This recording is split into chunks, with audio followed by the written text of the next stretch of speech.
Woo! This guy's in studio mode. Welcome back, everybody. And I'm talking about everybody, including freaking, but not limited to Billy, John, Logan, and me, and to all of our viewer. Thank you guys out there. All viewer. Woo! Woo! Welcome to the first day of campaign 2, episode 1. Woo! And we got look like me IRL. Shut up. Bald. You have darker nipples. Whoa. No, I don't. Not to you. Why you know what his nipples look like? Why you know the color of his nipples? I don't want to dox his OnlyFans. I'll get banned. Shout out. Thanks for the promotion. OnlyFans. But anyway, welcome everybody. I hope you guys had a good, I think it's been 3 weeks. 3 weeks. Hope you guys have had a good time. Very eventful over here. Don't know about y'all.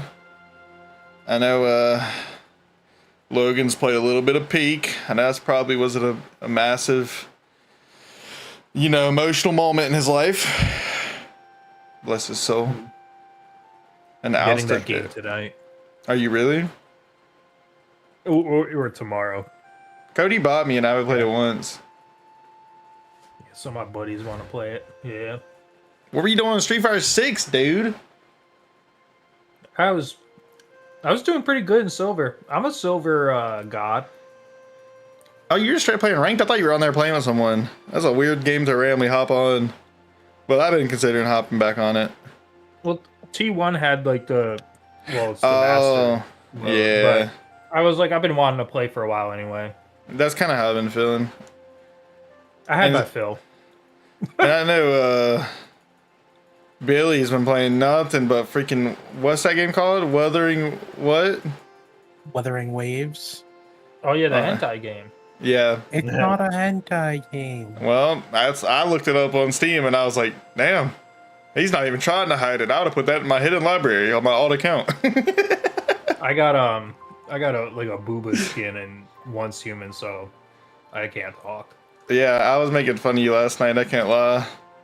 Me and Cody were chilling and I was like, damn, he was on Street Fighter, now he's on Once Human. He must be going through a gamer crisis. This guy's losing his mind. I played a lot of oh shit, what is it? The other game that I was playing a lot of. Noble Fable what? I don't know what you're talking about. I don't know. I'll figure it out. You made that one up. Mobile Fates? Yeah, my guys are hilarious in that game. They're so cool. What the hell is that? It's like a Civ game, but it's goofy. Okay. It's like a dumbed down version of RimWorld. Anyway. Oh, well, that game's already pretty dumb. Anyway, okay, so welcome everybody. Yeah, like I said, welcome back. Welcome back. We're here again once more. And you guys may have noticed something different. You don't see our big old heads. Yet you see only our art, except for me. I am nothing but the world. It's the world. I'm always here. That's so cool. Exactly. I'm the coolest. Uh, But yes, welcome back. And I guess, has anyone else got anything they want to talk about? Any updates in their life, or are y'all ready to begin? Yeah, I'm ready. Yeah. All right. I guess, let me begin. Stressing, oh my god. All right. So, quick recap of everything that's happened in the last, let's see here. How many, 9 sessions? That's got to at least be like 3 or 4 months. In the last 3 to 4 months, our party, of all these kind gentlemen and 1 plus, but is now 1 minus. The party, after their last campaign, well, go watch it if you need to update on that one, because we're not recapping that far back. they traveled all the way from Zephyros to the land of Silas to look for a place called Thamerdine, where they would eventually locate and stay a couple of days at a little village named freaking Femor. Yes, Femor. And they would have a little bit of a hoot there, you know, having a blast. Eventually thinking Zug has a brilliant idea to go to the bounty board where they would go hunt for a cat. Last seen at the crypts, they decided to venture there, and what do you know? They do find somewhat of a cat. They get into a big sprawl, go watch episode 2.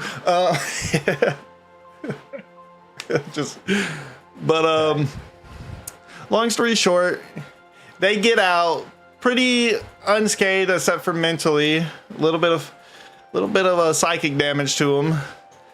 But they do get out with a little doll that Pinocchio still has stored in his body somewhere, I would assume. Correct. And they head to the local shops and do a little bit of chit chat and getting a little bit of items here and there, for the most part, just getting on the blacksmith's bad side and handing the tailor a note that has never been updated upon. They eventually go to the tavern where they meet. Well, at first it wasn't really meeting. They get into a little scuffle with what would soon be known, or find out that it is their soon to be classmates. And yes, and maybe a little bit of murdering happened that night. We will never know, after someone was pushed onto an axe. Or I mean, kicked into someone's axe. And they would stay the night there. Alistair there would meet a man named Griven, and they would become the bestest of friends in about a 30-minute session. They, Griven gave Alistair many compliments on his beard. Alistair gave a couple back to his bald head. It was meant to be, meant to be. As they all begin to wake up that day, they leave, and that's where they see a strange man leaving the tailor.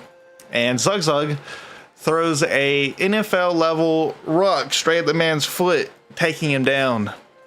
And that's where they meet another part of the other group of a man named Drayden. He's was their group leader, or their chaperone, you would say. He's not really the brightest man, He seems to have an affection he wants to see what Pinocchio can do in the kitchen, because thinks he's got a fine eye for it. And he tells them that their group is off to go to the school of Brixar, where they're in a hurry. So he leaves them there, he's like, see you guys, we'll see you at the school, bye-bye. And that's where Bush and the crew all decide maybe it's our turn to get on the wagon after buying some items from the general store. Only Logan remembers what those are. Hi. And yes, That's truth. they get on the wagon and they part ways from Femor. They will probably see this place again, maybe multiple times, maybe never. It really depends on if they like Femor or not, So they leave Femor, and they also head on their way to the school of Brixar, where they start the journey off by heading into the mountains. And the area they're in is very dense forest. Can't really see nothing at all. And they eventually get to a cul-de-sac looking area, just a full circled cutout of the woods, nothing else. Can't find the path. They get into a little skirmish with these figures that they can't even see, until Splinter says, "What if I do the dancing lights?" And made the whole forest bright, and they won the fight. Wow. But Alloy Dark went unconscious multiple times during this fight and has still not woken up since. And this is still to this day, has not woken up since. Bless your soul, Alloy Dark. Oh, after the skirmish was over, they hear brush of, little movement in the woods nearby. And they, get in guard. They stand in guard as a little gnomish fellow comes out from the bushes of the names of Pawns. A little wizard man who's a part of the other group. He looks scared. He looks damaged, and they try to get it out of him, but he's too mentally broken at the moment. He's in shock. And as he's over there panicking, they hear more movement in the woods. And then I forget to mention one thing that I'll mention here in a minute, because I'm dumb. As a werewolf, comes through the bushes, the same bush that Pawns came through, after seeing everyone getting more guard after seeing a werewolf, the werewolf man transforms back into a familiar face. Oh, Drayden, is that you? What? Drayden, no. You can be a werewolf and you like cooking? That's crazy. But Drayden also doesn't seem to know what's happened after him and Pawns try to explain that the rest of the party has been taken by shadow folk, what appear to be shadow folk. They tell Drayden about how their buddy Bush and brother, sibling, is missing. Oh, where could Alistair have been? Well, if he were here, he chased these guys into a big old portal as it was shutting and jumped into it. Now, he is part of the underneath. Ooh, booga booga. Not much has happened with him yet. Stay tuned. As he broke out of a cage without doing anything.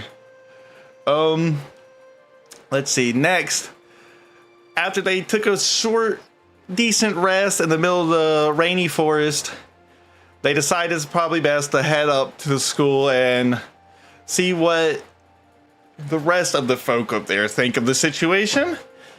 So they get back on the wagon and continue onward, and the journey is quite, let's see, what's the word I want to use here? I don't even know. Nothing really happens from here on. They get a good talk with Drayden. They learn a lot about each other. They have like a little just nice chill ride as they come across a little abandoned house that people usually use for travel. It's just like a checkpoint, and they get a nice sleep there, and they continue. And when they awake in the morning, they notice a giant beam of purple light come from the Earth's crust of Ronova, going straight into the sky. And soon later, objects coming back down from the sky in a purplish hue flame, kind of like meteorite looking things. And one seems to come towards them at super duper fast speeds, but Splinter, she's too mighty as she throws a fireball at it to knock it out of its course immediately, saving everyone. The campaign could have been over immediately, right there on the spot. She was quick on her feet, saved everyone. They didn't stop to even see what it was because they have no time. They need to go now. So they hurry. And there it is. The School of Bricks are a beautiful, elegant, white granite building. Oh, a golden gate with bushes tangling, ivy tangling the fences. Oh, cobblestone pillars between each of the gates. Wow. Oh my gosh. A fountain of a man in the middle of the pathway to the school, who they can't get to yet because the gate is still shut. Oh, what do we do about the gate being locked? I don't know. Maybe we should ask our wizard Zug Zug. He tries to open it, and what do you know? He does it the smartest way ever, and it blasts everyone back, almost killing Aloe Dark again while he's sleeping. And it does open the gate, or at least that's what it seems. as when they look up, there is a woman standing there. Oh. And she says, welcome, my children, and boom, we're back in it, baby. That's the recap. I hope it wasn't that long. I think it was actually faster than one of my normal recaps. And welcome, guys. How's it going? How's it going?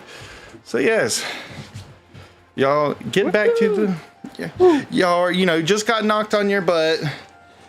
You get back up to the gate being open now. And you know what? Let me go ahead and do something real quick here. And let me kill you guys. Let's do this. You guys ready for this one? Here you go. Whoa! Washington! Woo! So yes, the gates open. From behind the statue-ish figure, you can see a woman standing on the front porch area of the school. She's wearing a red fur attire, like a red fur dress, and she has a long little cigarette, like on the French, whatever the French call it. What do they call it, Logan? You know French stuff. Like the little tube, you put a cigarette at the end of. Cigarette holder? Yeah, he's got it. That's a really French Wow, name. you're so French.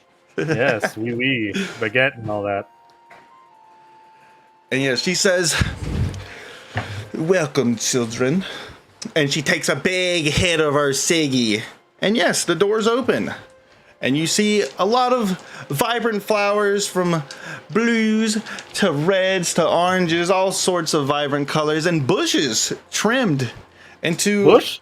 Shrubbery trimmed into shapes as of potions. Oh, wow. And books. Wow. On the sides of the paths leading up to the entrance. In the middle does sit a bronze statue of a man in what appears to be like a fancy little suit and some little round glasses, and some scruffy hair. And other than that, that's all you can really make of it. And there is a plaque on the fountain itself also. You know what I'm saying? Okay. Now, and like I said, we're back. Drayden's still back there. Oh, damn. I think I'm okay. I'm okay, actually. I didn't even get affected that bad. Aladark, you can hear him snoring in the cart still. Nothing coming from that man. And Pond's finally getting up. He starts moving forward with excitement as he kind of walks past y'all and moves quickly towards the front entrance. Excuse me. And he walks past you. Get out of his way, you dummy. And yeah, what do you fellers want to do?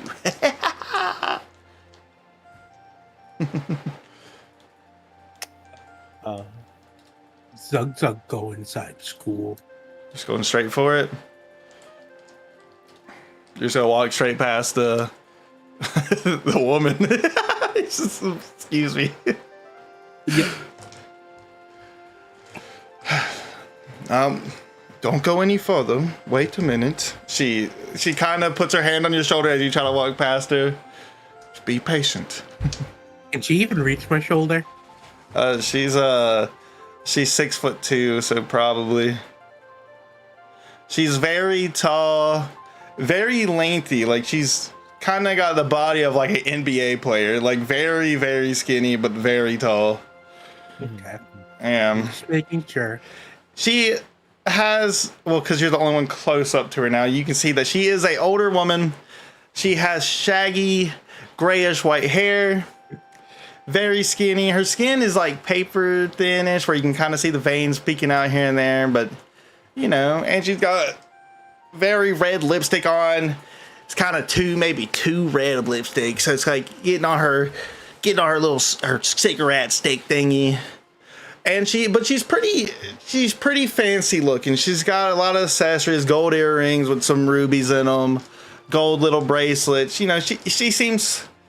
seems like she's a little bit more high class than maybe what you're used to.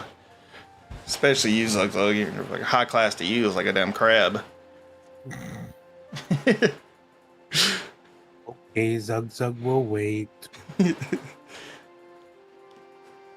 All are we right. waiting for? What did y'all walk up? Are y'all still at the gate? Yeah, walk up to the school. That's what you're waiting. Zug Zug's waiting on Pinocchio, you. what are we waiting for? Let's go. I want to read this plaque. Wants to read Oh, the okay. plaque. You want to read the plaque, huh? Yeah. All right. You ready? You ready for this plaque? I'm ready for the plaque. It says Brixar, the original founder of the school of Brixar. He's a traveler from the land of Nulakel who wanted nothing for a brighter future for his people. He ran the school for 62 years until he grew ill, and without a descendant to take over, it was a sad day. Nah. Without a descendant to take over, you now have Orlana Villamore. And that's all it really says. And it says... What does it say, Oh. Pinocchio? Oh, yeah, you are the only one who heard it. What does it say? It I can't seems see to it. say that the School of Brixar was owned by a guy named Brixar, Oh, which makes sense. cool.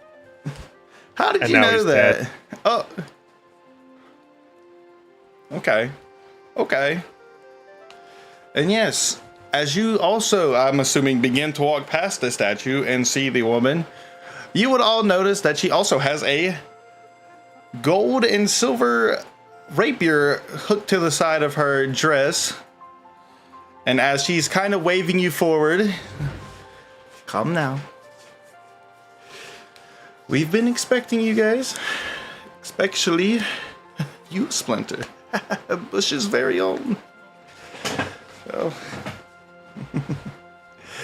Oh. A little bit creepy. But okay.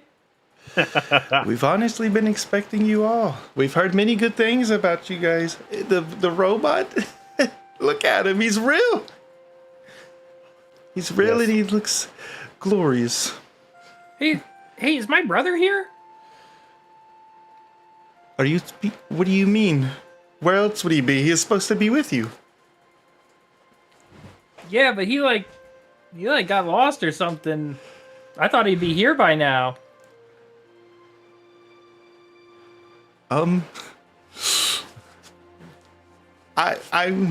No one else is here currently. Y'all are first. Welcome. You won. Oh, Yes.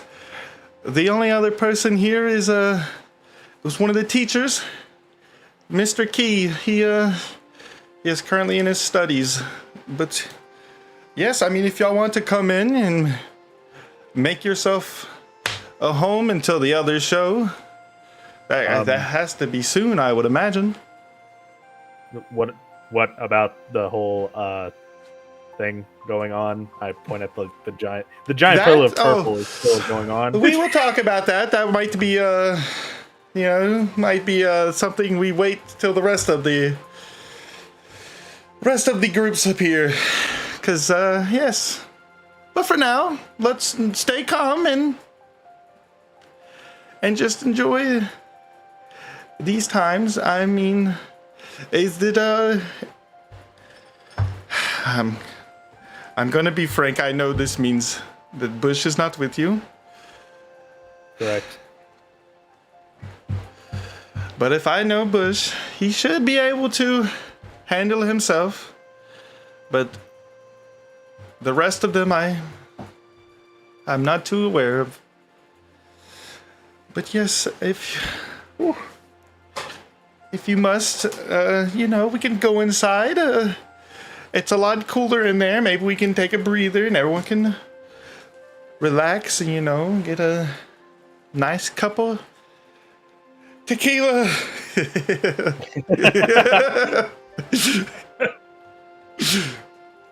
Yeah, she as she's saying that, she's like walking backwards and she's pushing open the door. And you are greeted with a at first you notice a massive circular rug on the ground, and it's a giant red rug, and it's got a golden imprint of like a sun, and in the middle of it you see the school itself, like a silhouette of what you basically see of the schools outside, and a staircase that goes from the right wall, and it kind of wraps upwards into the second floor. You can even see like a little like walkway above, not above, but you know, up in front of you guys. And from past the stairs, you see a path going left and right, and right in front of you, you see a path going left and right. And she quickly explains, you know, like a person would, trying to introduce you somewhere. She says, let me find my thing. There we go. Oh, let me find it. There we go.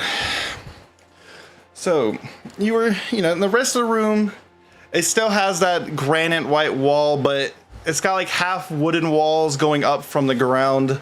The floors are also hardwood, and you can see they've recently been like waxed. They look really clean and polished. Let's see here. Also, 30 seconds. Sorry. He's not gonna be back. Coming from right above you, there is a pretty decently sized window where the sun goes straight onto the rug that is right in front of you also.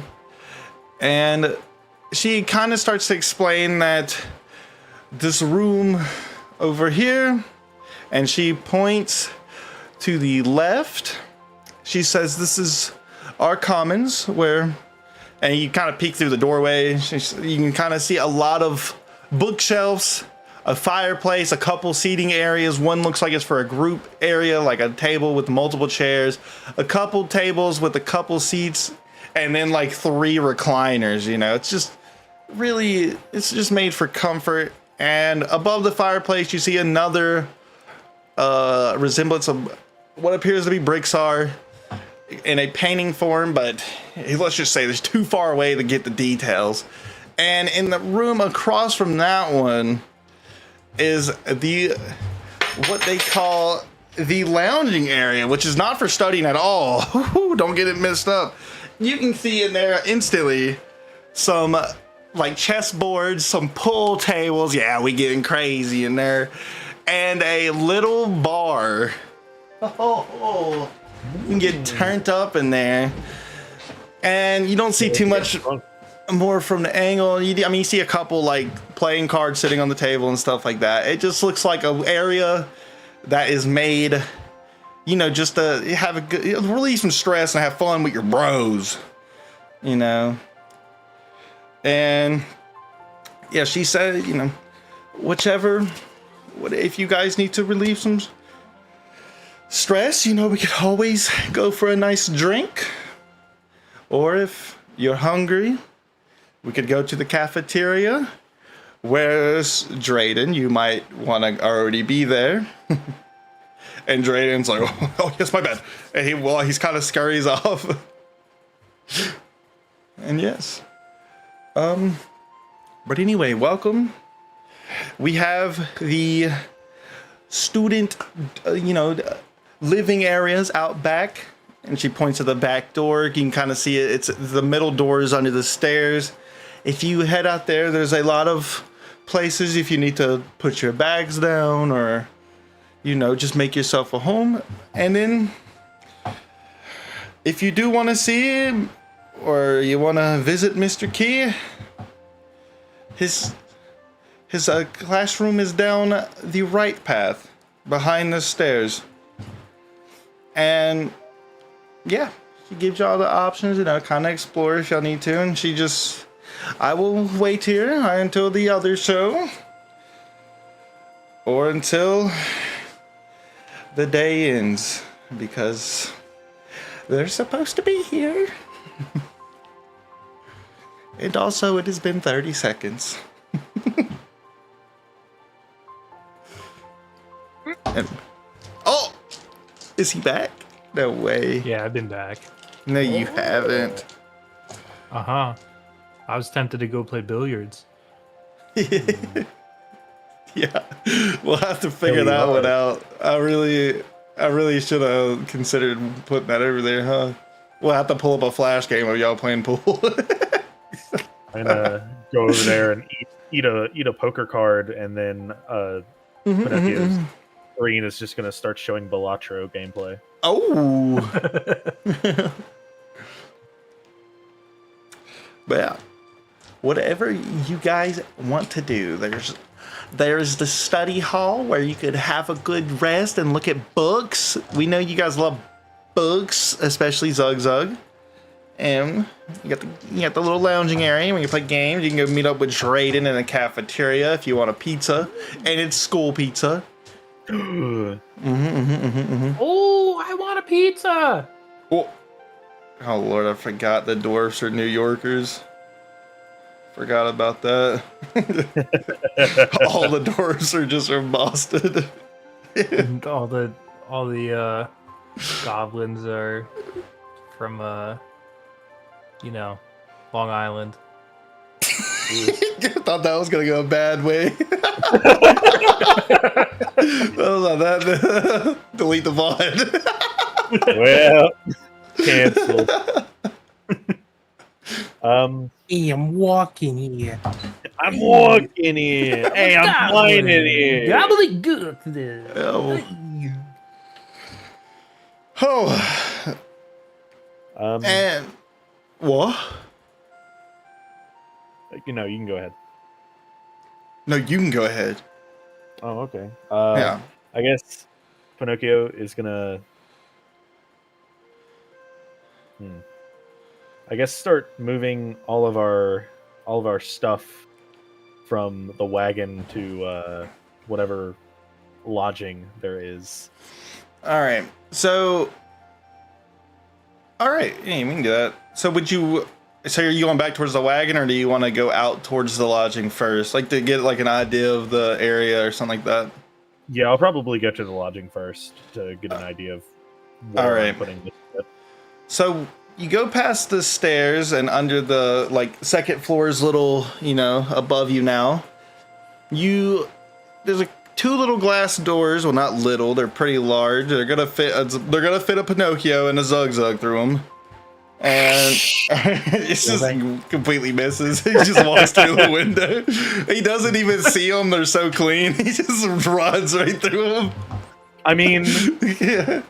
theoretically, Pinocchio has never seen a glass door before. All right. Is that what you want to happen? That would be pretty funny. Is this just an open door? Just we'll fix that. We'll fix it. It's okay.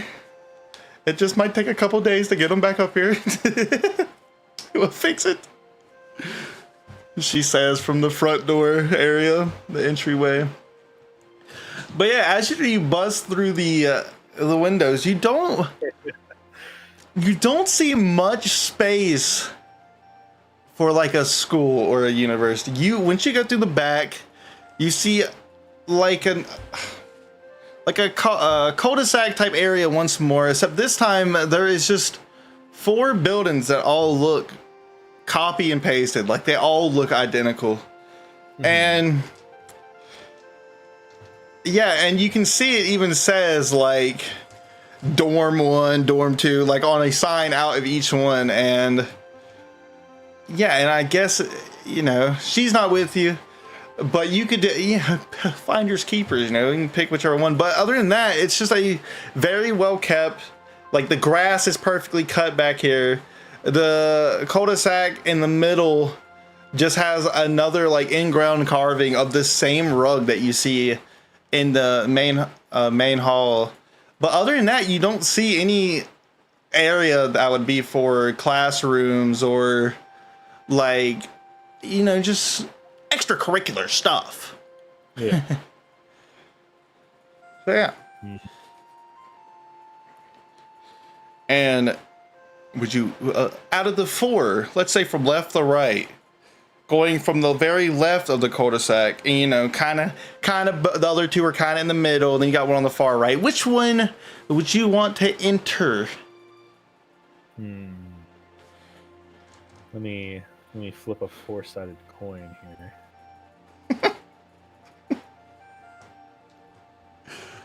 Yes. I guess we're going with cul-de-sac number 3. All right. So you go to the third building from the left, and the door is already unlocked. As you walk up to it, like I said, it looks very plain. It is the same type of granite material that the main building is, but once you open the door, you see a little living area with just a couple chairs, a little kitchen where you can see it has a couple knives hanging on the wall, and a little what appears to be like a cooler. It's not massive. Think of the size of like a mini fridge, except it's just kind of chilled in there. And a sink, and you see a little hallway with 3 doors to the left of the kitchen. And you see, a lot of nice paintings of like cats and dogs. One of the dogs is playing poker. Yeah. I guess I'll go check the 3 doors down the hallway. All right. So there is one door closer than the other 2 to the right, and then the other 2 at the end of the hall. Like left and right, I'll check the closest door first. All right, you open the closest door, and there's a mirror and a toilet in there. Useless. I close the door. Keep walking and check, I guess, the nearest. All right. So, well, they're both the same distance from that point. They're both at the end of the hall, left and right. They're like straight. What was that? I'll check the left one. All right, you open it, and you see a bunk bed and a closet. And other than that, it is pretty empty. The beds have red sheets that have not been touched. They look like the beds have been made recently and are very clean. Everything in here is very clean, except for the walls that your knees have been scraping. I guess I'll scrape back around and check the other door, which I assume is just another. Yep, it is as if you looked at the other room but flipped. It is just a mirrored image of the room you just looked into. And yeah, so you can probably make out that there is sleeping area for 4 people in one of these houses. 1, 2, 3. Yes, that should work. I rape back down the hallway. Back into the kitchen area. And you said there's the just the entry lobby area, and then there's a small cooler thing. Okay. I don't know what you're talking about. Oh yeah. Back to Never mind. the main Yeah. There's the kitchen that has a small cooler thing in it, especially a little mini fridge, and so coming back from the hallway, the kitchen would be on your left, and they're both connected. It's just straight up the kitchen and the living area are basically the same room, except the kitchen's kind of in the corner. So to the right would be where the chairs and stuff are, and then the exit door coming back from the hall. So yeah. Why, you want to put some stuff in the cooler? No, not yet. I was just making sure there was no other rooms or anything. No, Oh, okay, yeah, that's pretty much it. Okay. Unless you dig deeper. No, just I break through every wall looking for secrets. Rips the floor up. Ah! Dark Souls roll into every wall to check for secret. Chairs are all broken. All right. And as he's searching that house, Zugzugger, Splinter, are y'all doing anything that requires hands?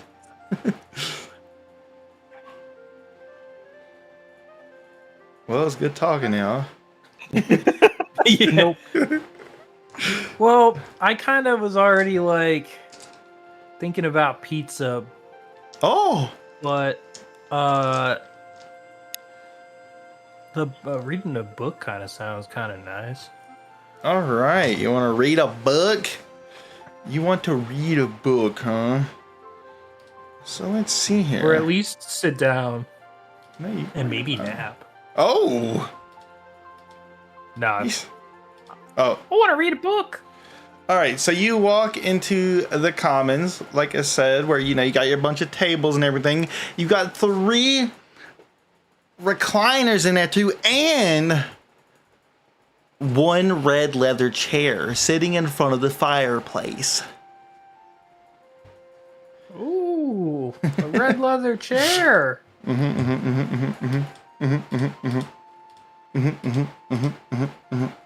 kind of want to get a book. Oh. Oh.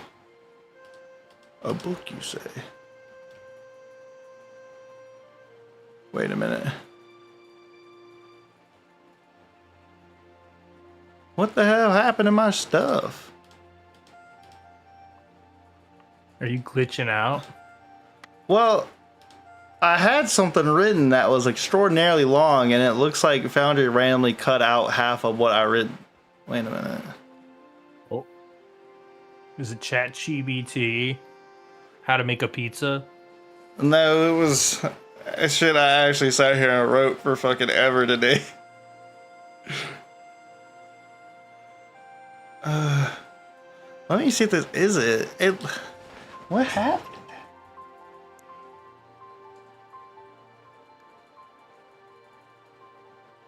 Okay, wait a minute. I think I know what happened. I'm being dumb. And stupid. But it was mainly dumb. Alright. Are you ready? Yeah. Because I think I'm just gonna... So you grab... There's a book already sitting in the red leather chair. And it has big golden letters on the what's it called? The bridge? I don't read books. Yeah, it's on back? the book. Yep. Yeah, I it's know on the what that book. means. And it just says in all, caps letters, bricks are. Okay. Okay, bricks are. I guess I'll pick up that book called Bricks Are. Now you don't have to read it. You could just move it to the side or throw it in the fireplace. I'm gonna open the book. Oh. All right. And I will give you access to words. But no one else gets access to these words. Only you. And you only. It says, I was murdered. Please contact Perry Hodder. Oh. How did you know of the plot? I'm psychic. All right, let's see if this one's going to work here. And we'll give this one access to John. Observer. I guess that works. There you go. You have a book. I see it. It's called the DM Journal. Oh, it's Bricks Are. Right. Yeah, so wow, that's a lot of words. It's the making of Pixar Studios. Anyway, she reads the first sentence and instantly falls asleep. All right. So Splinter is asleep on the big red chair, Also, the book's like on her face too. Oh, like she fell asleep and like the book's like like kind of like you can see her eyes, but like it because it fell a little bit, but it's like over her nose. Yeah. Do you think before you fell asleep would you have looked at the giant picture above the fireplace? Yeah, because like I would have looked in front of me. Yeah. All right. Well, here you go. That's what you seen. It was a painting of the man that you're reading about in his chair. Why does it look like Harry Potter? What do you mean? That looks nothing like Harry Potter. It's Harry Hodder. It's Harry Potter is a kid. This looks like an older version of Perry Hodder. No, he does. Harry Potter's got chubby cheeks and a round head and not elf I wouldn't say ears. chubby cheeks. He did when Oh the my. first movie that I watched because he was a kid. I didn't watch the rest of them. Oh my gosh. But there you go. Well, this is him. Yeah, this is him. And yeah, and you're in his chair. So you're cursed and you're dead. You dare fell asleep in my chair, reading my book. Shit. All right, but you are now asleep. Yeah, and you have dreams about, he's just standing there talking. He's like whispering. You see his mouth move, but you can't figure out what the hell's going on. My book. That's my book. I'm totally right. on it.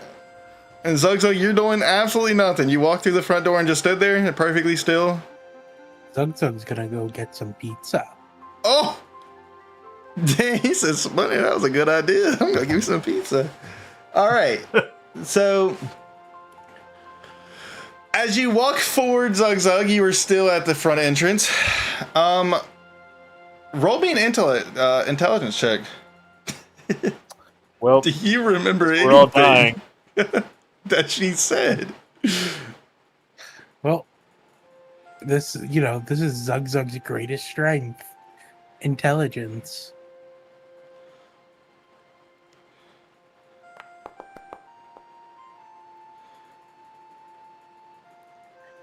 Nine. All right, Zug. You try to remember where she said the cafeteria was, and you look up and you start pondering and thinking, and you're like, I think she said upstairs. Your brain is telling you upstairs pizza. Pizza upstairs. I smell pizza. It's from upstairs. All right, and as you Zug goes and follows the smell. He just lifted off his feet. Yeah. Like he's sling a pie on a windowsill. Follow your nose. as you walk upstairs, when you get to the top of the stairs, you can notice also the giant window across from the stairs that's beaming the sun straight into your soul. But other than that, you have from the top of the stairs looking straight, you have the hallway going left and the hallway going right. But while you're looking at them, they appear to have nothing on them. The walls are completely void, except for at the end of the right hallway, you see one white door. It looks like a white, just painted door. And other than that, nothing. No windows and nothing. The hallways are completely clear of anything other than granite white walls.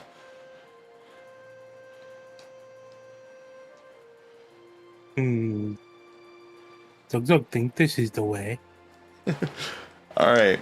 You walk down the hall and you eventually get close enough to the door to see that there is a, like a little plaque on the left side of the door, like right beside it, but you can't read it because you're Zug. And you try to read it, Over, but you Zug looks at it and just goes, cafeteria. Oh yeah, there we go. And do you open the door? I open the door. All right. As the door opens, you are granted with what appears to be the top of a mountaintop. And give me a perception check. The other greatest thing Zug is good at. Yeah, that's true. Perception. Where the hell did I write Zero. this stuff? What the hell? Wait, 0? Alright, you gotta give me a minute on this one. Damn. Come on, man. Where did I put this stupid stuff? Oh wait, is this it? Oh, it sure is. All right, well, you see not much but like I said, you can kind of through your blurry eyes, you did just come straight in and then straight to a mountaintop. So when you open the door, your eyes are greeted with a big gust of wind. The sun is up, damn, I can't see anything, it's just too much. And yeah, you just know you're through the door. There is a mountaintop. It does not look anything like the rest of the building you were just in. And yeah, do you want to continue forward or do you? Zugzug's going to close the door. Okay. Zugzug don't think this is cafeteria. They grow the pizza on the mountaintop. He looks out the window while on from the second story, and he just sees a big domino sign. There's the pizza. No, Zugzug didn't know he was gonna go to Fardia. oh my lord. Fardia, isn't that Zugzug's homelands? No. All right. Zugzug So doesn't remember his homeland name. you shut the door, and now where do you want to go to get pizza? Zugzug tries to follow the smell again. All right. Oh, some farts. Yeah, give me perception. You might smell Splinter. She been farting in that chair. She ain't been holding back either. She need Gabus.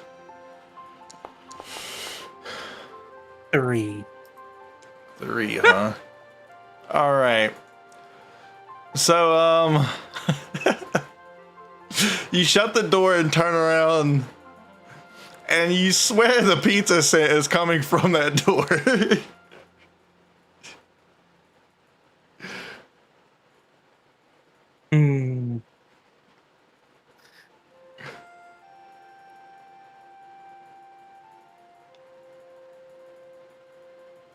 I want to make an intelligence check. Go ahead.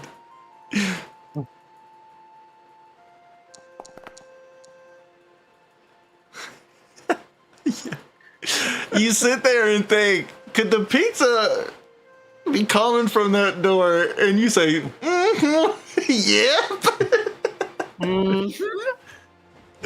Zugzug decides to go through the door. Turns back around and opens the door. This time, as you try to open it, the wind seems a little strong and, kind of fights you back, but it's not anything crazy. You can just feel the gust of wind pushing on it. And yeah, you open it, and it's a mountaintop. You're still on the mountaintop, and in the distance, you can see a couple trees that are pink to the eye. But other than that, you can't make up much because you can't see apparently, unless you want to give me another perception. But I will make the roll harder because you have failed previously because you're Zugzug.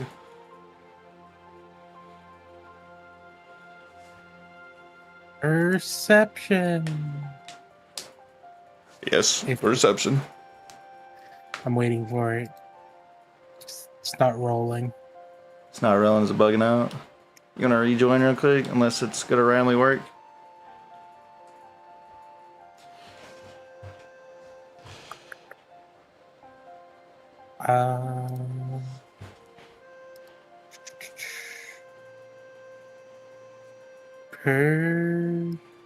Nope, that didn't work.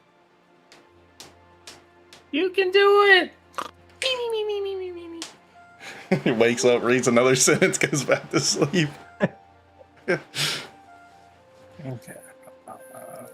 John said, I'm not reading this damn book.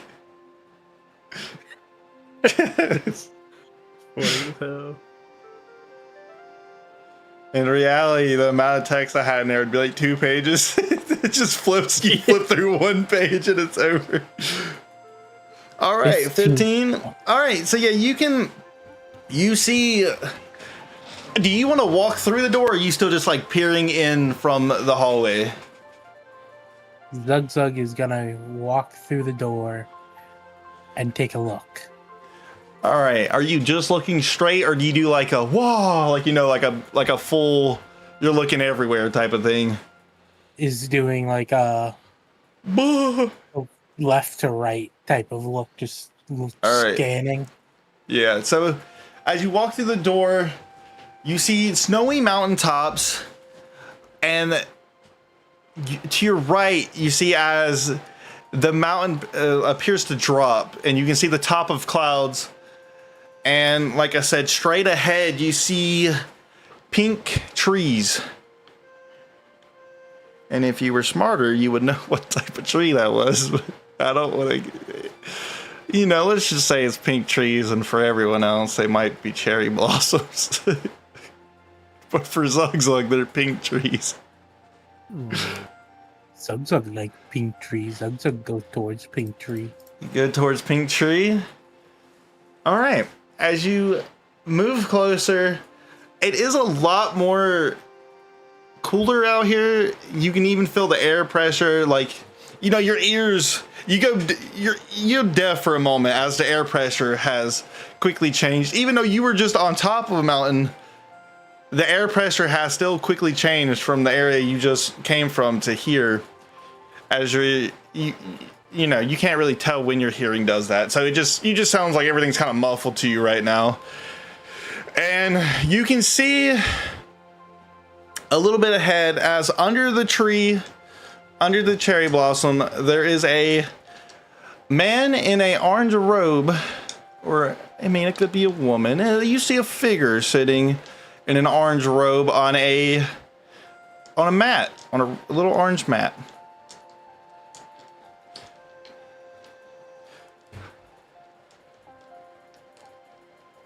Zug Zug walks up carefully. Carefully? Yep. All right. You're gonna like this one. You're gonna like this one, okay? As you get closer,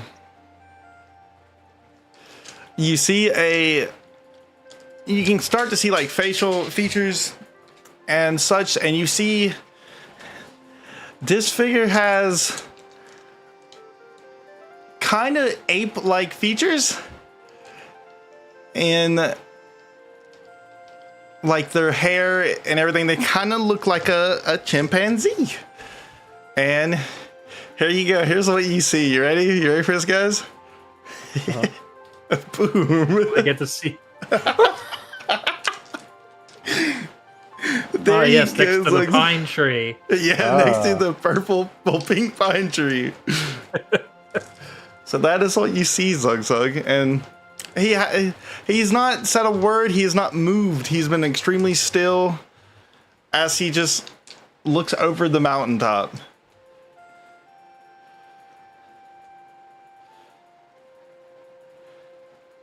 Excuse me?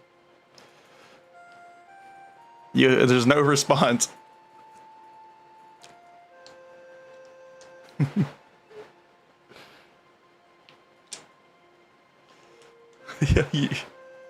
What are you gonna do, buddy?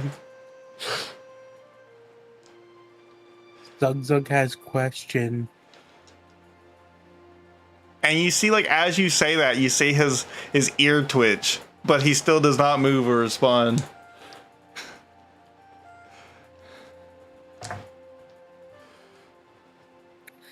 Where is Zug Zug? You still get no response.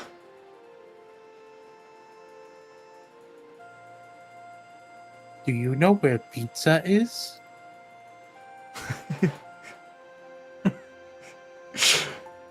You see his hand slightly move, and all he does is pat the floor next to him. Zug Zug walks over and sits and tries to copy the way he's sitting. Okay. His eyes, as you get beside him, you can see his eyes are completely closed.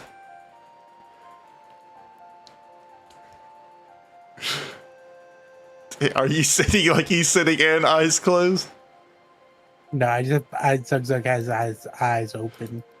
All right, are you still just looking at him? Yeah. You see, as you're looking at him, you see like his right eye kind of squint open, and he looks at you, and he closes it back real fast.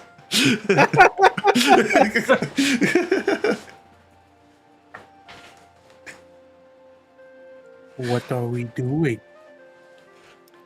And you quickly hear a he shushes you, and he continues to sit there.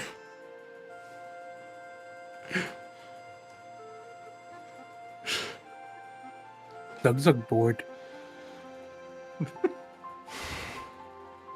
He kind of gives out like a sigh, but it's only with his nose, just like like you can tell he's getting somewhat frustrated.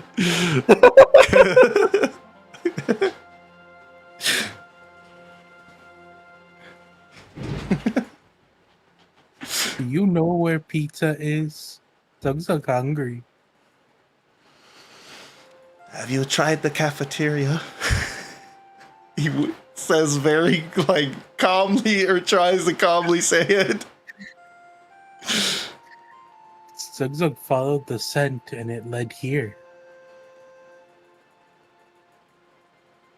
He doesn't say anything. He just goes back silent.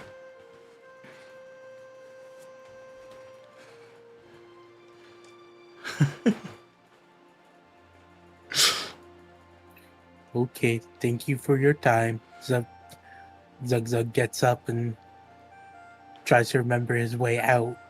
Pushes him off the mountaintop. Trips over, falling on top of him and killing both of them. Alright. Well, the way out is not too hard to figure out because it's not much walking area. This, like, you're on like a cliffside, and really the only area there is where he is sitting, and about probably like 100 feet, like square feet, maybe like 200 square feet. 100 feet, that's not that big. Like 200 square feet of just kind of somewhat flat area with a little bit of boulders and rocks sitting here, but they're walkable areas. And then looking back where you came from, you can see the door that you came through, but around the door frame is just more of the same, like it is a continuation of the mountain.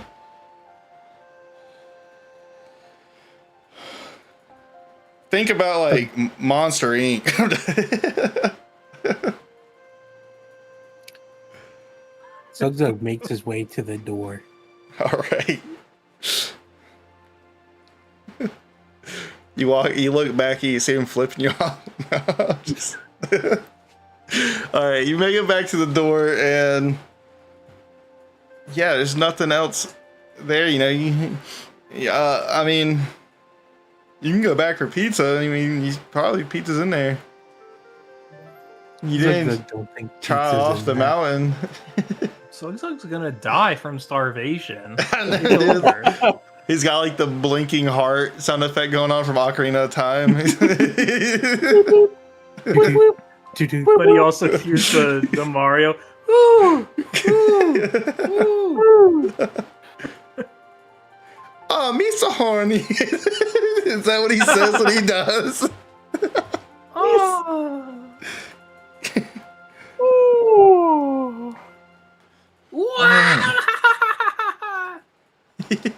That does sound like him. Zug goes and tries to find somebody in the school. Okay. So you're going back down the stairs, I guess? Yep. Gotcha. So yeah, back down the stairs, you know, you see the familiar rooms that you were introduced to. You see the commons. You see the back of the leather chair where you saw Splinter walk towards earlier, and you have the lounge room where no one has went into. And you, to the right, of the stairs, or behind the stairs, you can see a couple more pathways and the doors leading out to the dorm area, or the housing area, where you can see what I assume Pinocchio kind of like trotting back towards the building at this point. And yeah, so I'd say both of you are probably at the entrance hall again, just chilling. Pinocchio, Yes. do you know where cafeteria is?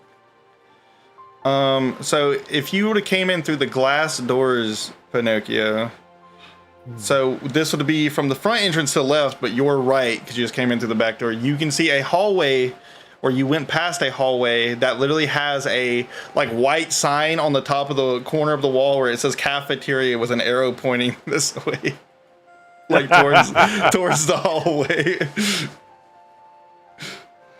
It's down that hallway. I kind of point down the hallway at the door. Zug, Zug, Zug. Thank you. And Zug Zug follows where his finger pointed. Did your finger point down the hallway? It pointed at, like, directly at the door. Directly into the glass that's shattered everywhere.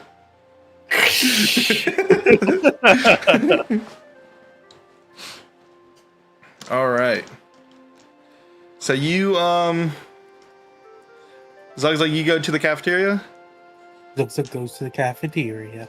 All right. You walk into the cafeteria, and it's a pretty decently sized room. Many tables for what you would appear at least about 30 to 50 students could fill up.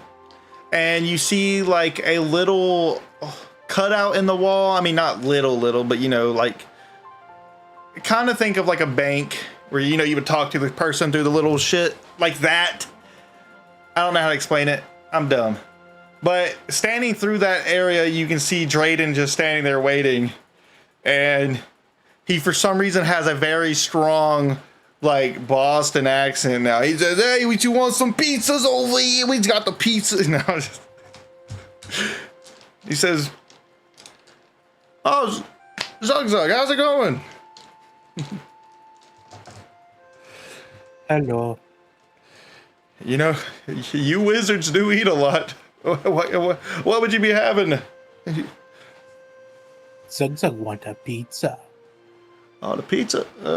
He kind of looks behind him into, you can see a kitchen, see multiple like ovens or some type of cooking devices, but one of them does have a bit of smoke coming out of it, and he's like, "Oh, I just threw a pie in there. You're gonna have to wait a couple minutes if you don't mind. You can just take a seat and relax. You'll get as fresh as it can be.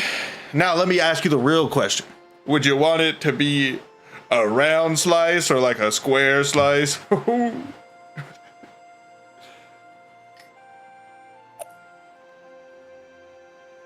Zug Zug don't know shapes. Oh, yes. All right, what about this?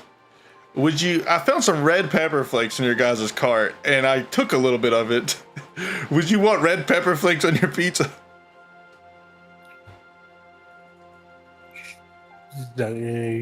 Sure, Zug Zug don't know. Why did you say what the fuck? Why did you say what the fuck? Also, I just realized I never changed your player to not have an H in your name. You've always been John with an H. Sorry. Bro, that guy took our red pepper flakes. God fucking damn it. Yeah, Pinocchio starts picking up all y'all stuff, and he instantly calculates that the weight is not right. It's like off by like 1/10 of a pound. We are missing an item. What the fuck? You hear like mildly loudly from outside. You hear like the It's bubble not even snap the whole. from Splinter's nap. It's not even like the whole thing of pepper flakes either. He just poured like a bit of the jar into like his own little thing. So it's like y'all still have the pepper flakes. It's just not the same amount.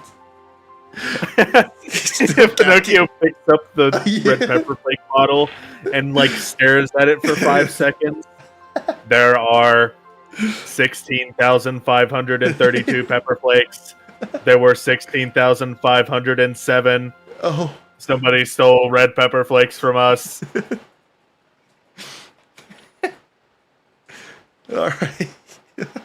Do you do anything about it? No, I do not care. Oh. Kind of keeps shoving everything and picks everything up. So, as you're gathering the stuff and Zugzug, you're waiting on your pie. Splinter, as you're sleeping, you start to get a sniff of the red pepper flake pizza coming through the halls all the way into the commons. You know, you're sitting there. You start having dreams of like pizzas being eaten and like a cheese pull is happening.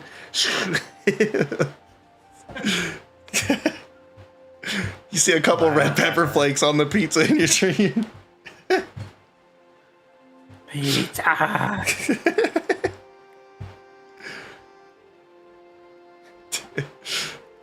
Do you wake up? Do you wake up? That's what I'm asking. Yeah, I wake up. You wake up and you were chewing on the book. Oh boy! I really need some pizza.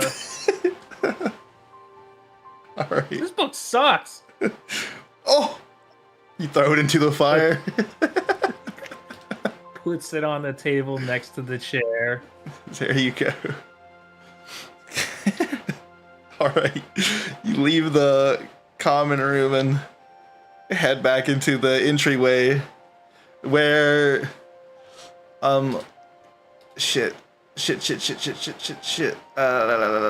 Where you see oh, there we go. I didn't forget her name. Orlana still just standing there with her hands kind of crossed, just standing beside the front door, just waiting for anything, waiting for new people, watching Pinocchio through the window beside the door as he gathers stuff out of the wagon. And you hear oh, go ahead.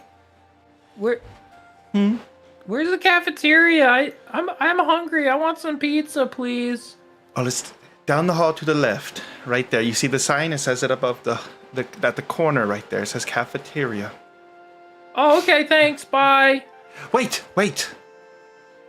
Could you bring me a what? slice?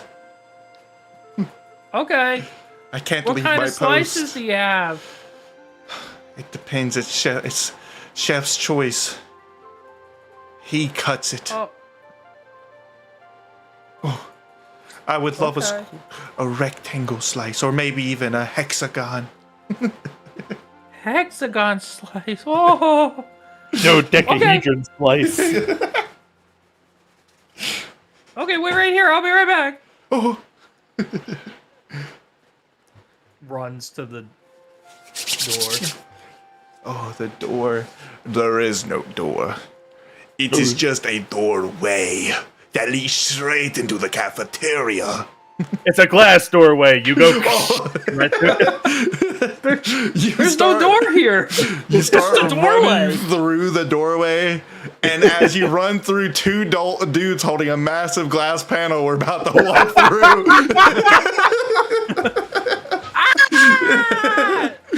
Damn it! So we were about to fix the glass door.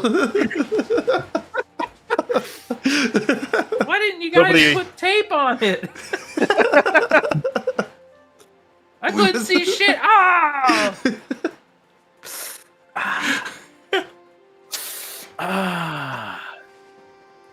I just want some pizza. You got a piece of glass. Got him. All right. But anyway, you walk through the door and you see Sug just casually sitting there at one of the cafeteria tables. You know, he's just sitting there looking at Drayden through the window, or not really Drayden because he's not standing at the window right now, or the pickup area. He's just, Zugzug kind of just has his mind on that pizza and is waiting for it to be put in that window area. The grab and go area.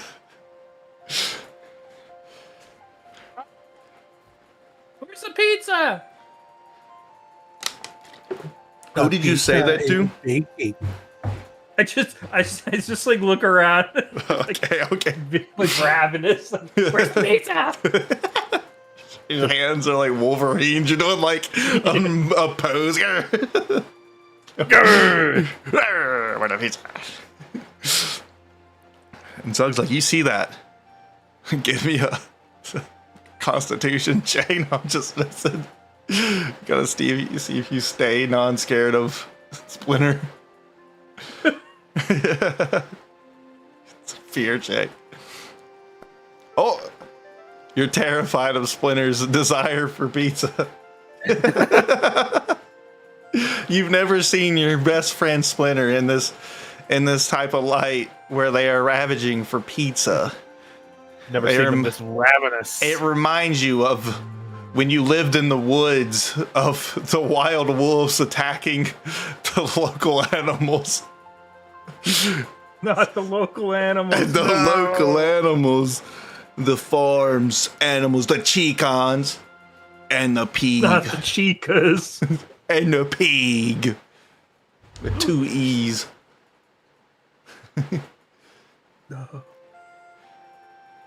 Alright, Zug, how do you respond to that?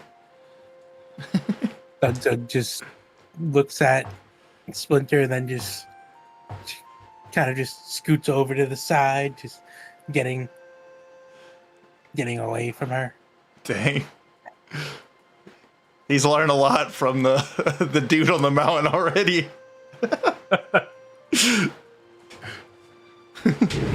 He closes his eyes and starts meditating at the cafeteria table. I run by Zug. Hi, Zug! As I go for the pizza. All right, Not as his you pizza, but the line. Yeah, as you run up to the pickup area where you can see into the kitchen, you see Drayden bending over to get it out of the oven, and you get full plumber's crack, and that's it. That's what you see. Drayden's whereas. Why am I the guy that always sees the bits? That's Alsta there. This Whoa! is Splinter's You should first put a game. belt on. Hey, he quickly turns around and like Shuffle pulls up his pants real fast. He said, "Oh, pardon me." Oh. He says, "Hey, just wait a minute. I'm about to get the pizza out. Just wait a minute. Go sit down. Okay. Calm down." No, I'll stay right here. Oh, wait. Do you want red pepper flakes Yes. on you? Okay. Yes. Okay. And I need some on another. I need 3 slices. I need 2 for me and 1 for my new friend. Oh, 3 slices. Oh, but how am I supposed to feed the wizard man out there? He's massive. He's gonna eat at least half of the pie, and that's gonna be basically 1 slice to him. He'll be fine. Nah, Splinter, did Bush never teach you anything about manners? Anyway. Yeah, He turns he's not back gonna get around. half a pie. I just need 3 slices. He looks back at you. Wait, your turn. Zug was here first. I look gets left as and right. much No as one's he in wants. line. Because I told Zug to sit down and he's a civil folk. What? I thought he was eating pizza. He's waiting on pizza. Ah, shit! All right. He grabs the pizza out of the oven and comes over to the pickup area. Zug, your pizza. How many slices do you want? Is it sliced into 6 slices, pretty decently sized slices, and they're triangle and not square. He would have to edit them to make them square. You can visibly see Splinter's like frothing at the mouth, like claw, like arms out to the side, like I just need 3 slices. Wait, your turn! He slaps his hands on like the table, like the little wait area. Zug, over here now, your pizza. It's getting cold. Zug is just in It's getting full cold. focus, of the meditation. What the fuck are you doing?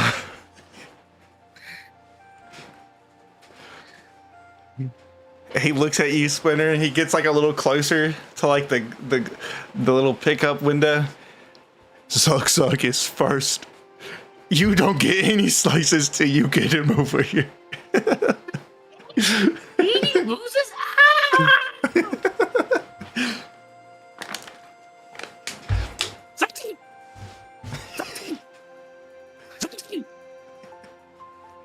Don't make me turn around.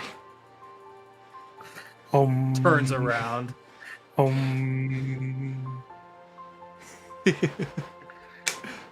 I walk over and you can hear like it's like the footsteps of like a fucking Tyrannosaurus Rex. Oh.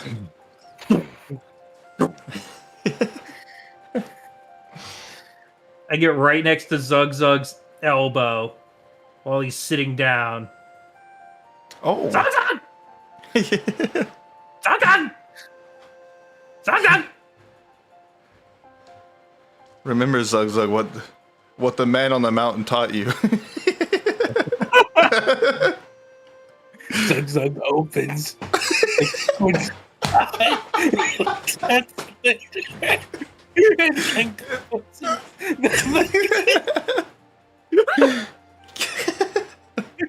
So,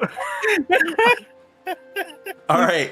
While you're meditating, Zug, what is the place Zug is visualizing as his peaceful meditation area? When he closes his eyes, what does he see?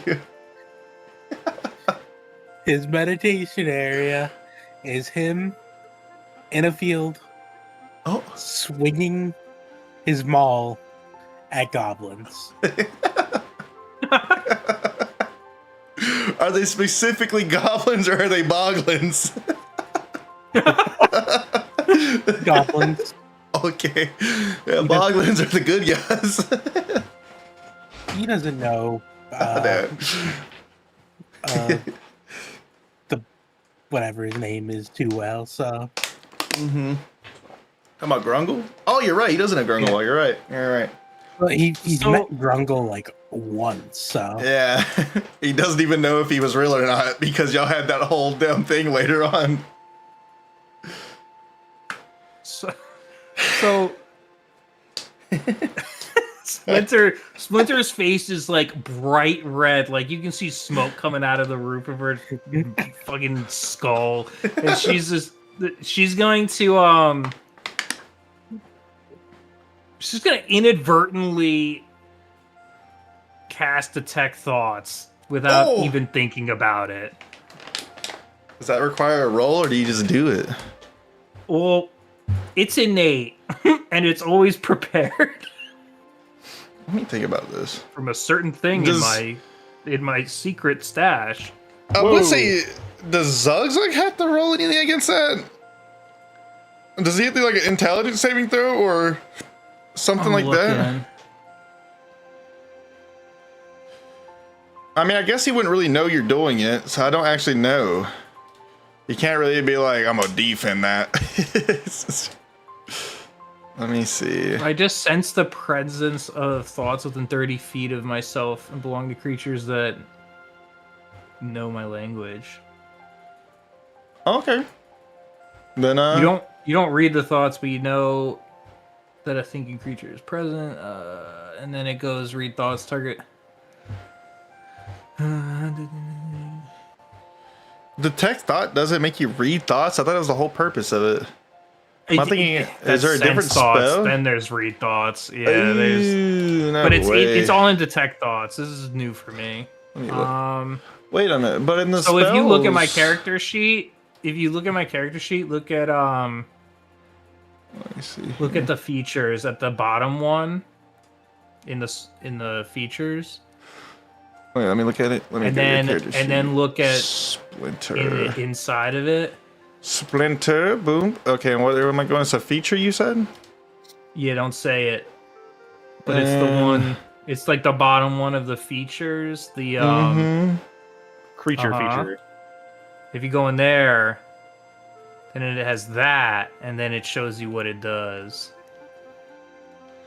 The target can take an action on its turn and make an Arcana check against my spell save throw, ending the spell on a success. Am I dumb or am That's I if I looking at probe the deeper. wrong spell? Hold on. I'll message you. Because I'm pretty sure I'm looking at the right one. Yeah, So let's just that's- make sure that. I don't think it'd be. No, it has to be a normal intelligence of 3. So I'd still be Let's see. affected.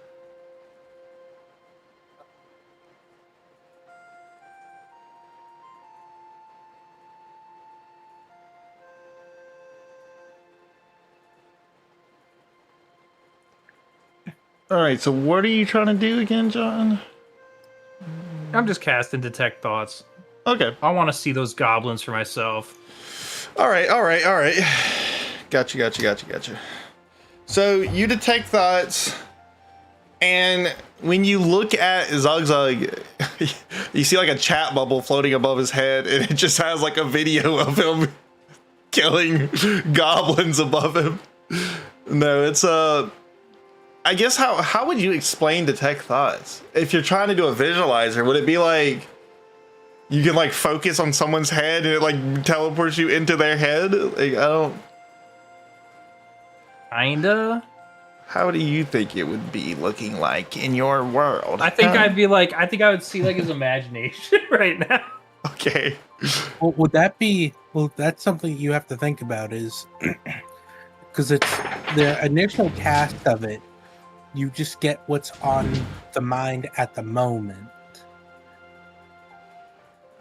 Is that But- not what's on your mind at so the maybe moment? just goblins, because that's all you're really thinking about. Oh yeah, or like Yeah, murder, blood. So Breathing. because what my thought would be is meditation. What?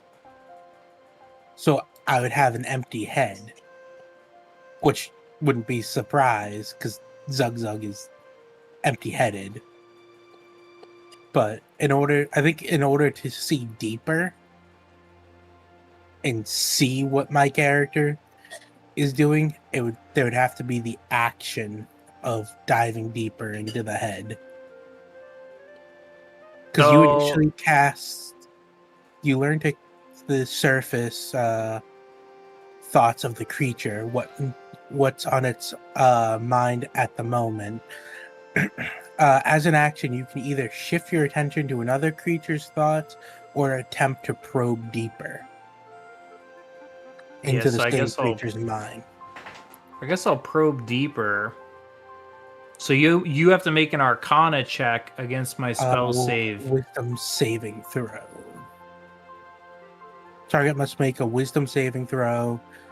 If it fails, you gain insight into its reasoning, its emotional state, or anything that looms in its mind.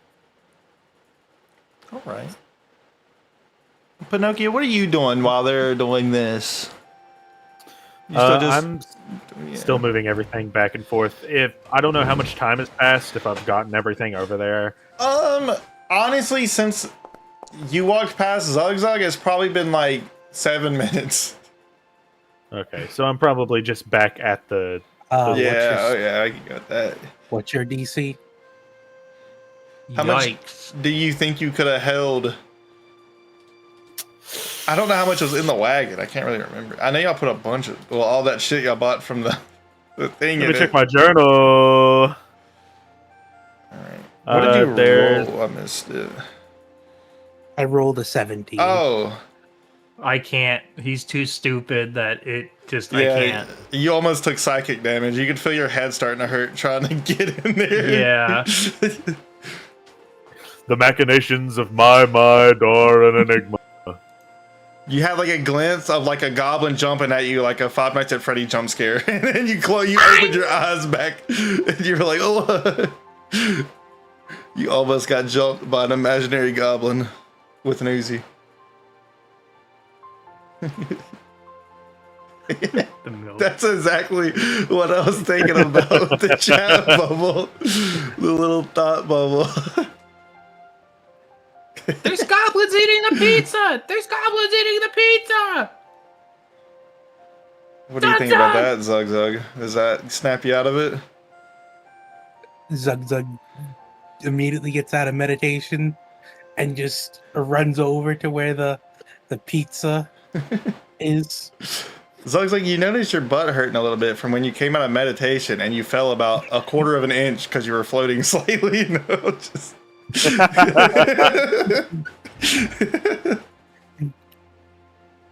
All right, yeah, Zug's like snaps out of it. As when you started screaming that, he in his own imagination, the goblins that he was attacking, he lost his weapon, and all the goblins were eating the pizza. It puts him into rage.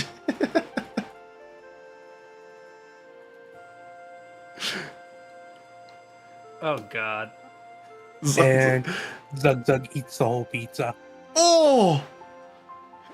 So, Drayden is still standing at the window waiting for Zug to run over, and Splinter, you're kind of, standing in the middle of the path, and Zug runs right past you, almost through you, to the pizza as he rage eats. So he just literally takes, he doesn't even care that it's folded, that it's cut. He just folds the pizza and just I wasn't imagining that he just put his mouth on the end of the plate and he like wrapped his arms around it and tried to like shove it all into his mouth. He just folded it and just ate it. It sounds almost like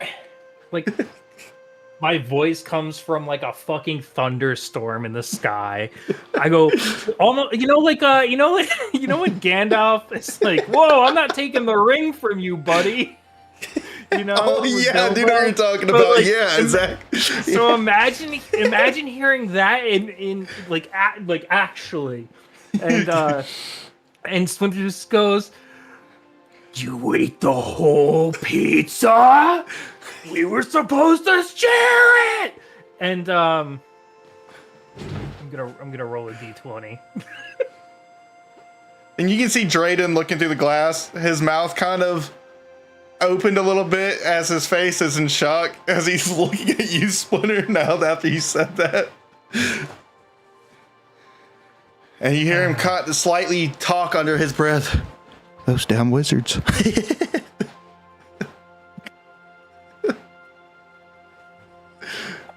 think I gotta do it this way.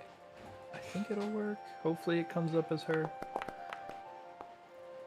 God damn it. It came up as house today.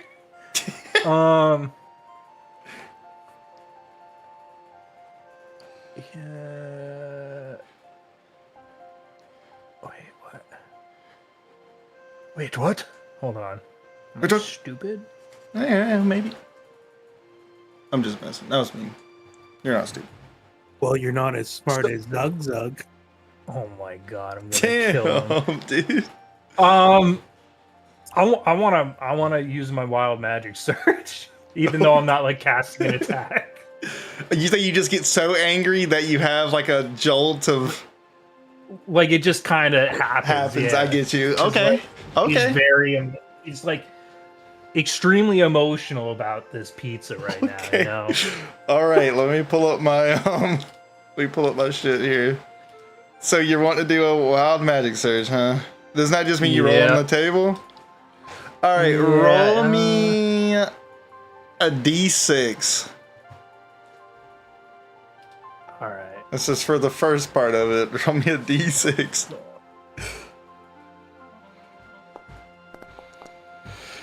All right, now roll me a d100.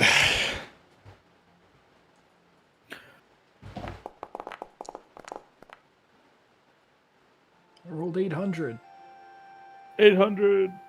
What did you roll? Is that 80? I thought that was an 80 because of the double 0 and yeah, the 8, I thought that was but it 10. says I rolled an 8. Or is doubles? No, there's no actuals. There can't be a 0. That had to be 0 means 10, right? I'm not dumb.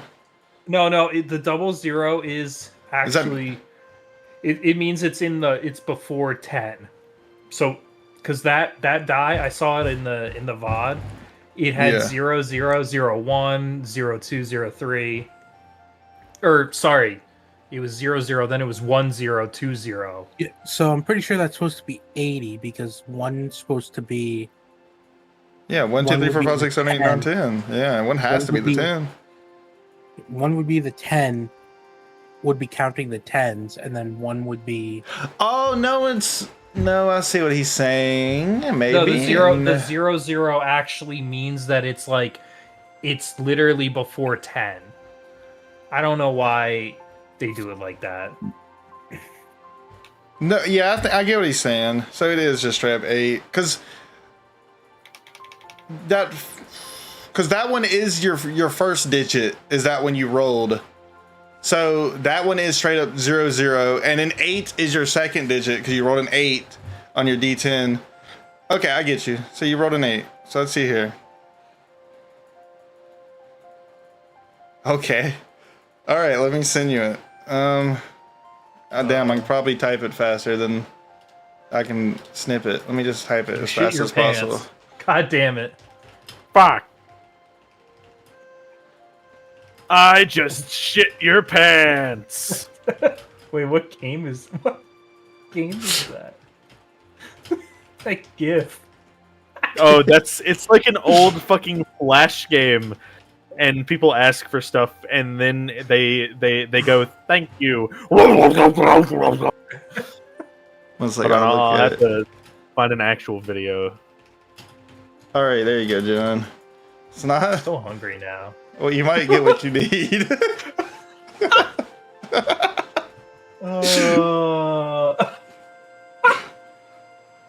Holy fuck. So, would you want to explain what Zug Zug sees, or do you want me to explain what Zug Zug sees? Yeah. Well, I gotta roll a die.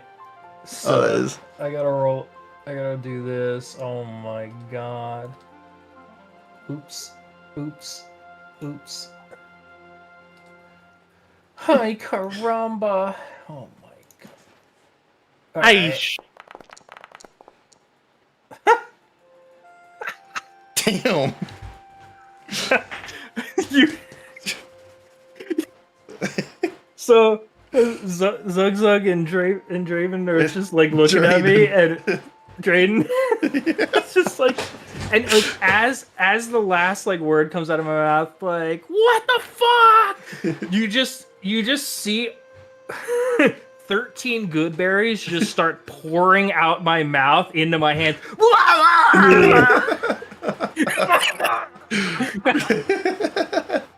And some hit the floor and they're like all goobery. Why are they goobery? They're moonberries? They're all, they're all spitified. And then Splinter's like she's like all teary and whiny. She starts eating one.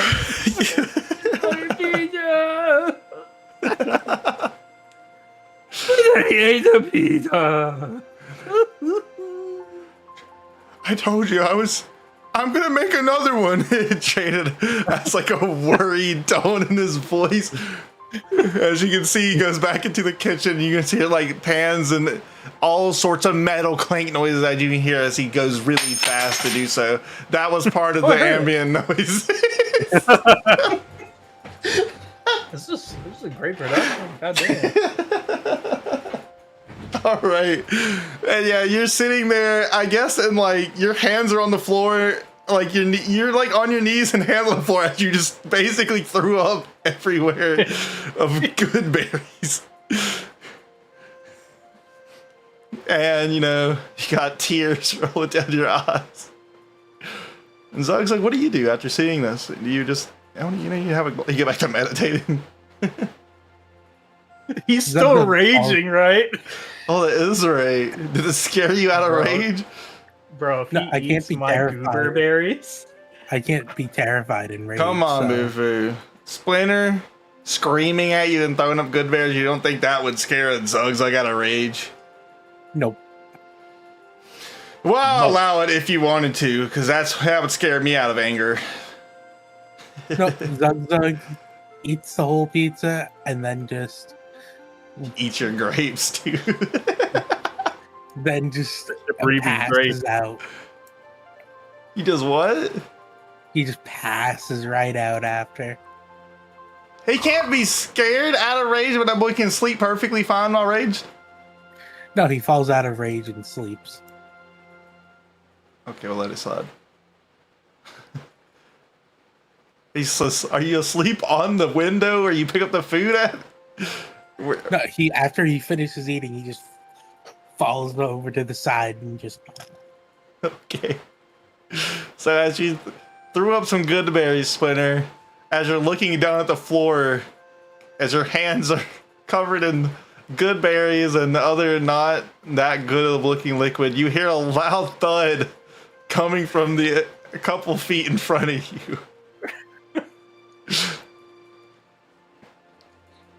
I look up. Did I kill him?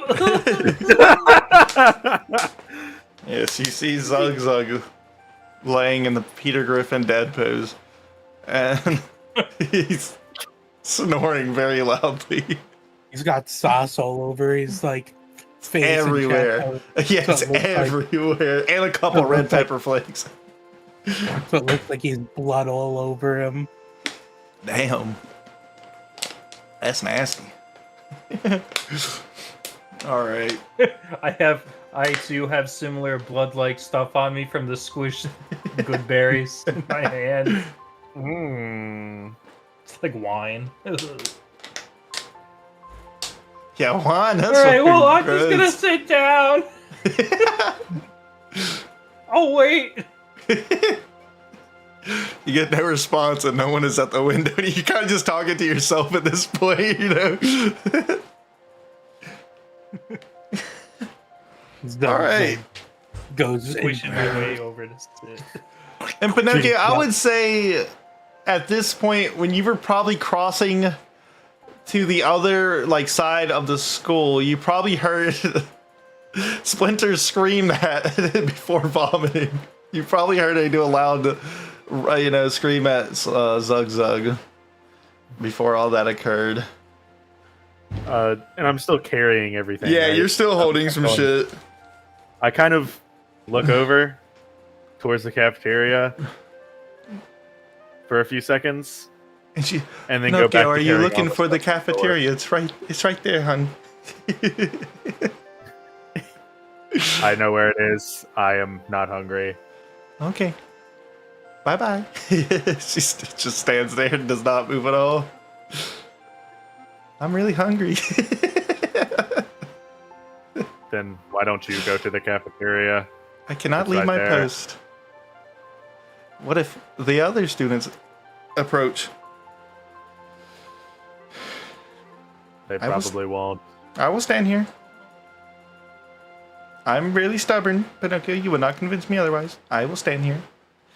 I already asked Splinter anyway. She said she would get me a slice, and I think she seems pretty nice, so I'm assuming she'll be back.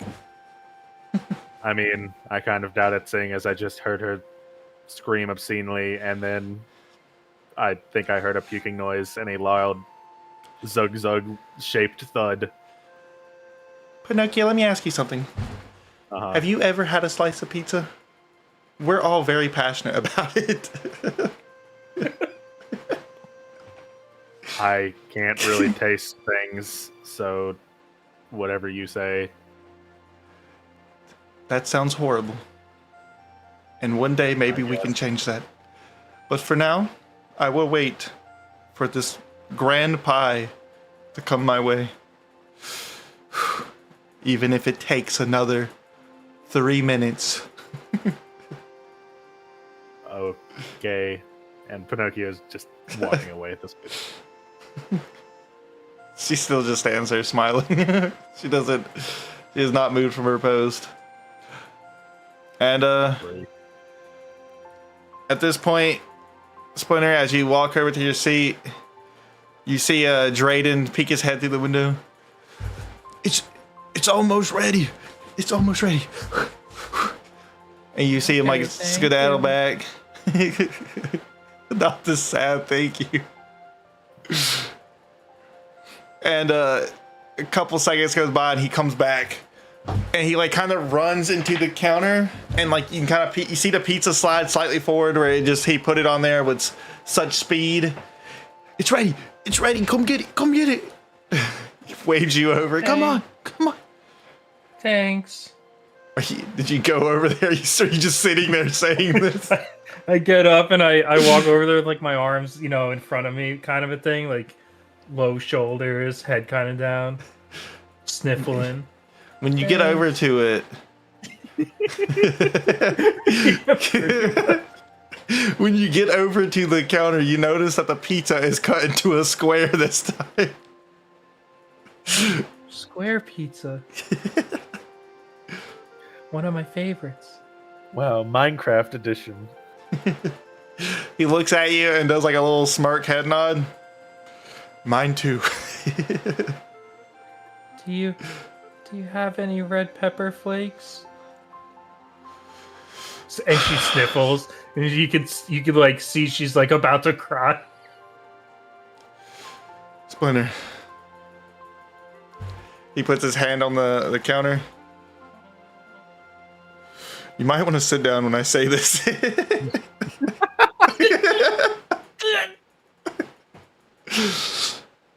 I believe Pinocchio has to rest. I have to get it from him. Can I get 2 plates? I gotta I gotta get this pizza. I gotta bring it to the front door. He turns around and grabs another plate. They're like the heavy duty white plates with like the weird blue edging around them. They're paper plates. The Zix D cup ones. There we go. They're so sturdy. Hefty. There you go. Wow. Okay, thanks. Bye. A tear falls from his eye as you walk away. He just wipes it off and goes back into the kitchen. He turns back around. Still hears the squishing. Splinter! What? Make sure you tell Pinocchio he should come back here sometime and learn to make a good pie. Oh hell yeah! That sounds like a good idea. All right, enjoy the slices. Thank you. Screw you, Zug Zug. Not this. Was that a squish sound effect of the grapes? Yeah, I'm still walking over. My boots are like very like it looks like I like went to one of those winery things where you like squish your feet. For the barrels and shit. Yeah. But I did it with my boots on. And also my entire like tunic is just like my Yeah. I'm just fucked up right now. What color were those good berries? They're like purpley, like red, like a red Grape. I always imagine them as kind of like the red grape. Let me AI generate one real quick. Let me look. What do you look good? I'm gonna look up a good Covered berry. in red liquid. Does it have a picture of them? Come on, D&D. I always imagine them bigger than grapes too. They're like, I imagine like one's like not the size of like your palm, but like I like if you just a quarter of the size. yeah. Like a persimmon? Like You what? look up Like a good persimmon? berries. It's just a bunch of nothing. Like nothing is the same. Everyone's got pictures of raspberries, grapes, cherries. So it's just whatever you imagine wants to be. It kind of looked like a foam ball, but like smaller Oh, okay. and not foamy. They got Okay. skin. Got skin. That's nasty. Yeah, human skin. Oh, Whoa. Bloodberries. bloodberries of the blood tribe. All right. So you're running with your pizza? No, just walking. Okay. You're walking. You're leaving feet prints on the hardwood floor of the grapes that are on your shoes. It's like a whole trail behind you going back into the entryway. We're just ruining this whole school. He's getting on Breaking multiple windows. on the massive rug. There's just like purplish feet prints coming through it. I walk through another window. Hey, we were trying to fix that. What are you doing? They're both made of glass too. It's a glass race. All right. So you're bringing a slice for your old ladies. You're bringing a slice for the old ladies here, or you're keeping it for yourself? I'm bringing a slice to the lady in the front. Oh, Miss Orlana. You're bringing And her I a slice? have a slice in my left hand, a slice in my right hand, and one's in my mouth. Oh my gosh, walking around like a Like dog. the toast. You like the put anime one in toast. your mouth before you got red pepper flakes on it? She wanted it. It's not my call. And so you run up to her with the pizza, and she looks at him, and she says, "Splinter, I thought they were gonna have red pepper flakes." It's a long story. Takes the slice out of my mouth. It's a long story, but Zug Zug ate the whole pie. He was being a real jackass. I've heard many things about Zug Zug. I've seen the mark on his hand. We're gonna have to discipline him. I believe you should. I will take this slice of pizza. And I will only be 80% pleased instead of 100, but it will be okay. Have you seen Pinocchio? We have red pepper flakes. Last I saw of him, he was heading to the housing district behind the building. Not far at all. You can see it through the big shattered window. Pinocchio shaped shattered window. Oh, I really want red pepper flakes on my second slice. And you can see as she points to the shattered window, you can kind of see like Pinocchio in the middle of the, like between the houses and the big hole in the window. Like you can see his back just walking away. It looks like he's holding many of things. And by things, I mean items. And by items, I mean inventory items, things. And by things, you mean our shit. Yeah. He's gonna bring it to the toilet. What did you say your name was again? I'm sorry.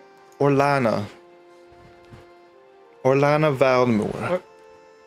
Oh, so ORLANA and NA. RLANA. Like that. Okay. Orlana.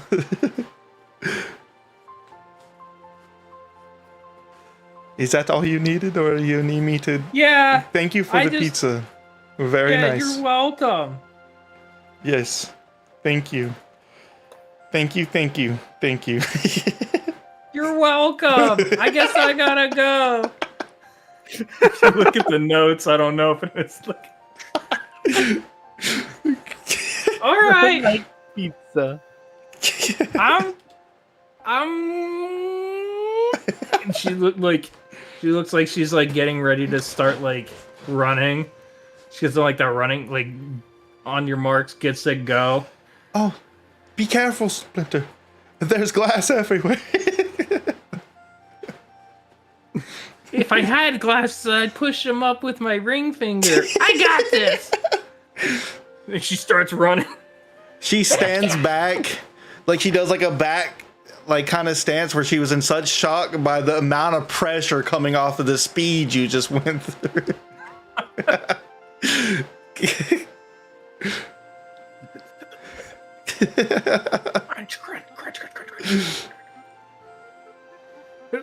Leaving more juice all over the carpet. All right. Pinocchio!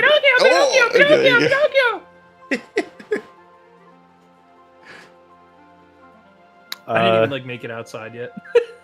Yeah, coming from inside the building, you hear a faint.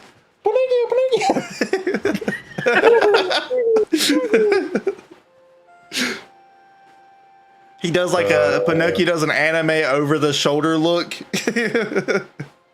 Eyes sparkling, Yeah. giant sparkly eyes. Not really. He is continuing to walk towards dorm Oh. 3. Same pace as before. No care at all. Pinocchio, Pinocchio, Pinocchio, Pinocchio, Voice Pinocchio, gets Pinocchio, louder and louder and louder. Pinocchio.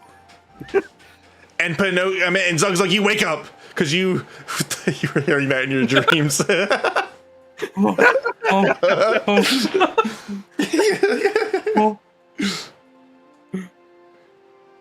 I In heard your the long dreams, you had like 10 splinters like around your head just screaming Pinocchio at you.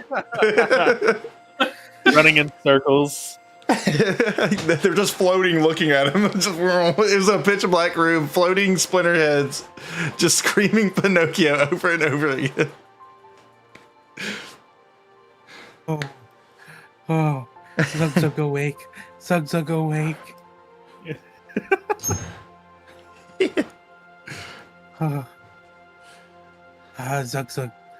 Zug had good food though. Hey, Zug, you sure do fart a lot while you're sleeping. Traded says from the window looking over at you. Kind of stunk up the whole cafeteria. You know, we don't like liars in this school, Zug. I'm pretty sure everything makes you gassy. That is what you wizards do. And I would know. I've worked the cafeteria for quite some time. Anyway, enjoy your nap. He walks back into the kitchen. Zug gets up. All right, Zug, you try to get up, and your your hands go straight in the glass from where Splinter ran through that thing earlier. Yeah, this is glass everywhere. Every room has glass in the floor. It's what they use for like confetti when the school reopened. Use glass. But no. All right, you get up, Zug, and you're up and about. You feel a little lightheaded, or just the feeling you get right after waking up from a short nap. Zug is going to start walking to the front of the building. Well, exit the cafeteria and go out to the front of the lobby. Front of the lobby, all right. So you start to exit the cafeteria and going back down the hall, and that's when you kind of see a blur of a person run past your hallway entrance through the broken hole of glass, screaming, Pinocchio, Pinocchio, Pinocchio. Pinocchio, Pinocchio, Pinocchio, Pinocchio, Pinocchio.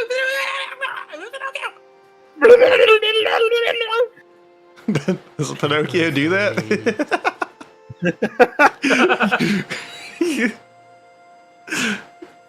Pepper flakes. Pepper flakes. Pepper flakes. Pepper flakes. Even in life, I still hear Splinter yelling Pinocchio. And you say that to yourself, and Orlana sits in the corner and she says, Are you talking to me? No. Zugzug speaking to his friends in his head. Oh. Well, as long as they're friends. Are you just gonna stare at me? Are you gonna keep talking to me? Pretty woman. No? Unless you want to talk about something. No. Enjoy your pizza. Okay. She goes outside. And she drops metal on the floor. Oh shit, my rapier! Yeah. She eats a pizza and it makes her belt pop off and it drops the rapier on the floor. All right. So Zug thinks you should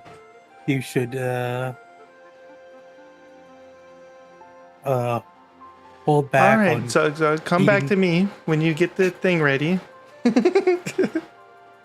Get what thing ready? Whatever you're about to say. Zug thinks you should eat less pizza, maybe more salads. Damn. She looks away from you quickly and opens the door and steps outside and shuts it behind her.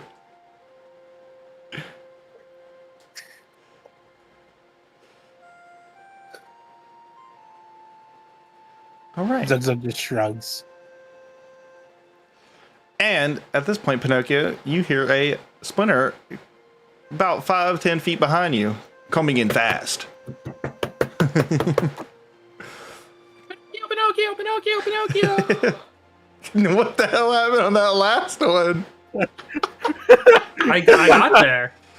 No, you did like, I don't know what your microphone did, but it sounded like you went into like a spirit dream world.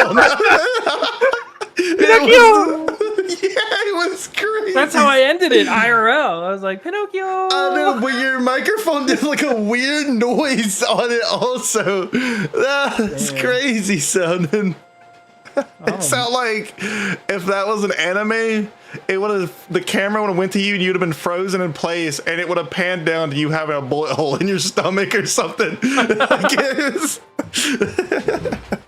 What the fuck, dude? All right. Shot! Oh! You have made it to Pinocchio. What are you going to do now? Pinocchio, what are you doing? Oh, engage in battle. I am still walking. I assume Splinter is just, kind of walking beside me now. Or behind me. Yeah! You assumed right. They're Do gesturing. you have the red pepper flakes? I'm carrying like a pile in my hand of just all of our stuff, which includes but is not limited to 10 rations, 12 empty jars, hempen rope, 50 feet, 1 potion, 6 bars of soap, 4 Slim Jims, and a shaker of red pepper flakes. Not a dice set though, because that was broken. And he's holding the horse. And I have the horse and the wagon. Oh wait, no, you were the horse for the end of this, weren't you?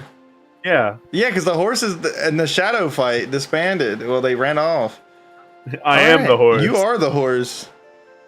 You're the horse. I am Uma He's Matsume. holding the whole wagon. Yeah, brought the whole wagon back there. He's got the cage still dragging behind it. Wait, why do you have all that stuff in your hand if you're pulling the wagon? I don't actually have the wagon. I should know. Damn it! But I do have all the stuff in my hands, All this stuff. and I am I'm continuing. assuming you're bringing this to our lodgings. Where are we Yes. staying? I have decided to put us in dorm 3. Okay, cool. You want to race there? It's like Not 8 feet in front of you guys particularly. at this point. It's like you're at the door, it's just about it's right in front of you guys. Oh, it's right here. I won.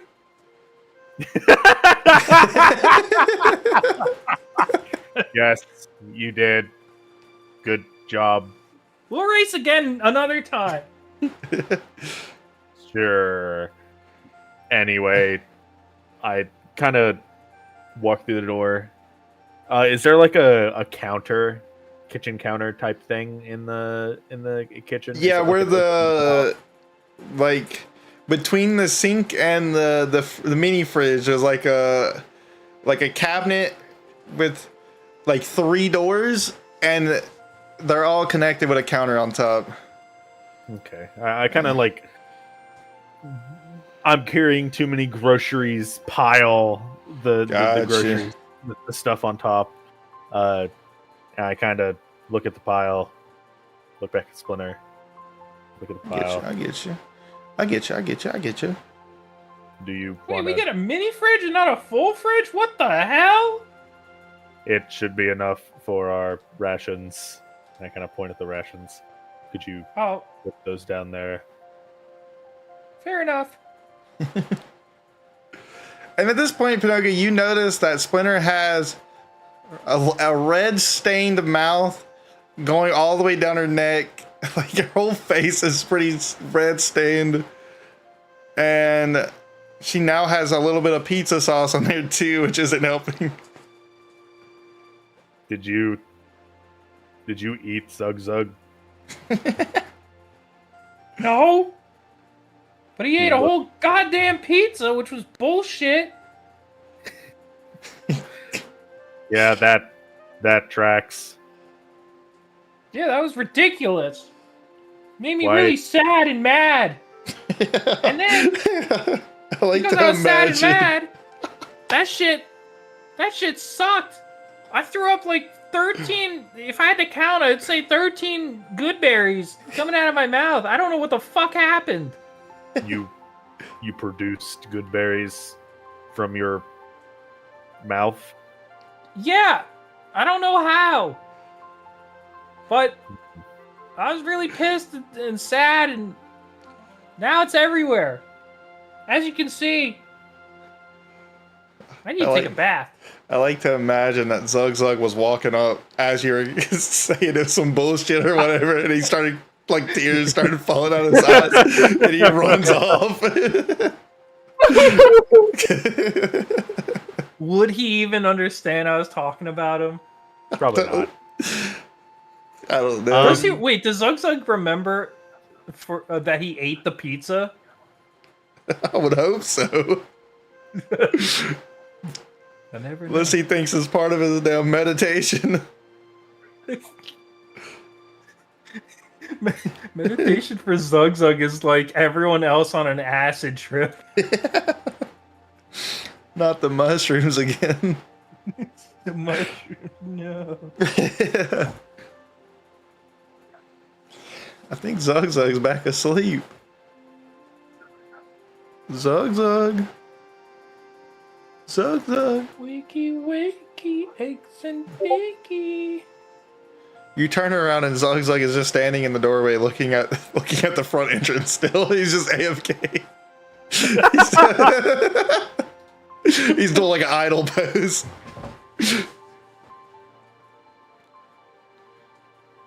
A BRB message pops up above his head. Toots.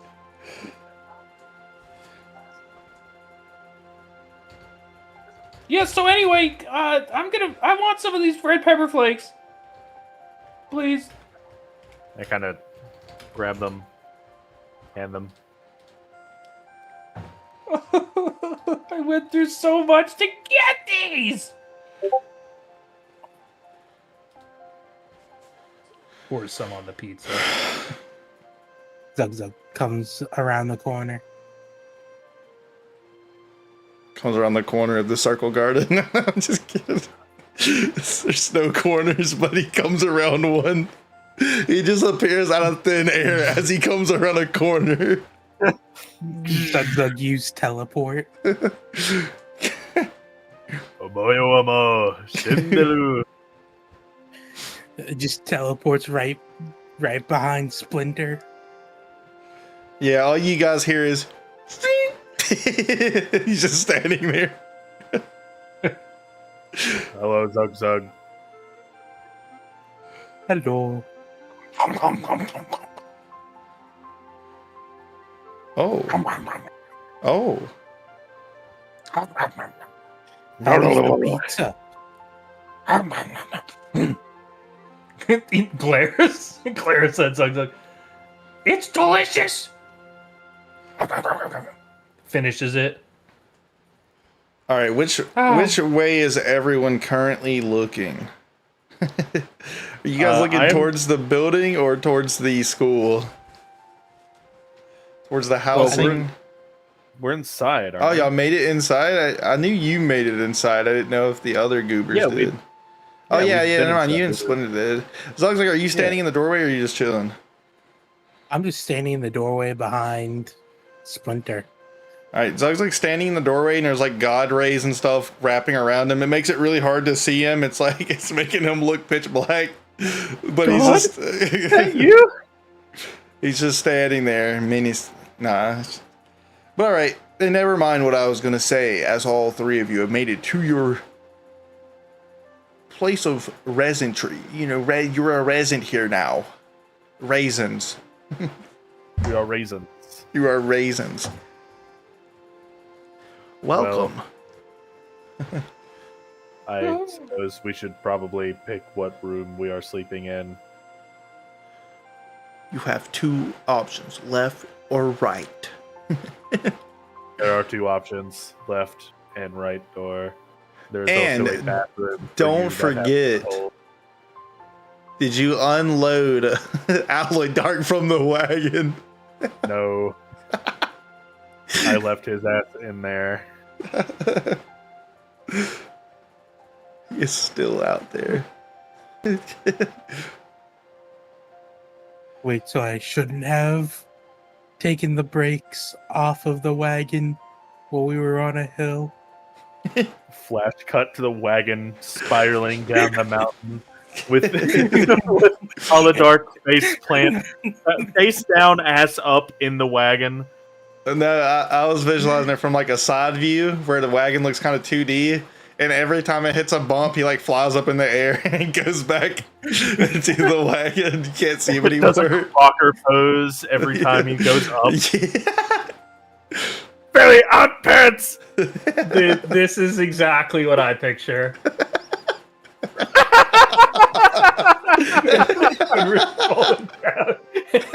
To the explosion. Well, he's in a coma, so just give him to Orlana. Yeah, he's fine. I'm sure they have medical facilities here somewhere. All right. So are you all walking into the bedrooms? Orlana went into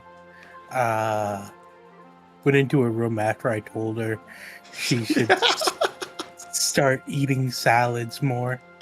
I like he said into a room as she went out the front door. Zug doesn't know. Zug is I know. So it made it better. You told her to eat a salad? I told her she should eat more salads. Damn.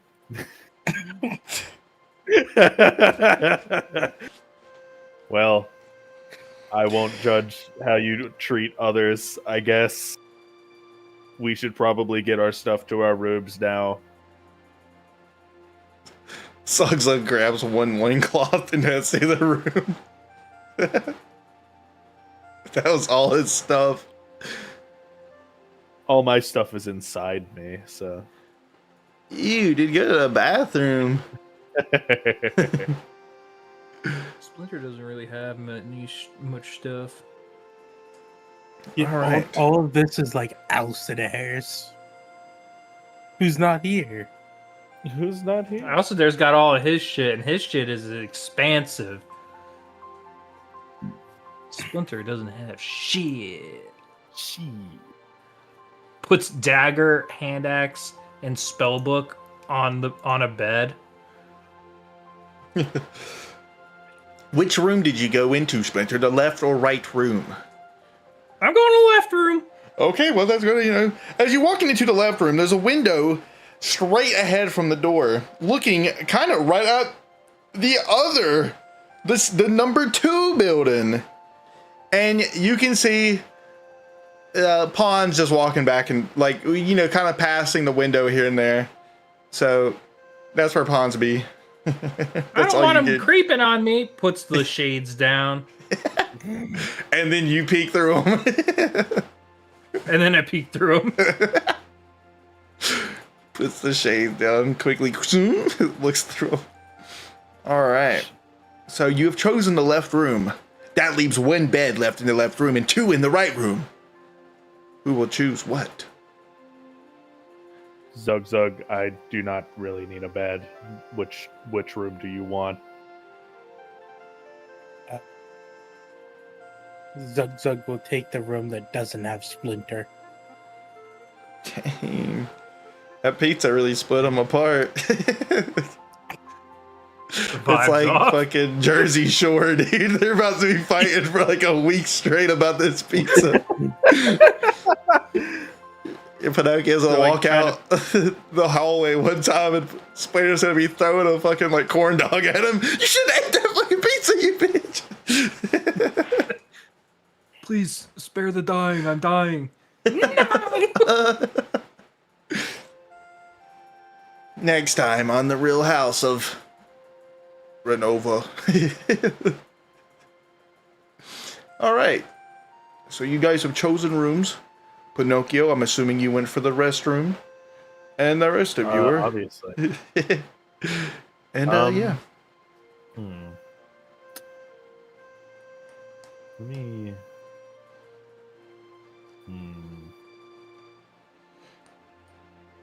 Zug Zug goes and pushes the bed with his bed, so he has two beds. So he's got a bigger bed. Zug Zug, I got bad news for you. They were bunk beds unless you broke them apart and laid them side by side. He jumps onto the top one and it just squishes into like a sandwich. Just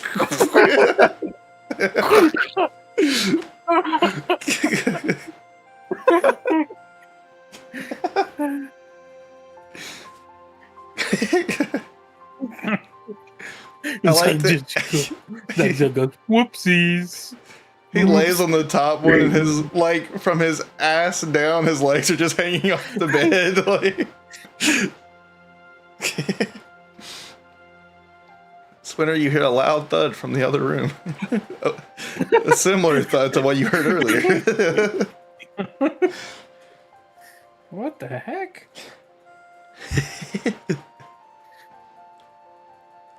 All right. Pinocchio Mhm. will take the same room as Splinter. Okay. So Splinter, you're chilling in there, and you just hear.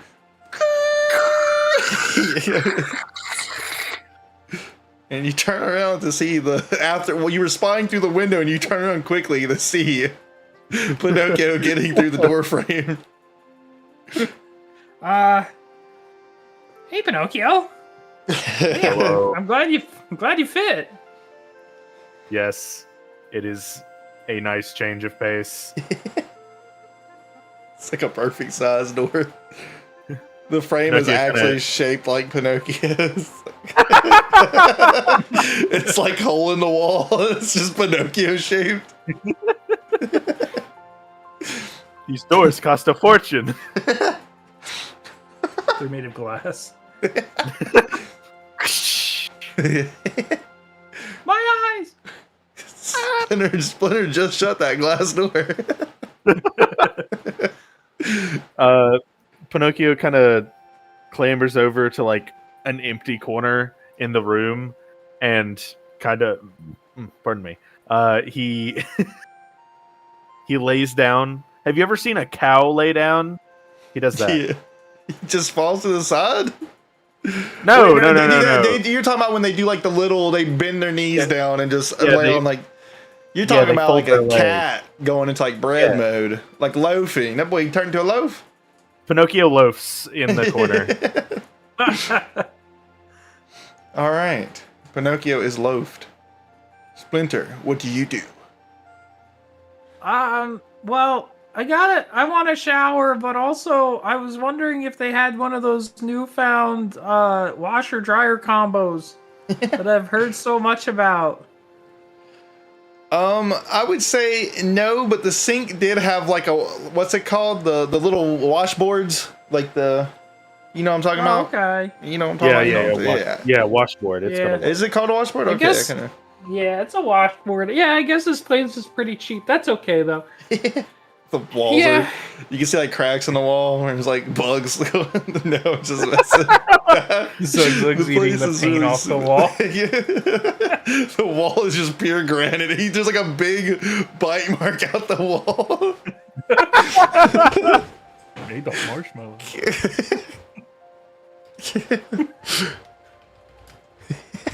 Yeah, I guess I'm gonna shower or take a bath. I mean, Take a shower bath? yeah.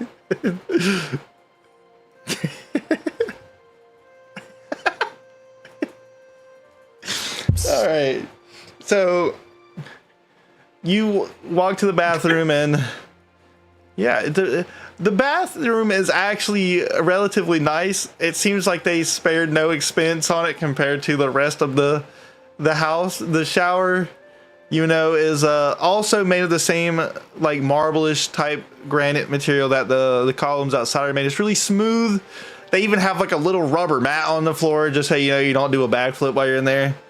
And yeah, exactly. And even has like, it's like the bottle is shaped like a dove. Shampoo. Wow. Oh, this is great. This will go great in my hair.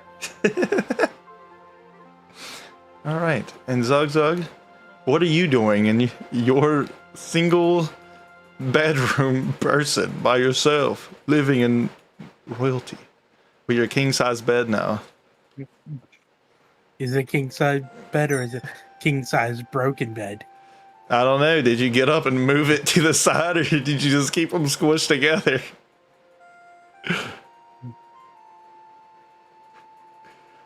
That's a good question.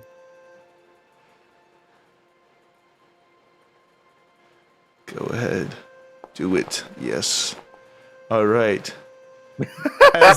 So you jumped, when you have originally jumped into the bed, you just thought you were still that high up. You didn't even realize the bed flew, like collapsed under you. You just were very, you honestly thought the bed was very comfortable because at this point it is now 2 mattresses stacked on top of each other. So it's just extra cushion for you. Zug's kind of just arms out to the side, legs out to the side. So his arms are hanging off the bed, legs are hanging off the bed. Oh, okay. Just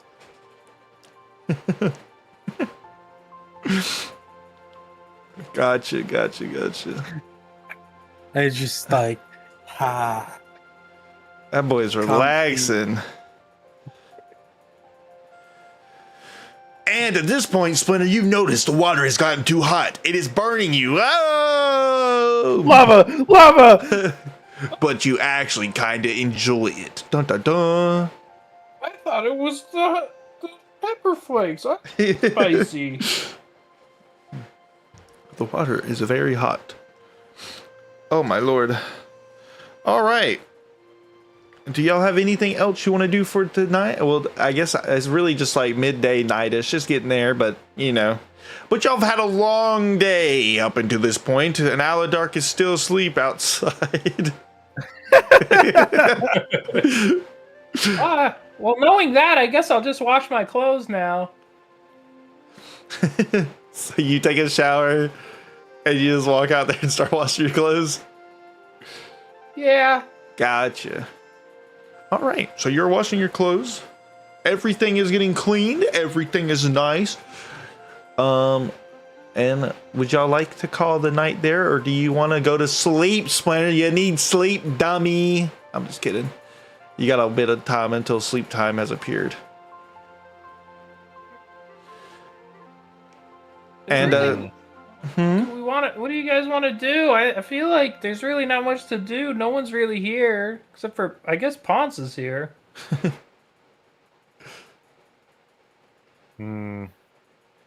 I suppose we could go check on the small wizard boy. he unloads.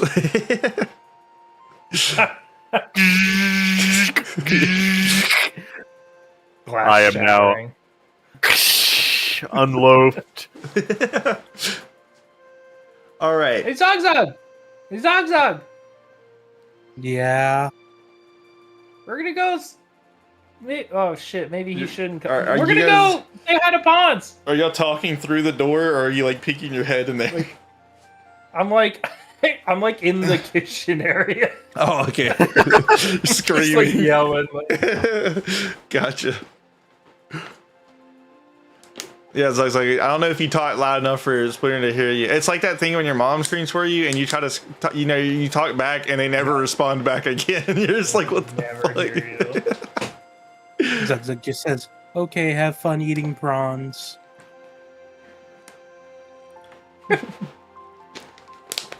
Oh, he must be asleep. I didn't hear him. All right, Pinocchio. Let's go say hi. Yes. Yes. All right. So both of you adventure onward to the building right next to you.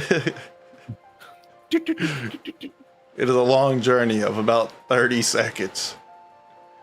And you get to the door, and it is locked. Thank you. That's what I was trying to do.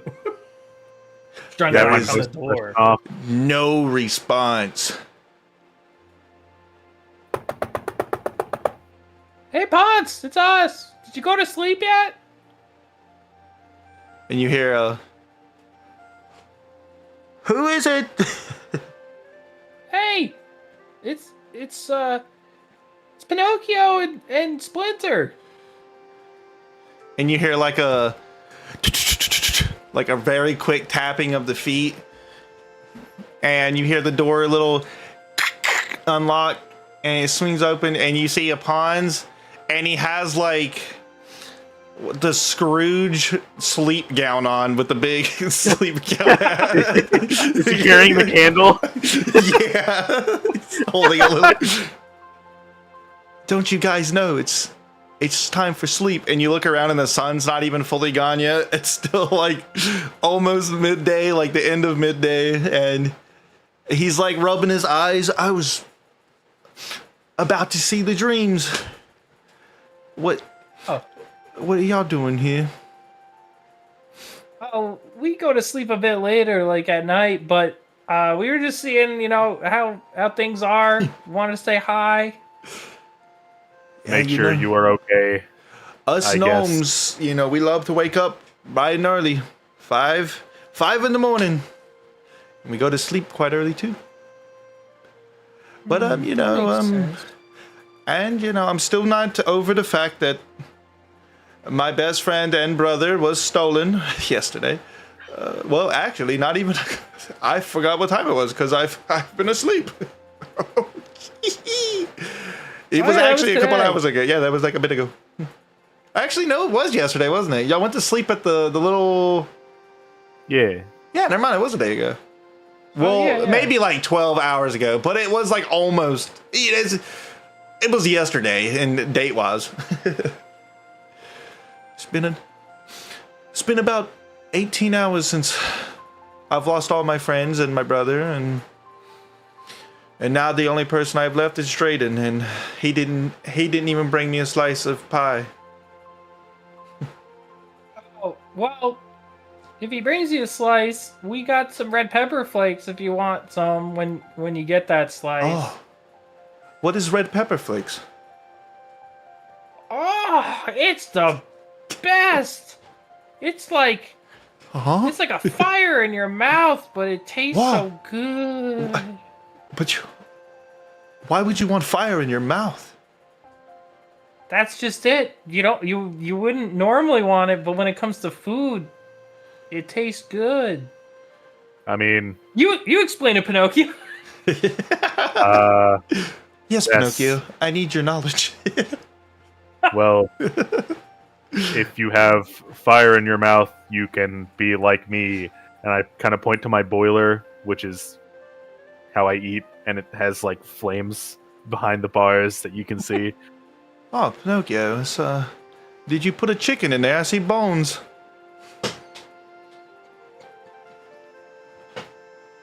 Yes, chicken. Mmm.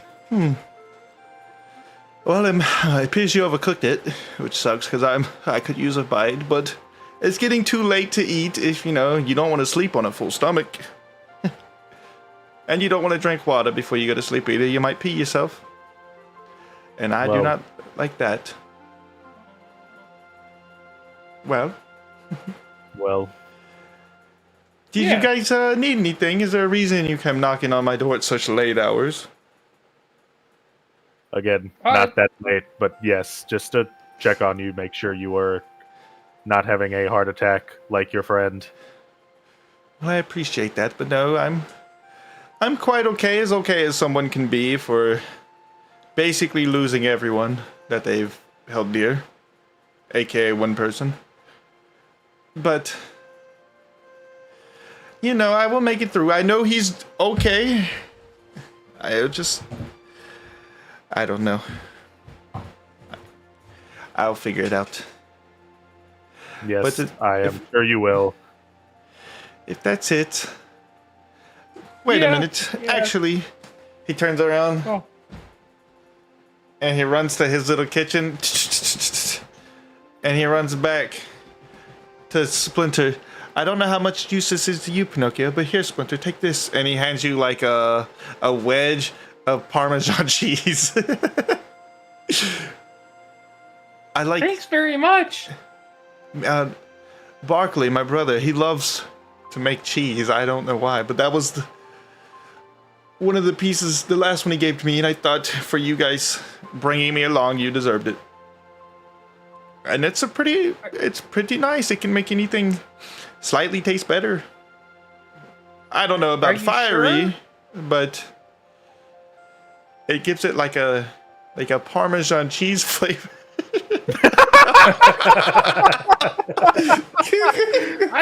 I really appreciate it. Are you sure? You should give this to us? He looks at you with like tears in his eyes and he nods. All right. She kind of has a little tear in her eye, but because she loves Parmesan cheese. It's All fresh. right. It's fresh as Well. it can be. I'm gonna put this in the mini fridge. Wait. If Zug Zug eats all of this, I'm gonna lose my fucking mind. We could put a lock on the fridge. Oh, that's a good idea. He's gonna eat it too. Lock stomach down. All right, well, thank you. Yeah, let us know when you get that slice of pizza. We got the red pepper flakes. You're gonna love it. That sounds, maybe without the pepper flakes, that sounds kind of dreadful. I like, like fruits and sweet things. Why would you want fire? It's lighter than fire.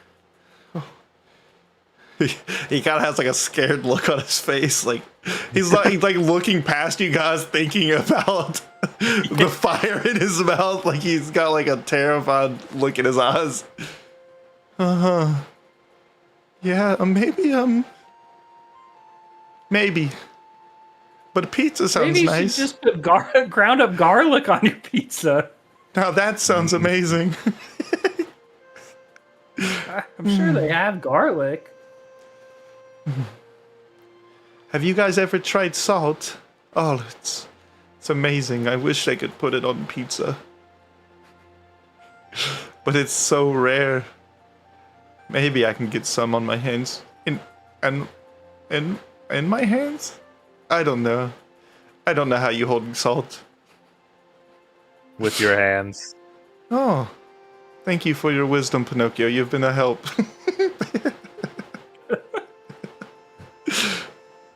But I will let you guys go. I know you guys are probably very tired, as it is getting super late. And he slowly starts closing the door. He's like just looking at y'all. Good night. Bye Okay, bye. good night. Goodbye. As the door slowly shuts and you hear it click, and you hear like a bit of whimpering as you hear slow feet, like footsteps back to his bedroom.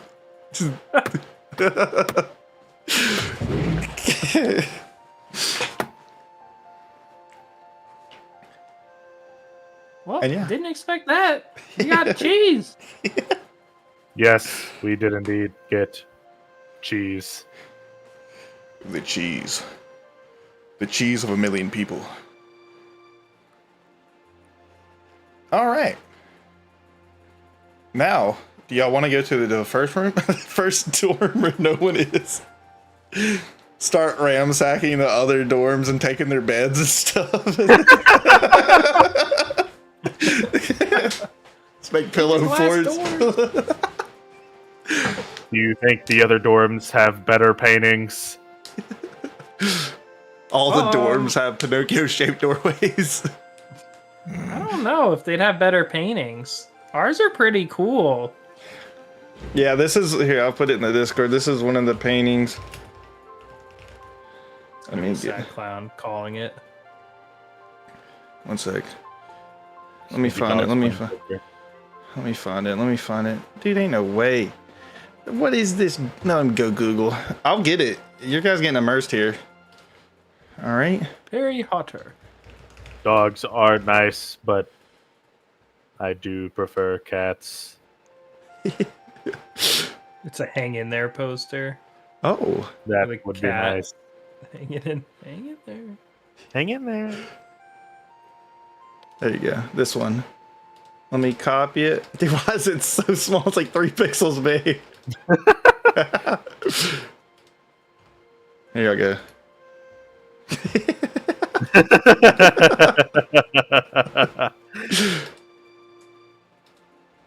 That is the painting. That Yeah, is we should probably. It's not even like the painting in the screenshot. It's the screenshot itself is the painting with the chords and everything. Yeah. Why is it so small? What's this guy playing fucking 22 resolution? He's on console too. He's on a TV taking that picture. What the hell? All right. You guys figure out what you're doing for the night. I have to go tinkle, and I will be right back. This guy is pissing. I gotta pee really bad. I'm gonna go tinkle too. Okay, But Sprinter's going to the bathroom. I don't know what else I'd want to do if no one's here. I already ate pizza. I'm clean. There was that other teacher, correct? Oh, yeah. You can see what's up with him. Yes, that could be educational. Ha, Yeah. ha, ha, Ha. Ha. ha. Nice one. That was good. You want to hear another joke? We should bring Zug Zug.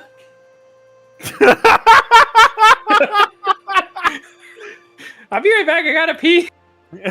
Yeah.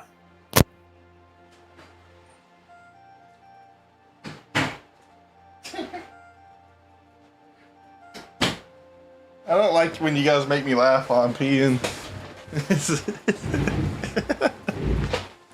Zug's like, are you peeing? No. How do you feel about what they said about you, P-Man? Zug Zug didn't hear it. True.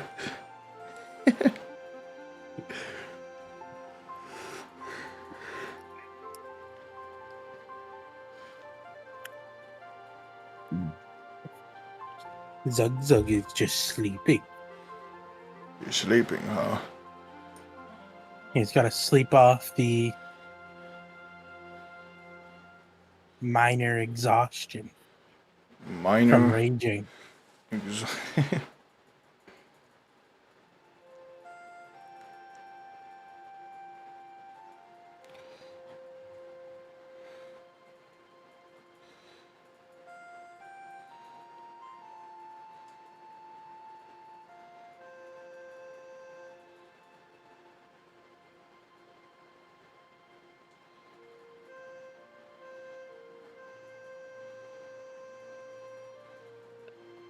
I'm back from pissing. You're back from peeing, Why'd you guys make me Yeah. laugh while I was peeing? Maybe pee all over the floor. I'm just kidding. Hello, I'm back. Welcome Hey, back. me too. I tinkled and I grabbed me a Mountain Dew Zero Sugar. Okay. Respectable. Okay, so you guys are... What are you doing? You're going to see the teacher, or are you getting Zug Zug, or are you doing both? Oh! I almost died. We should probably get Zug Zug. Isn't he sleeping? Yeah, well, let's not get him if he's sleeping. That's a good idea. Let's go see the one guy.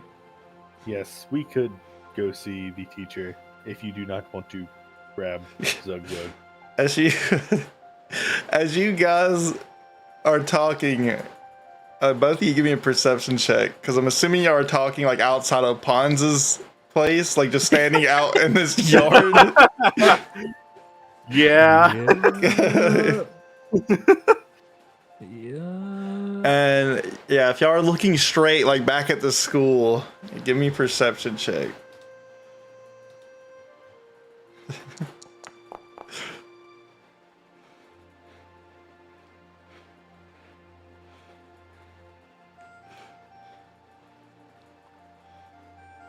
All right.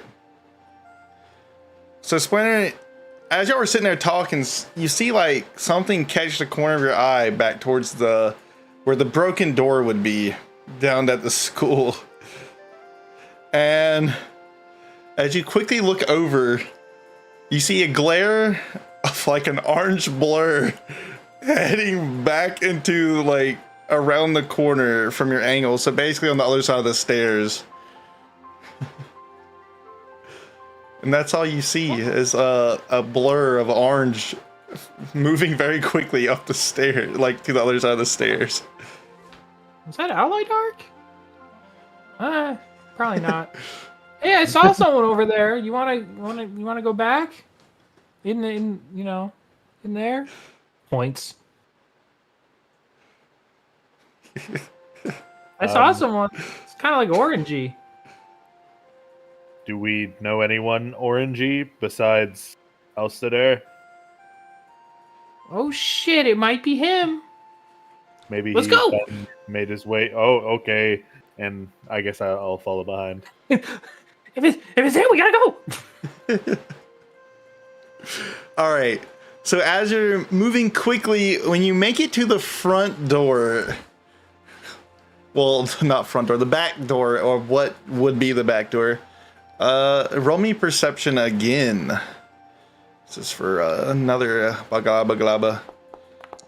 Okay, well, you were running too fast. You slammed into the All door. right. So as you are moving forward, Glass in my knee. you notice Pinocchio as Splinter's kind of ahead of you, but as you're following behind, you see 2 feet prints of a purplish red hue, and then you see 1 footprint coming from the glass pile of red. Heading towards the stairs.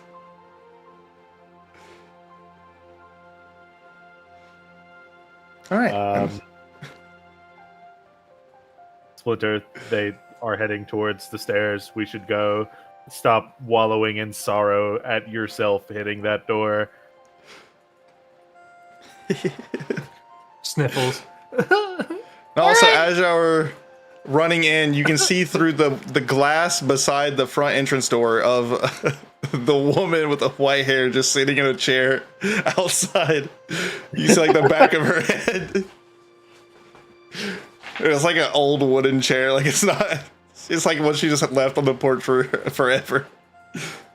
And all right, so you guys are going up the stairs, following the trail of red of 1 foot. Yeah. All right.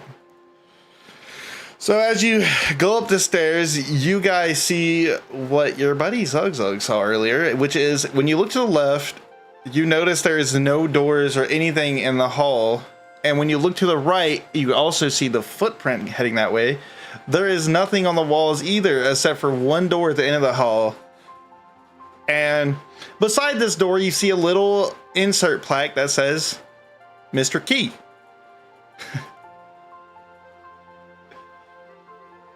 All right.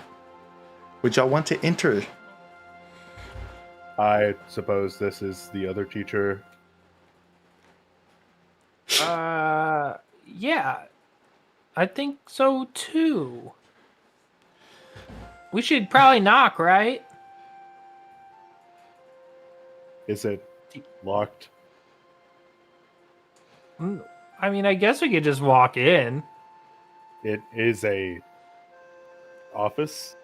When you get closer to the door, you can notice that it wasn't fully shut. As you can see, somewhat on the handle, it's just a little bit of blood wrapped around the doorknob. And the door is slightly cracked to where you can already see, like, that's not a, you can kind of see like grass and stuff through the crack of the door. Why is there grass in this room? And Pinocchio opens the door. As you open the door, you see white-topped mountains, snow-covered mountains, and it is nighttime here, and the light from the moon is directly like in line sight of the door. The moon is massive, and there is fireflies, and you see in the distance, give me perception. Let me see if y'all see it, especially Alstair. I meant Splinter because she is 2 feet tall. All right, well, we're not going to talk about that, John. So, There's blood on the handle. yeah, you're looking at the doorknob, and Pinocchio is standing in front of you, so you can't see anything. So, Pinocchio, you see a cherry blossom tree in the distance with a lantern under it, and you can see a figure wearing orange under it. And yeah, and like I said, it is you hear the night. Do I have night sounds? Let me see. Oh, you hear the calm nights. And yeah, y'all hear the nights, or am I dumb? It's a nice song. I just heard the same song as before. Let me see. I might have to lower this. Can you hear crickets now? I Yeah. think so. I might need to turn it up, but it's okay. So, anyway. I do hear it. Yeah, just a beautiful night sky. You really just hear the bugs about. You see the fireflies flying, and you can hear just a nice breeze coming through. And like I said, the area here, y'all are used to Zephyrdine right now, or Tafford. Oh lord, dude, I forgot what the fucking city's called. Well, the region y'all are in's called. Thamerdine. Oh no, where the fuck is my notes? Thamerdine. Okay, Thamerdine, and y'all are used to Thamerdine, which that region is particularly hot. It's usually summers go to like the 90s to 100s there, and yeah, y'all been used to about 80-degree weather, really humid, and this area is a nice, if you would have to guess, probably in the like mid 50s, low 60s, somewhere around there, and it just has a nice breeze coming through. Yeah, and there you go. And at this current time, there is very few like flurry, like a just small amount of snow falling. right. Welcome to this area. God damn it! Not this shit. This isn't an office, Pinocchio. No, but it does say that this is his room? Question mark. Perhaps that is him over there. Where?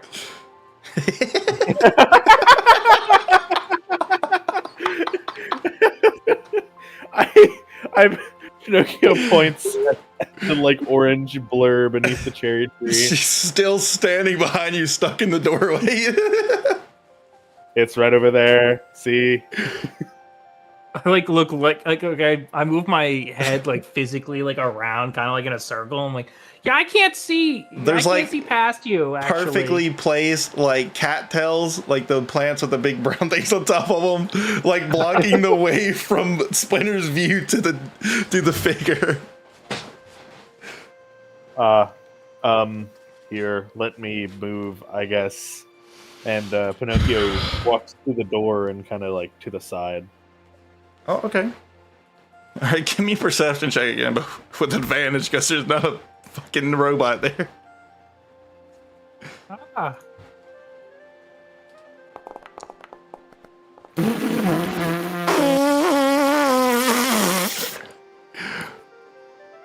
Are we sure the game isn't broken? Like, what are the odds of having a 3 nat 1s appear?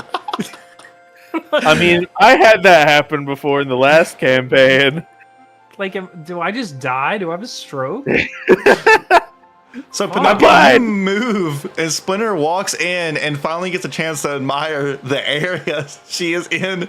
She looks to the right. There's mountains across the big open area of clouds, and she can see waterfalls coming off the mountains. The moonlight glistening off of them is the only light source even in that direction. And, you know, it just gets her in awe as she forgets what she was even looking for. Wow, it's really nice in here. Out here. And I would It say you both feel significantly calmer immediately when you walk in here. Like your stress has been lifted very, very slightly.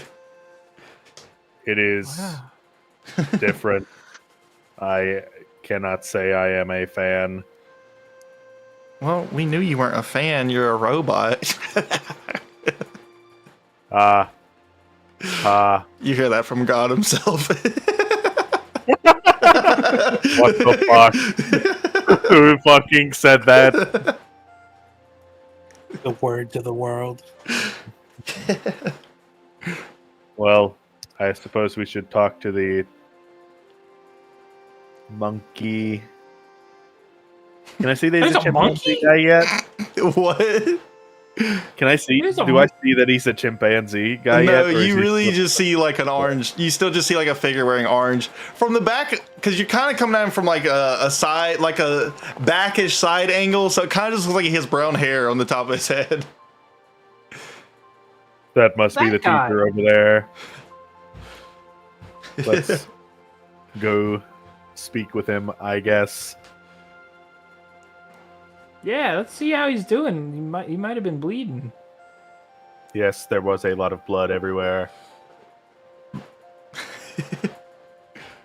Step, step, Mr. step, Keys! step, step, step, Keys! step. Mr. Keys! Mr. Keys! As y'all walk over and get close to her, closer to him, you get to like the behind him, and as y'all are saying that, you see the same thing Zug looks all over. He just slightly puts his hand out and pats the ground next to him as he sits there in silence. I don't think this guy likes to talk. I think he likes to sit. And he pats the ground again. Bless you.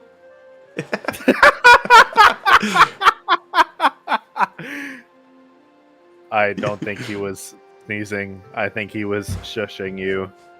Oh, shit. Okay. Bless you. Fuck. And his pats get a little bit more aggressive. It's good to be polite, Pinocchio. It's better to be polite than not. All right, let's go sit down. as you get closer to him, who is sitting? Are y'all both sitting on like side of him, or is like y'all going in like a row formation? How are we sitting here?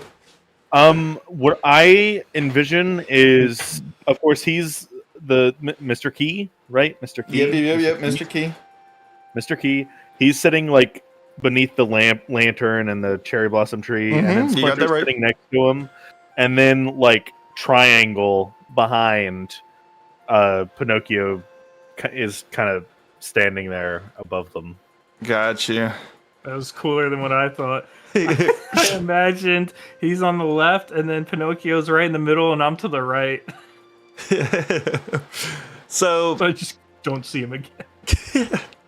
So as you get beside him, Splinter, and you start to sit, you notice that he is not a human, and you see that he has a monkey's face. You know, he has a lot of monkey features. He just has he has like the body of like a human, like the height and everything, the length, but the head of a chimpanzee.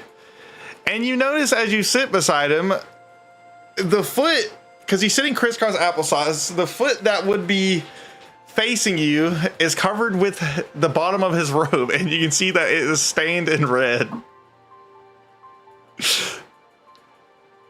And he is still just sitting there in silence and eyes closed. Did you walk on the glass? And he just slightly does a very small nod, like an instant, like, doop, just a nod. I don't know who did that, but that stinks. Close your eyes. All right. You close your eyes. Do you close your eyes, Pinocchio, or are you just sitting there Pinocchio, looking? Pinocchio's not even sitting down. He's standing behind them. I know, but I'm saying, do you want to close your eyes, or are you just gonna sit there and chill?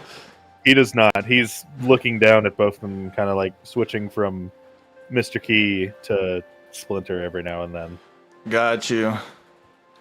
So, as you sit there and you close your eyes, Splinter, you close your eyes, right? Yeah. All right. You hear, breathe. Like me.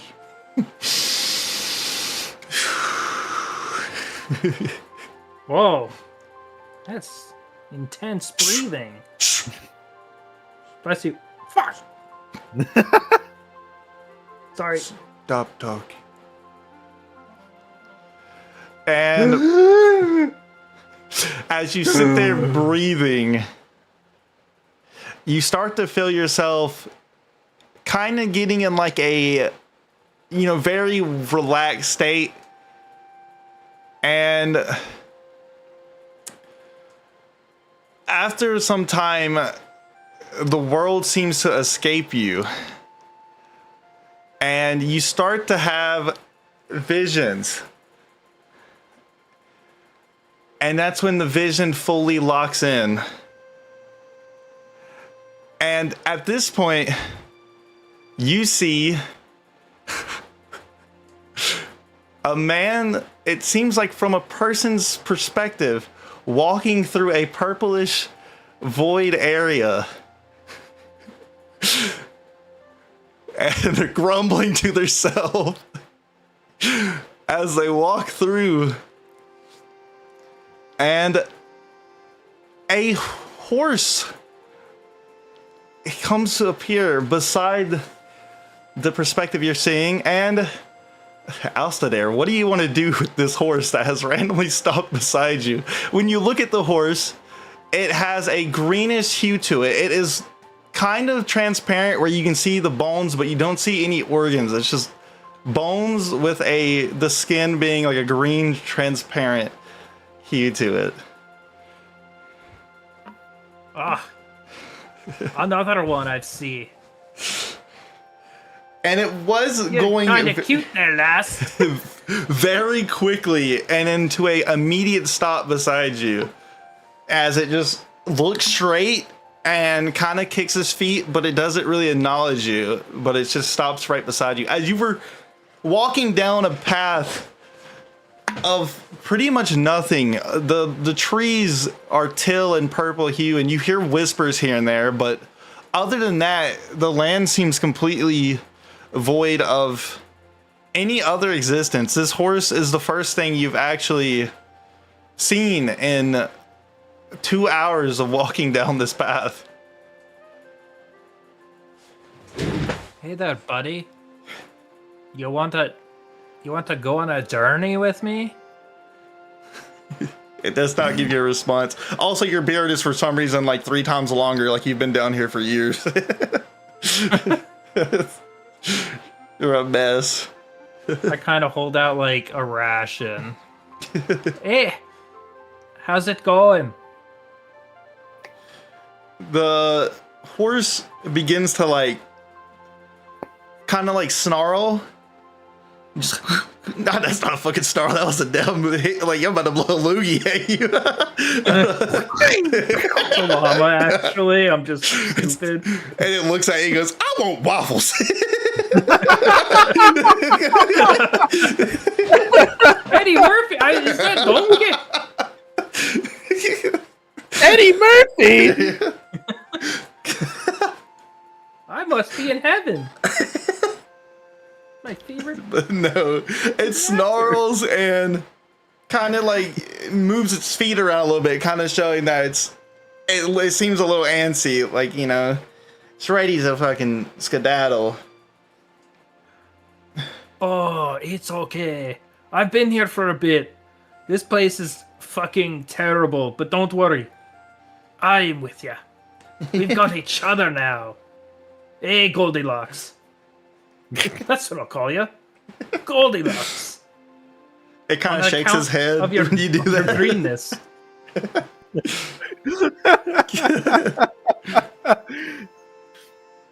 It says, Yeah, me too. I'm excited about our friendship as well. Yeah. How about we take we kind of walk. Maybe I could ride ya. Would you And like it- that? I kind of like put and my it- hand out very slowly.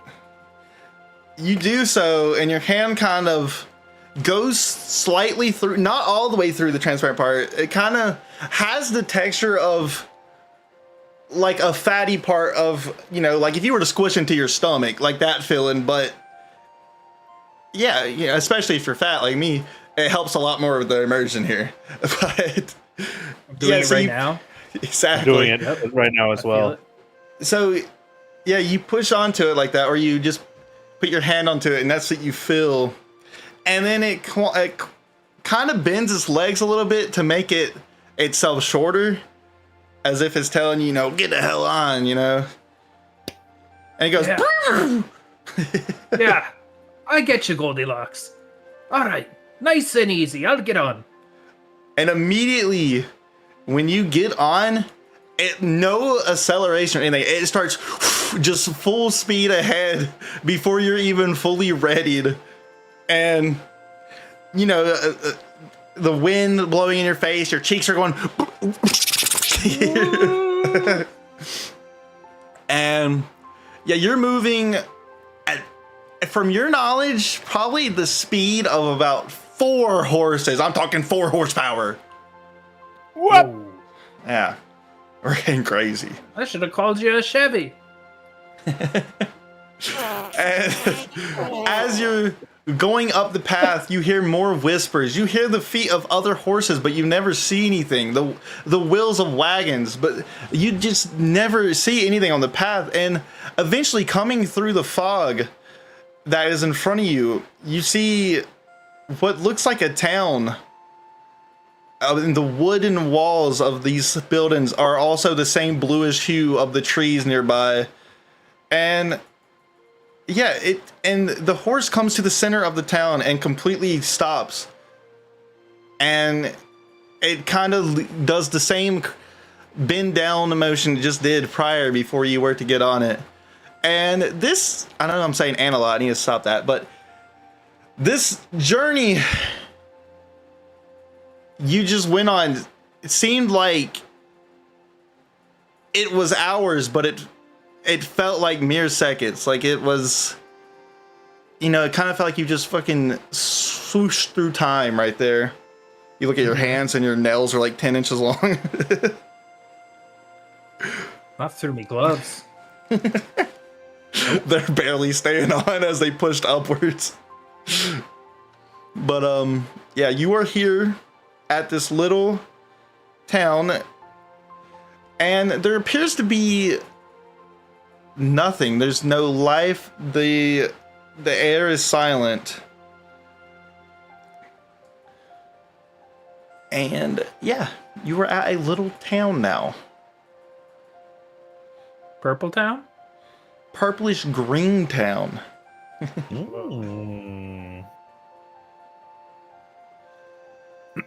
Wow. Good And you job, notice- Goldilocks. It has your standard buildings you would see at a normal, or what you were normalized town, where you can see tents where a blacksmith maybe would be. You see saloon style doors, and you know, your little just inns and hotels or motels, the armors, the tailors. You see all these sorts of buildings, but you don't see any sign of life. But you still do hear the faint whispers. And you notice, as you stand here and just admire the area around you, give me a perception check. Please, God. Please. Please, God. I hate you. I hate you so much. You notice that there is some slight movement from the salon. As you look over quickly, you see the doors, the saloon style doors, as if it looks like someone just closed them, where they have like a little bit of wiggle to them. You notice that very slightly, but other than that, it doesn't seem like there's any life.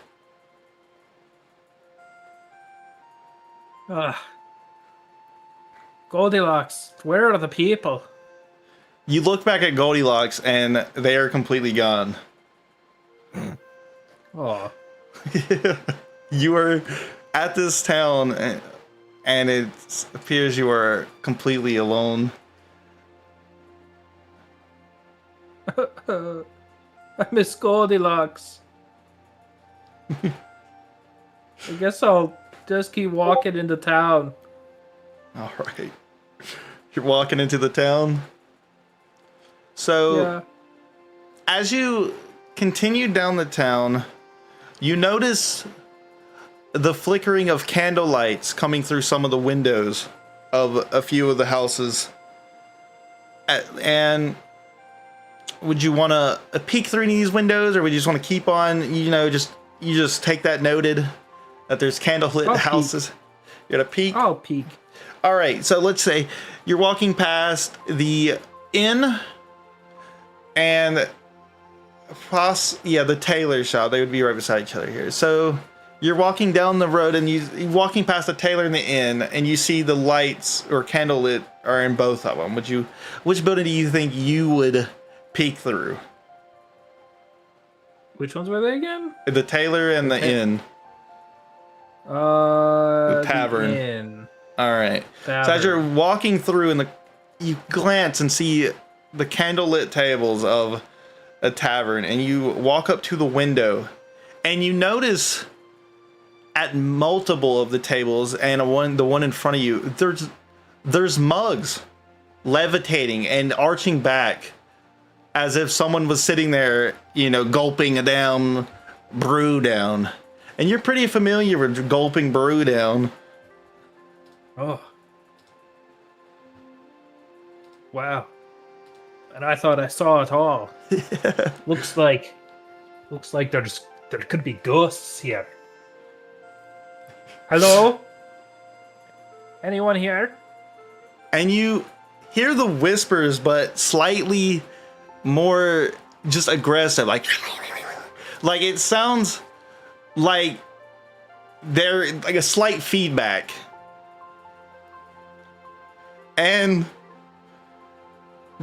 you hear a door open from behind you across the street where a little motel would have been. And give me a perception on this one. Please, John, have a successful roll today. Thank you, God.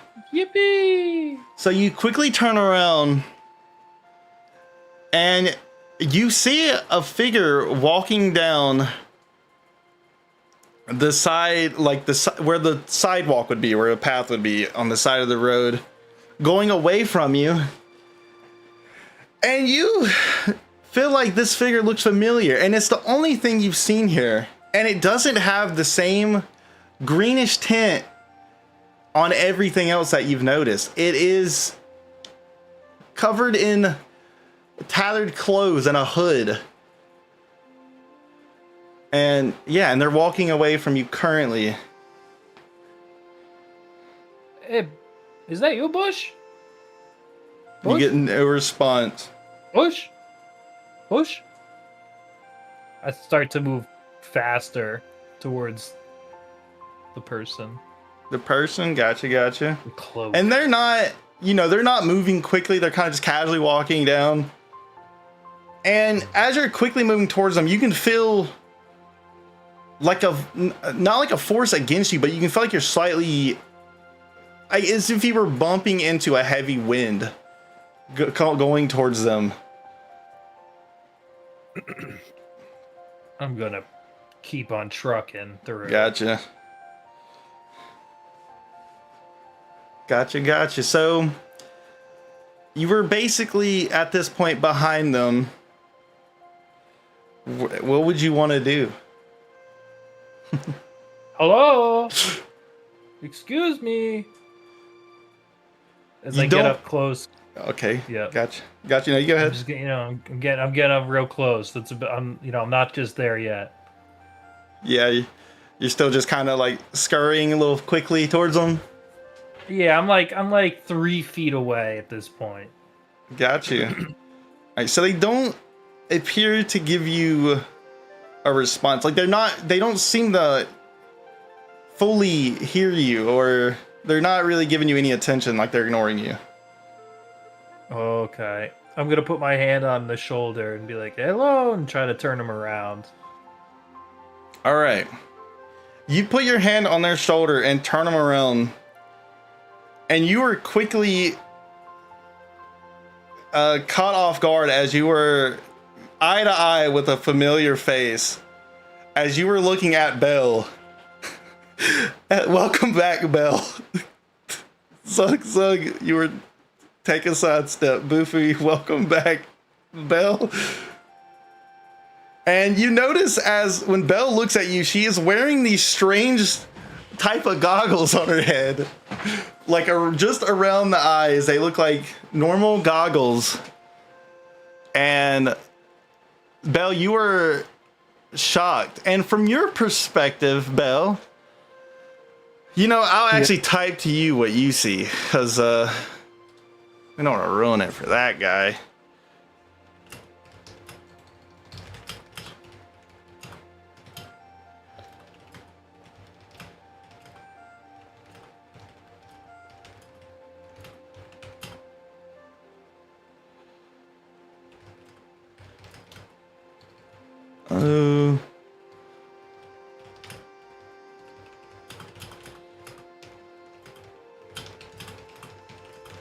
All right.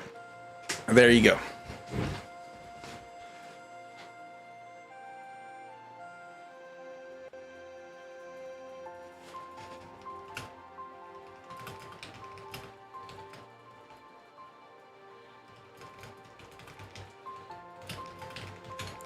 So yeah, you are caught off guard as you are face to face with Alcidair, a man you have not seen in it's been like 2 months now, as you have been stuck down here.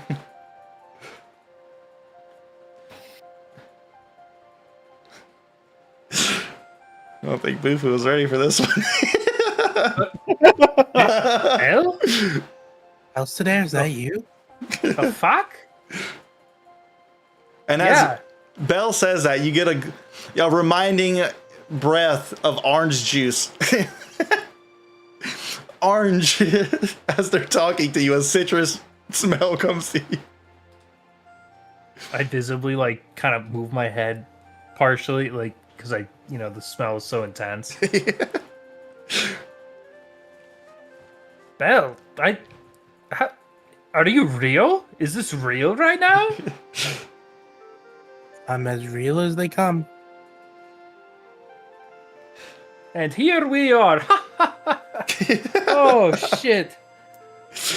Well, I saw you get taken in that portal, and honestly, I looked for you, and then I realized, well, how could I find you? So, and now I'm here. How long have you been here for? Since that moment? For you, Belle, Alstadair knows it's been about 2 months since y'all seen each other, but for you, Belle, it feels like it's been years. And you don't know how long you've been down here. I don't know how long it's been. It feels like maybe years I've been here. Oh shit. Well, it's been about 2 months. One moment, let me So- type another thing to Young Blood here.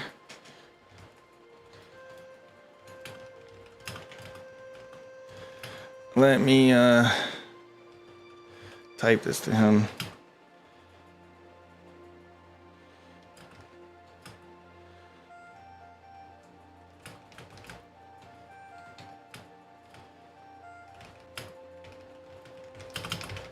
All right, there you go.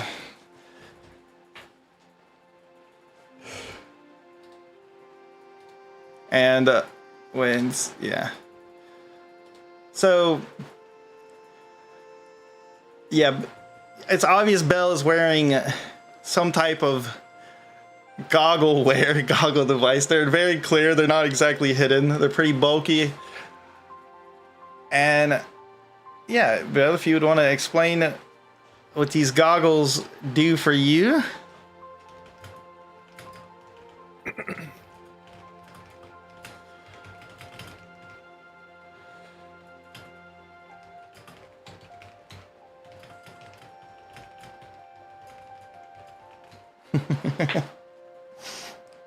I'm overwhelming you. So the goggles allow me to actually see what's going on in this realm. So, you might just see things moving around and such. I can see the spirits and everything with the goggles. Oh no. I took a piss outside of that one. You think they oh. It was cold out too. Fuck. Whatever. Well, that's pretty cool. Ingenuity. Wow. Yeah, I can take you to the person that made these for me. He's a town over. Yes, please. I have some investigating to do. Okay. I need to see. All And then- right. You can fill me in on what's happening in the world as we go. So Yeah, it's been a long 2 months. yeah, from your point of view, Billy, you see a lot of angry folk looking at Alstadair. They're like, I was walking here, you bumped into me. And yeah, as you continue forward, or as you guys start to walk, Alstadair, you can still feel as you're walking into the presences of something. Alcinair, just walk behind me. All right. Yeah, it's pretty windy over here. You're bumping into all the spirits. Oh, That's not a I'm good sorry. thing. If I could see him, I'd be able to change it. But yep, I'll follow you. Uh-oh. You don't want to get shivved by one of these spirits. Oh, Oh. Jesus. And Oh, as y'all, start to just walk into the town over, anything, any updates you want to give Belle or anything of the sorts out there, anything cool Everyone's and dead. oh,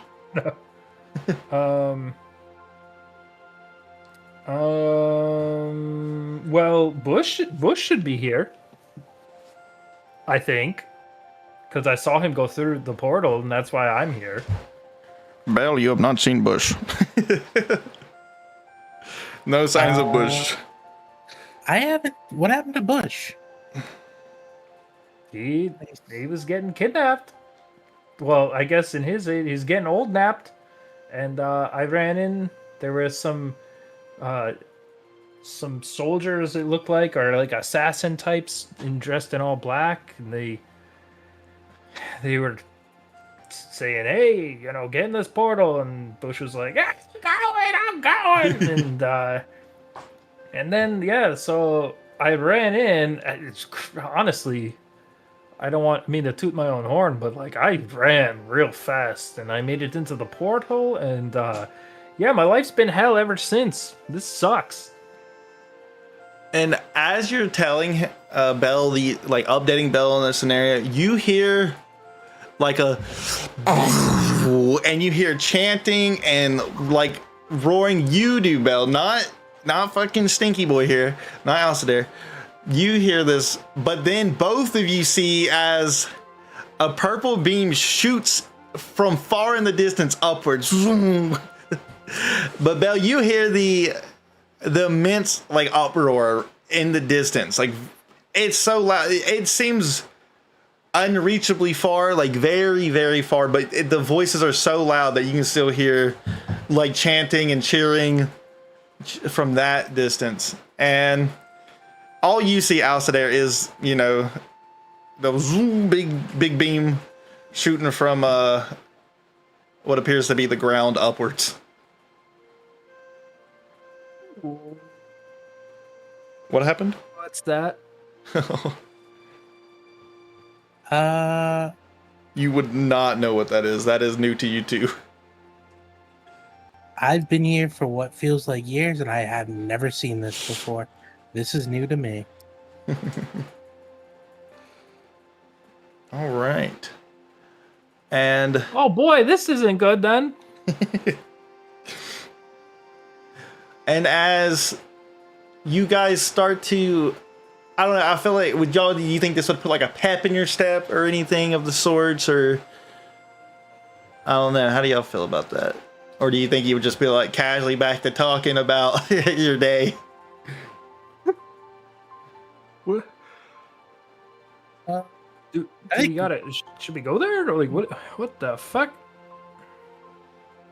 I think Belle would be kind of excited to have seen somebody Oh no, she knows. Yeah, you would probably be in fucking actual shock right now. You would probably be, even though Belle wasn't exactly the excited type, this would probably be one of those moments where you're you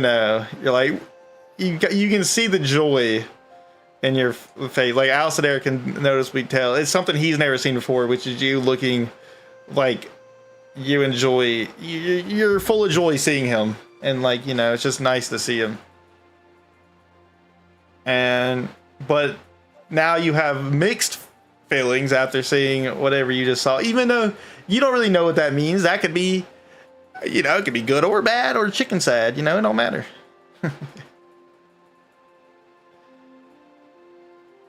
Yeah. Logan's got the gifts ready. I respect it. Maybe, I don't know. I'm Maybe on we point head there. there. I don't know. What do you First, think? we should go. First, we should go to get you one of these goggles so you can see what's going on before we start heading over there. Oh yeah, that makes sense. Yeah, let's do that. Yeah, Okay. not too much longer you start to see like from the fog a little bit of the new town coming in. And this one is not much of a town. It's really like 3 buildings, and one of them looks like a little like some type of workshop, while the other 2 just looks like probably a general store and just like another little motel for people to stay passing through. I think Bufu died. He said you did. He got attacked by a bee. Sorry. You good? I had somebody talking to me. Gotcha.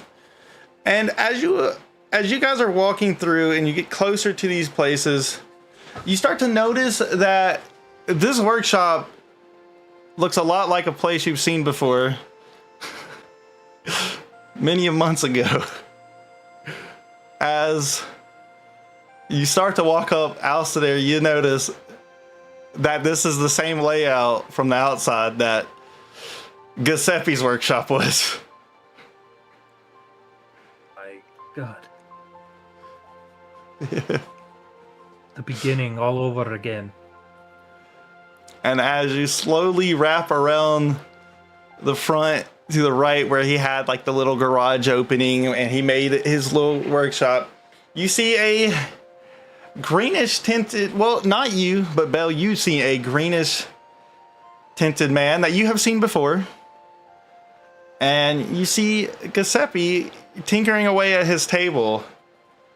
And it's not the Giuseppe that you guys remember. It is the Giuseppe that he wants to portray himself as.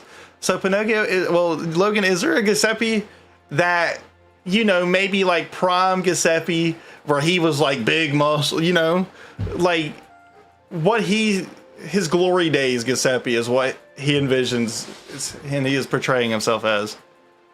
In his portrayal of himself, peak Giuseppe is probably just Giuseppe from probably like, I'd say,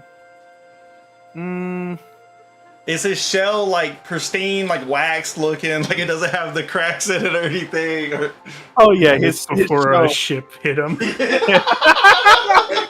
He's standing there, split in half, you know, bits and pieces it's everywhere. It's like Ghost Ship. It's just half dead, haunting you guys. No, he's basically like, he looks 5 years younger or so than when you first met him. Yeah, when the ship met him. he's not like super young. He's still old, but you know his shell looks a little more pristine. It's still got, you know, bits of metal strapped to it, quote unquote. Got you. He's still old, but you know he's a little younger. Gotcha. I'm trying to listen to you guys, and I keep looking at this stupid fucking Mario gif. I can't stop looking at it, dude. That's basically Alcidair's. That's what he does when no one's talking to him. This is idle animation. It's the dancing Mario. I kept just watching it the whole time you guys were talking. I couldn't stop. It's addicting. But yeah, so Giuseppe, you see Belle and you see Alcidair, but you already are, you know, you're already aware that he can't witness you as you've already been through this with Belle, where you had to kind of fight to get her the goggles because she couldn't see anything to begin with. Ah, Belle, you're back. That I am. I mean, he sounds 5 years younger. And he brought, and he kind of squints. I brought Alcidair. I can see Alcidair, right? Yeah, you can see Alcidair, but for you, He can't see me. He can't see you, but for you, it feels like you've been here for at least 20 years, and you only knew Alcidair for a couple months in the real life. So, do you think this would be like Giuseppe would instantly be like, "Oh, that's my fucking boy," or do you think you'd have to take a minute to like dust off the cobwebs? I mean, Giuseppe did die saving Alstadair. That's true. He looks at you with anger. That He stabs you with the spirit sword. He's had revenge urges since he's died. I'm gonna get him back one day.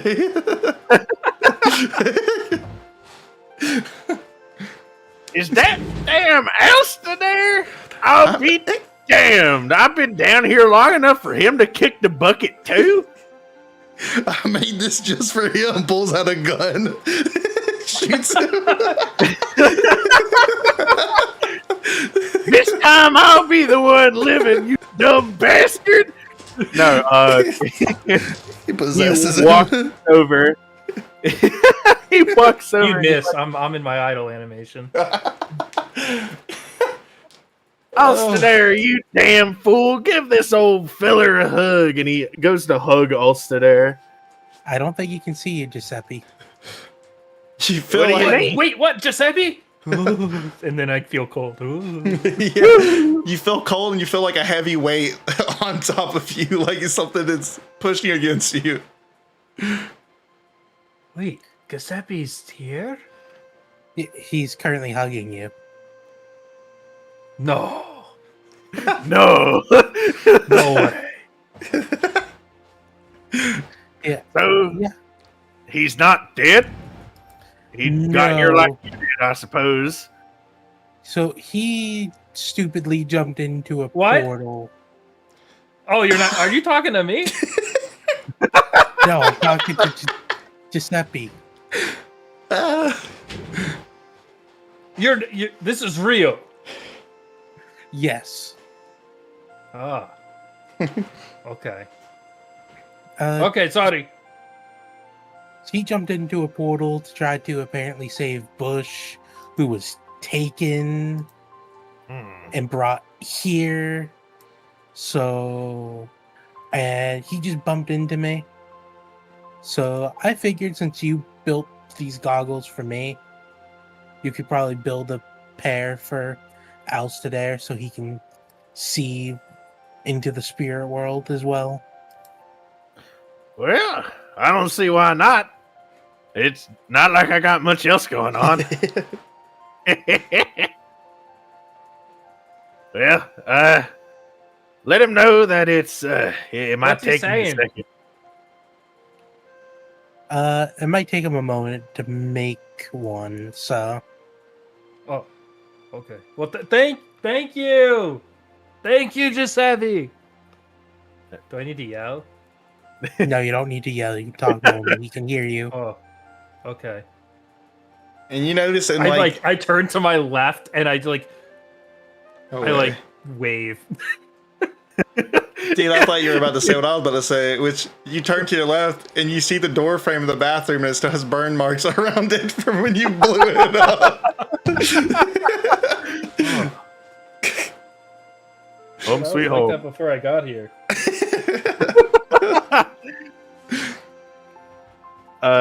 Giuseppe walks back over to his workbench, and I'd say, being a bored old man in the afterlife who's already made those goggles, has probably started making another set just because, you Just in know. case you run into Grungle. Just in case I run into Grungle, I gotta say, I gotta make sure Grungle can see me. So, I start working on it, fixing it up, da-da-da-da-da. So Belle, you talk about how things are going on upstairs? How's my boy doing? Has he mentioned my boy?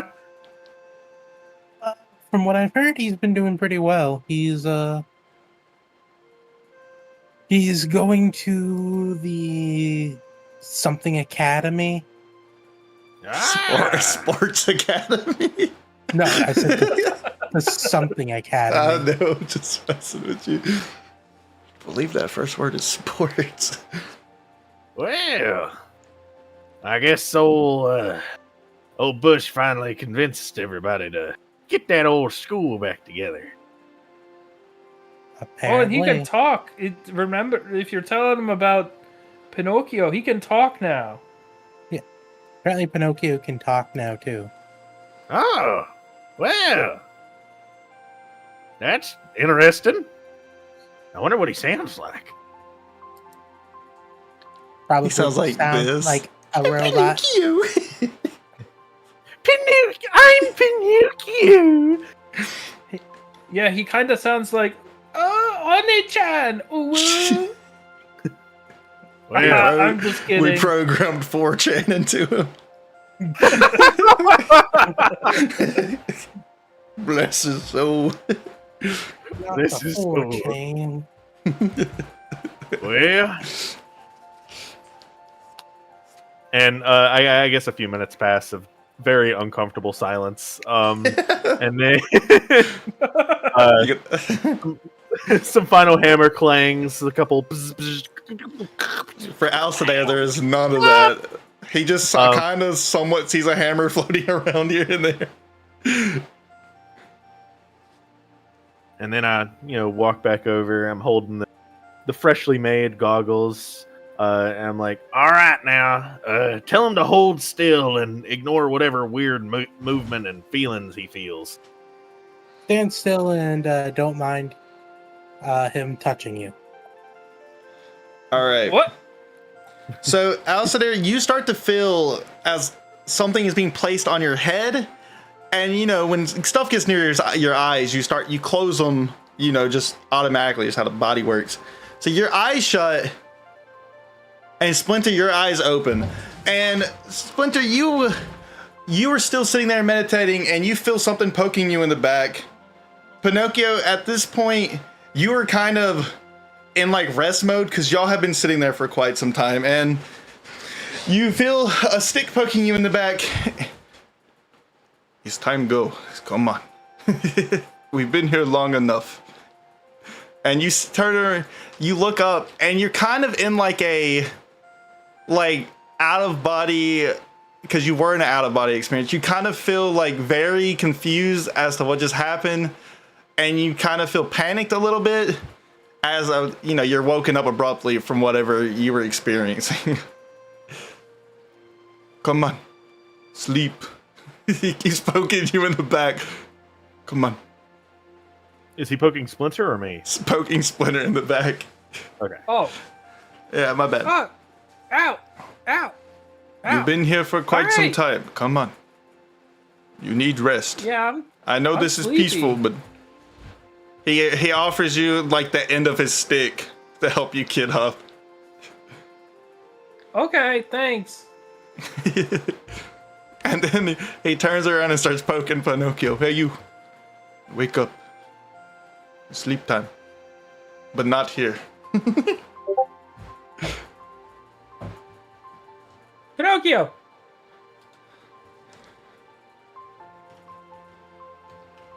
Hold on. Wake up. Pinocchio. Wake up. You say his name's Pinocchio. Pinocchio. Bing, bing, bing. Sorry, spoken it harder. I get close to the screen. Pinocchio, wake up! And for you, little one, he puts his hand on your shoulder, Splinter, and he just says, I know you had visions. You were talking quite a lot. No, I wasn't. My bad. I must have misheard you. And you can see he has a slight limp to his stance. He's a slight limp. Yeah. Wait, what? Oh. Poor guy. Yes, I didn't know that the glass doors have been broken. This would have been Yeah, I don't know who did that. a nice message or some type of note. Maybe a wet floor sign. I don't know. But yes, my Don't foot people hurts. like clean? Don't people clean in this school? Our janitor has not made it yet. I think he is chaperoning for a group. mean, that's fair enough, but like, hold on a second. Pinocchio, wake the fuck up! Yes, Pinocchio. Wake up. Pinocchio kind of Pinocchio! Pinocchio! Whoa! ah. Your screen clicks on, and you are welcomed with a monkey right in front of your face. Wake up. Who are you? He goes, whack! He jumps back. Okay. And he's like, straightens up again. And he takes a deep breath. It's time for sleep. Come on. We must go. Sleep? Sleep. Where's go? Where's here? Who? Yes, I know. It's beautiful up here. It can breathtaking. And he comes up to you and wipes snow off of your shoulders where you've been sitting there for so long. Come on. It's time to go. You guys, Splinter, you're going to catch a cold. Come on. It's time to go. Okay. Yes. I know I it's wouldn't even ask Pinocchio. This guy won't tell. a life-changing experience up here. Come on. Don't come back. Pinocchio kind of reluctantly like shuffles back out the door, Yes, which come he on. struggles to find for a second because he's very, very clearly confused. It's okay. I know you were probably having an amazing dream. And for you, little one, you did not sound like you were having a good dream. It sounded like a very scary one. And also, I'm going to the doctor. My foot is very hurting. Oh. Okay, I guess we're gonna go to sleep because it's probably dark and I'm tired. It is very Mr. dark. Monkey Man, No, it's Monkey. Mr. Monkey Man, First name's Mon, last name Key. Call me Mr. Key. Mr. Key. Thank you. Uh, That was my if father's your name. foot is injured, I can heal it if you would like. Can you pull the glass shards out? With the healing magic, like push the shards out. I don't actually. Are know you how asking that- me? No, I'm like out of character. I would think you would probably need to take them out first and then cast the spell. I can Let's- try. He does like a weird hop on his left foot and he like props himself up on the railing of the second floor that's overhanging like the first floor entry area. And he's kind of just leaned against it and has his foot up. Oh Lord, my headset just popped off. One sec. This stupid headset. Okay. But Do you have a healer's kit, Pinocchio?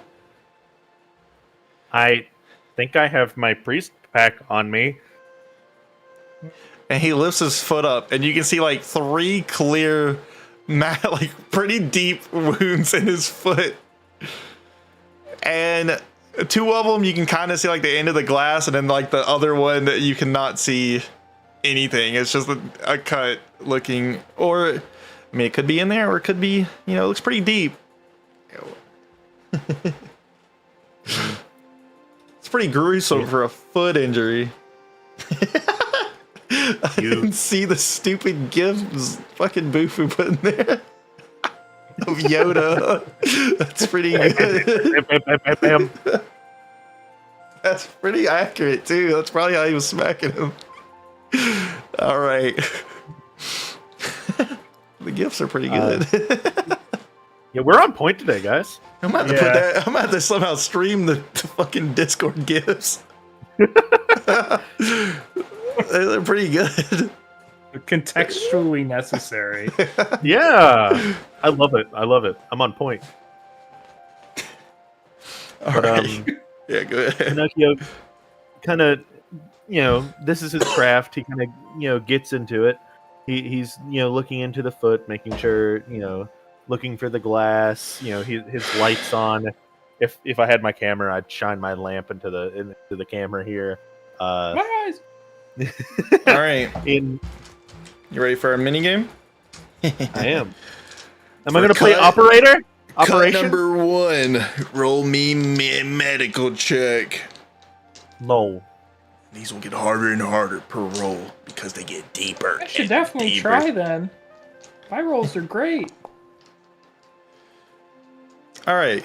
So for the first one, as you're observing the cut, this one's like near his heel, and you can see the glass clearly sticking out. How would you remove the glass? Do you have a type of tweezers, or are you gonna try to use your big ass King Kong shaped hands?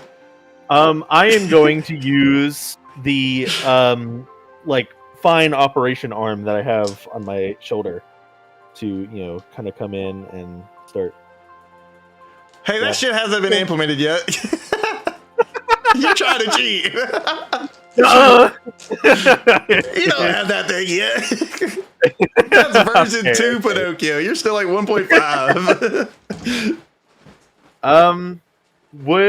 Hold on? Let me see what's in a priest pack or cleric bag.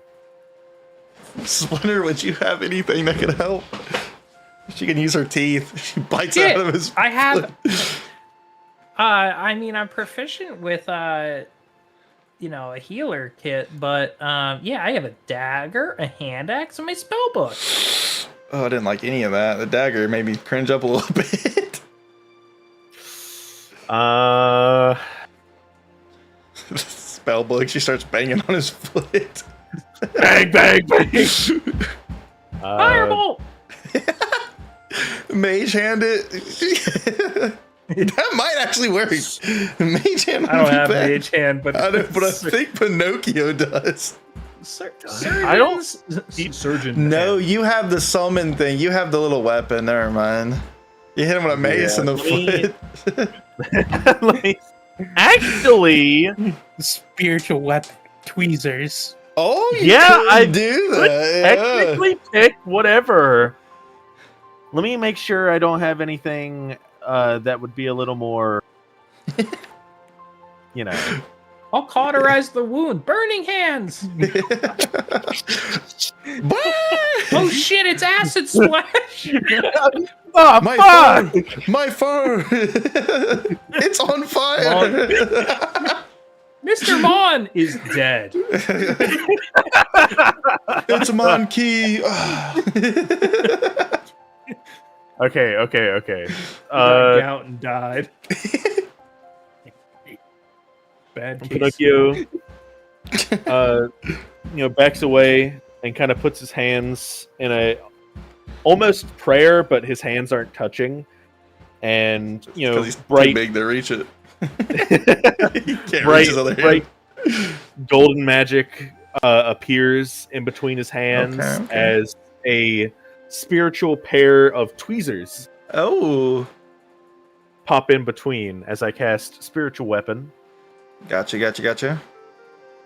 All right. And you, let me see here. You already passed the medicine check, so for this first one, you're good, I guess. You bring the tweezers close in. Well, And- the tweezers are technically alive. Sentient. They're a summon. That's so- true. I mean, I control them, so I'm like. But do you kinda- think you could physically grab them and use them yourself? with my big meaty mitts? That's true. Meaty metal mitts. Splinter has small hands. You could- Yeah, but what I'm saying is I can control it from without touching it. That's true. Do what you got to So- do, buddy. I'm like force controlling Yoda style the tweezers to pluck out the bits of glass from his heel wound. And Splinter's standing there and has the same idle animation as Alcidair. And Do you need help? Splinter's holding. I hand Splinter like a small cup or something, and I'm like taking the glass and putting it in the cup that Splinter's holding. Is that what you do, Splinter? Or do you throw the cup at him? Get that out of my face. Get the shit out of I here! don't want to hold a Oh, cup. Helping juice. Drinks out of the cup. Dies from dysentery. Gets a cut in her throat, starts throwing up fucking good berries again.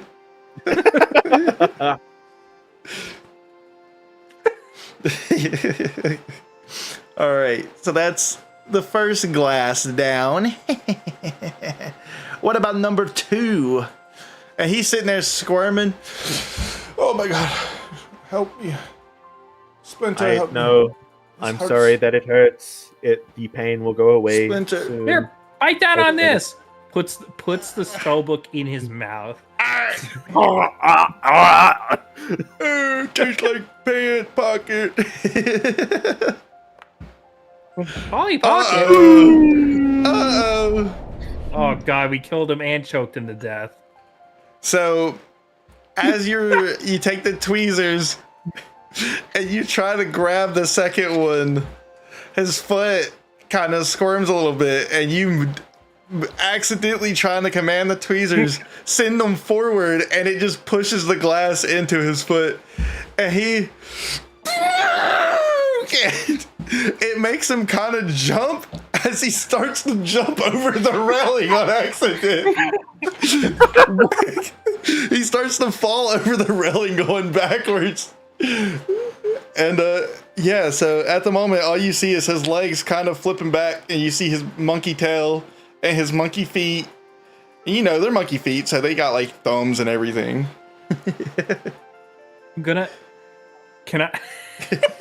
Can I react? Because I'm gonna go to the railing while he's going over, and I'm gonna misty step down below. Wait a minute. The music changed. I gotta turn this up on my end. This is fucking hilarious. So, Splinter looks at him and sees how he's starting to flip, and quickly drops the cup, and Misty steps down below and looks up as she can see the top half of Mr. Key flipping back. And Pinocchio, you were standing there, you know, kind of looking upward angle as you were commanding the tweezers, and you look up and you see as he's starting to do a backflip over the railing, like flip over it. I'm gonna, I guess, try and like quickly grab his leg. Oh lord, this guy's gonna end up breaking his fucking leg. I'm gonna try and do his it. leg off. I might catch him. That's true. So you're gonna try to grab his leg? Give me a I guess sleight of hand or dex. I guess either way it's gonna be dex. So just give me a dex save. Wait, is he over the railing, or like he's like halfway point, like he's on the teetering point where he's like his legs are on Logan's side and his top half's on your side. So he's in like the middle peak of his backflip. Damn. Yeah, maybe I should have just Misty stepped up top then. What do you mean? You were beside him. You were right next to him. Oh, true. I was really. Yeah, but I needed to be like ready to grab like more than his leg. No, I respect your play. Just in case Yeah. Logan misses, Just in you case can I try to fail. catch him. Yeah. Oh yeah, I got this. Flaming sphere. All right, here we go. Oh, okay. Oh my god. So you reach for him and grab the closest thing you can, or whatever's left of him, and you Grab right by the balls. You manage to grab the end of his tail, so his body still hangs over it. Now you're holding him by his tail as he's hanging on the other side. Ah! He's screaming. And at this point, you know the routine with Bush being here. His monk robe falls down over his body, and you see his monkey body. It's just a normal monkey body. Oh, Man, you see his butt, but you don't want to know what I see. Is it a bright red Damn it. butt? No, gotta see it's the a bits, light man. pink, but it looks weird butt. Oh, jeez. I guess I kind of like He goes, Eyes half closed. Eyes half closed, with my other hand kind of like shielding them. I pull him like up and to my side and put him on the ground. all right, give me a strength check. And from your angle, Splinter, yeah, you're just seeing him. He looks like an X. Like his legs are and arm are making an X shape.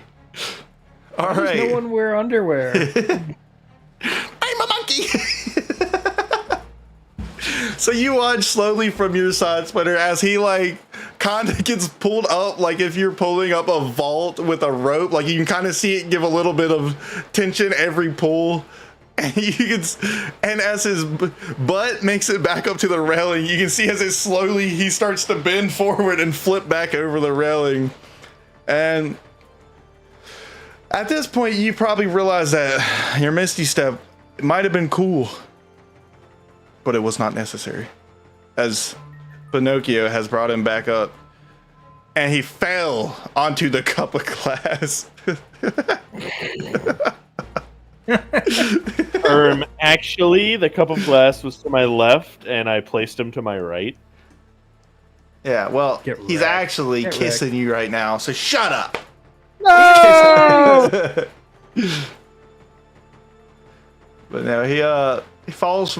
He does end up falling forward, and he kind of just lays there, and he's I should have never left the mountain. I am sorry. I just wanted a pizza. just a slice of pizza.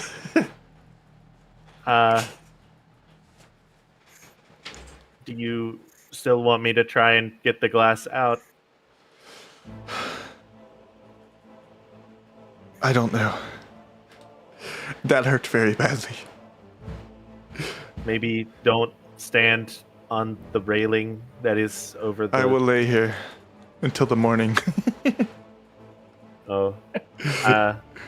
We could at least take you to the, like, I kind of don't know where we are. Is there, like, a clinic?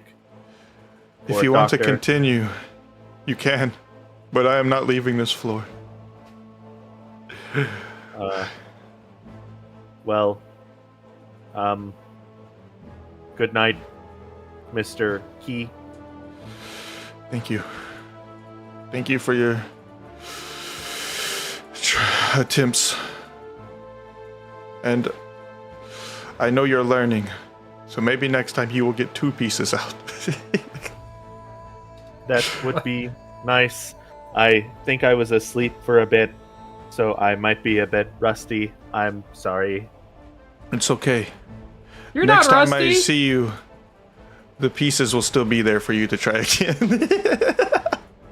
Oh, that's psychotic. picks up spell book as I crunch away from all the glass on the ground. Also, you look at Pinocchio, there is some rust. Oh shit! Like I should note, the picture of Pinocchio, that was him, like, probably when you first met him back at Skull Cove. Right now, he is, like, he's got dings, scratches, he's got little And then, rust spots. Yeah, Clearly from very dirty. the sea salted air when y'all were taking the boat from Zephyros to Silas. Probably got a little bit of rust because the water in the air built up onto him. Yeah. Damn. And you guys Hey, have a Dove good soap, night, man. Splinter. Yeah. Oh, I'm okay. One moment, I forgot. What did I see? I'm not sure, but I know Oh, I it saw was my something. brother. I don't know what that means. I'm not you, but if you had visions, you can always try again. My mountain is always open. Oh, it hurts. I'm going to seems kinda try to dangerous. get back up and make it to bed. Good luck, Mr. Key. Thank you. I will. Oh, it hurts. And you see as he does this. Yeah, you had that one locked and loaded. He was ready. You had that shit in 2 hours ago. Like, I can't fucking wait.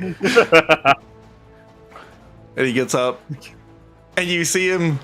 He's using his cane now, or his big stick, as like his other foot. He's not even trying to put pressure on his right foot anymore.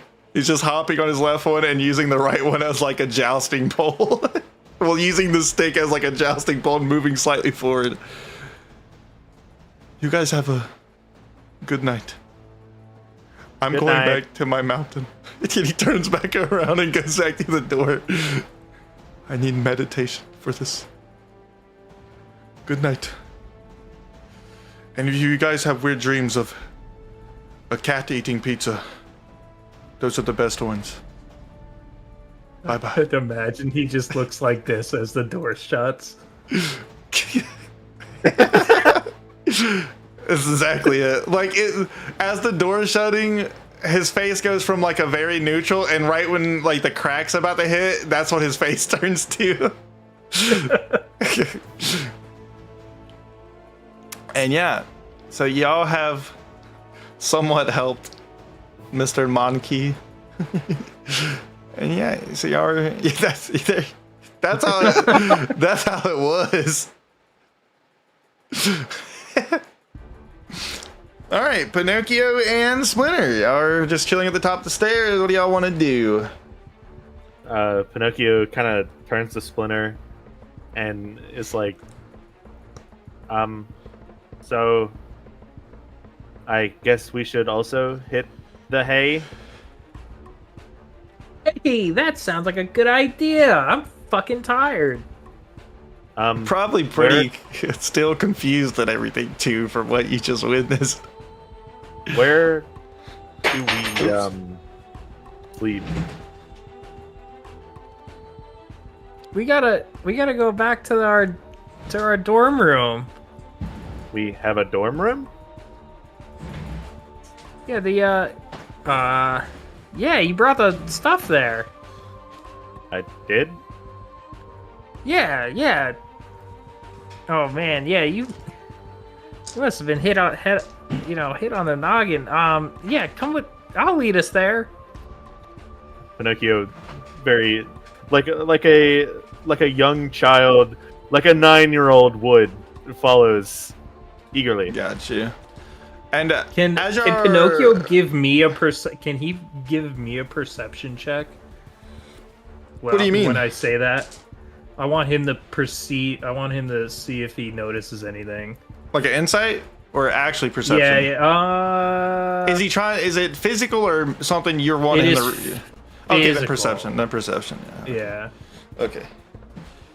Then give a perception check. Also, when y'all were kind of heading down the stairs, you can see Orlana sitting through the window still. It's pitch dark outside, but her head is tilted down where you can tell that she's just out cold out there.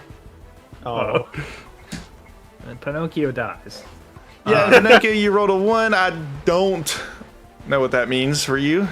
I suppose I don't see whatever it is. You said I was gonna see. You just see like sweat on my brow, but you don't think anything weird. You know what? In retaliation, it's Splinter. If you could give me an insight check. Oh my god, PvP. The music's fitting pretty well with this. Another one. Nothing. Okay. We both are brain dead now. These have been some good rolls today. The only one that's been good is Zug's like eating fucking pizza.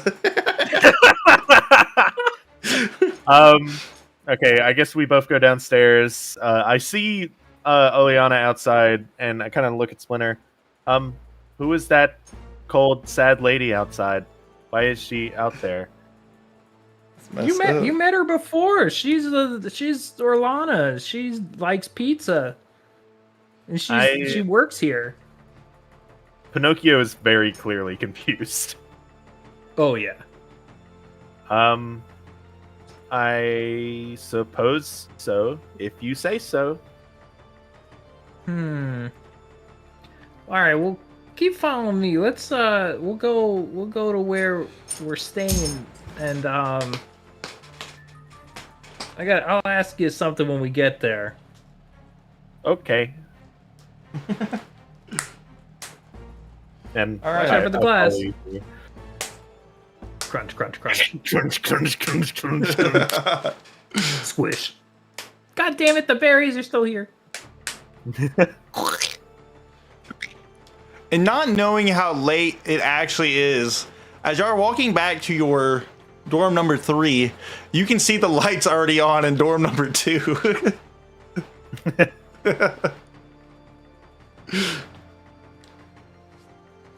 Which will give you, it's still dark, fairly, like, very dark. Actually, peak darkness. And yes, y'all are outside, and I'm assuming y'all go to your own place, right? I follow Yeah. Splinter, so if that's where she's going. Yeah, Okay, I gotta get Pinocchio home. gotcha. So y'all go to dorm 3 and open the door. Zug's like, have you did anything throughout the night, or have you been just out cold since the time you hit the bed? Were you not like, did they walk in and you're just sitting there butt naked making a sandwich or something?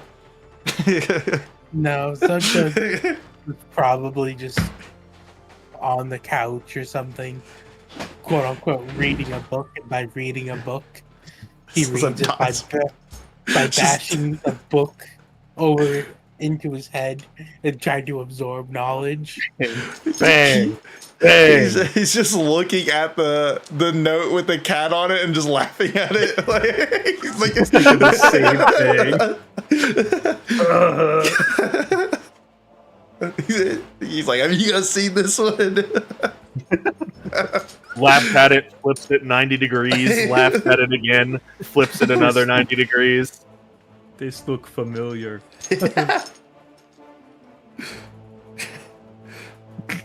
And Alan Dark is still asleep in the wagon.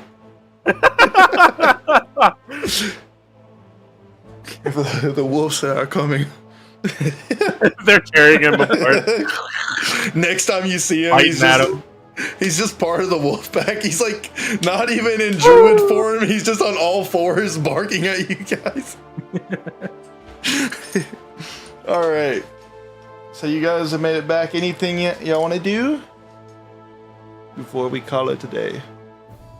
Walk in. I will be like, all right, Pinocchio, it's time for sleep. You too, Zug Zug. But Zug has been sleeping. I also do not really feel tired. All right, well, I gotta talk to you real quick, Pinocchio. Oh, I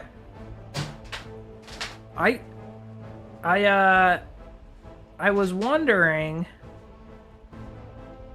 if scrolls through notes. Hold on. Where the flip is it? Oh, there it is. I take out a piece of paper and I kind of draw.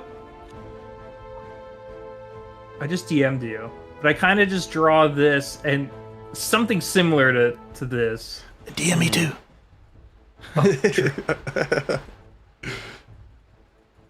Don't DM Boofy though. He stinks. No. Unincluded. Sorry, Zug Zug. Oh. Do you know what this means? Because you showed this to me a while back, and you're really confused now. And I was just wondering, do you know what this means? Pinocchio kind of takes the piece of paper, kind of tilts his head, squints at it, kind of holds it away from his face, closer. I don't think I've seen this before. I don't know when I would have showed it to you. I've been asleep since I don't know how long, correct? Well, this was maybe a couple of days ago. almost like a week ago, and I've been meaning to talk to you about it, but ever since we went over to see Mr. Key, you came out of there pretty fucked up. You don't seem like yourself, and I'm pretty sure I'm not even gonna be able to really sleep well tonight. So, same. Well, if I'm being honest, the last thing I fully remember that isn't fuzzy was back during the dream? Question mark? When I was using the doll to talk to Bush and Alstader. Oh, shit. Then I woke everyone up and used it on me, and then I woke up on that weird mountain. Huh. Well, I'll be honest. I've already had my mind blown tonight. So, I think we're going to hang out here for the night. And then tomorrow, we're going to talk to some people, and we're going to try to figure out what's going on, because you have a huge gap in your memory right now of what's happened.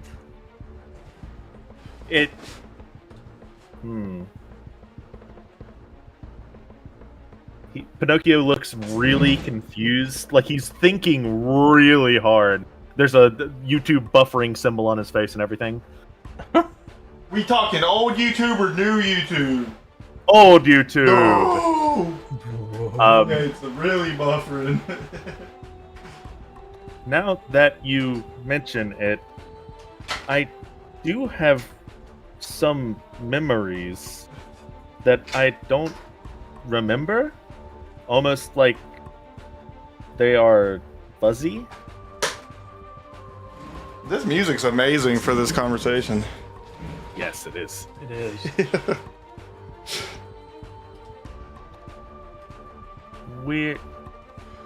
And all of a sudden, during his thinking, he pauses. Face blank. And he, hands kind of trembling, he opens his furnace, puts his hand in, and pulls out a small black skull.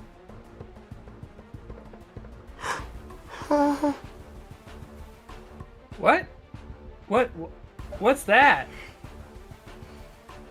What? I think I ate a guy. Wait, what? When? What? Why isn't that gone? Why didn't that? Uh-oh. It's black because it's charred, by the way. It's okay. It's not like an onyx skull or something like that, like a flat Yeah. Yeah. Do I need to arcana this? Do a wisdom check. Ah, yes, it was my cousin. Music is actually crazy, man. It is pretty fucking crazy right now. It's perfect. Yeah. Oh, almost a 1. I'll give that to you.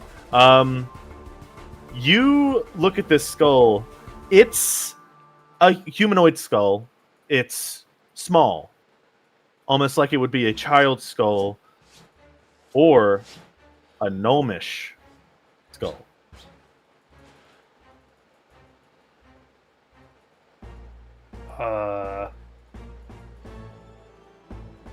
Spiffle? No. Oh god. Think more recent. Oh god. Yeah. It might have been Spiffle. Might have been Ponce. Is that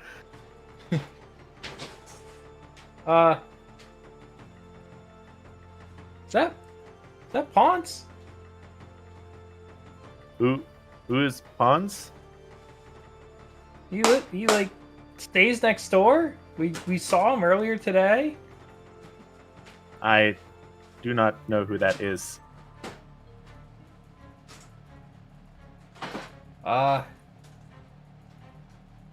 When do you think you ate this person? I kind of touch it with my hand, and some of the skull, very clearly crumbles. It's very close to just being ash at this point. It's been a while. How long have... Okay, this is going to sound like a stupid question. How long has it been since we've been to town? The last town we were at? Since y'all last Femor? Or Femor? Yeah. Yeah, it's probably been about 2 to 3 days. Wait, no, because y'all... probably about 4 days. I would say maybe 4 days or so. Did you eat that kid that we took down? That we the evil kid monster thing? What the fuck? I don't remember eating a child. Oh boy. He sees a bank statement from the tavern runner. It's just... Yeah. Okay, well... Oh my... I don't even know what to say. There's like squirrels and stuff in there too. Maybe Zug remembers something or knows something. Zug, do you recognize this skull?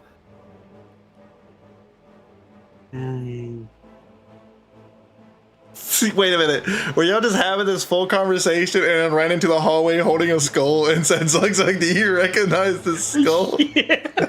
Yeah. He does nothing of kind. He's just sitting on the couch, still looking at a book. He's not reading it. He's just looking at a book. No, he's bashing the book off of his head, trying to absorb its knowledge. Zug, if you want to do a wisdom check. Yeah, do a wisdom check, and I'll take this one. This one will be let me see what he gets here.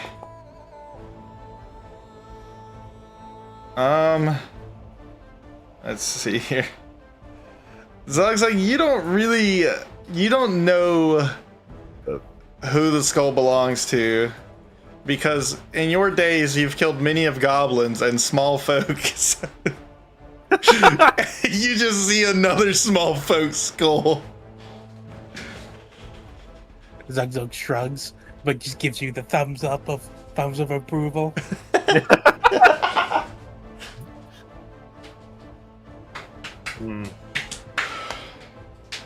This is gross. I do not quite like the fact that I ate a guy and barely remember it. Yeah, I wonder if this has to do with the image I just showed you.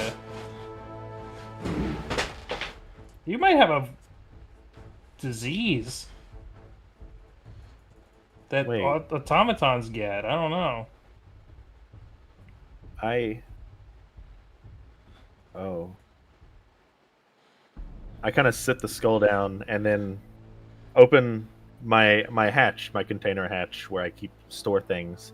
I kind of rummage around. You see the old doll in there. You see a little old pouch, and Pinocchio pulls out a slightly wrinkled, very old-looking note. Mm-hmm. Oh. It says, no. I'm sorry, Pinocchio. I tried to download Minecraft off coolgames.com. It didn't work very well. Your coach, Pinocchio. Hold on. Give me just a second. And Pinocchio, hands quivering a bit, hands splinter this note. Do you have said note? I like how I watch Yes. John's cursor fly to the other side of the Foundry screen. He quickly goes over. I'm trying to think. Was this from?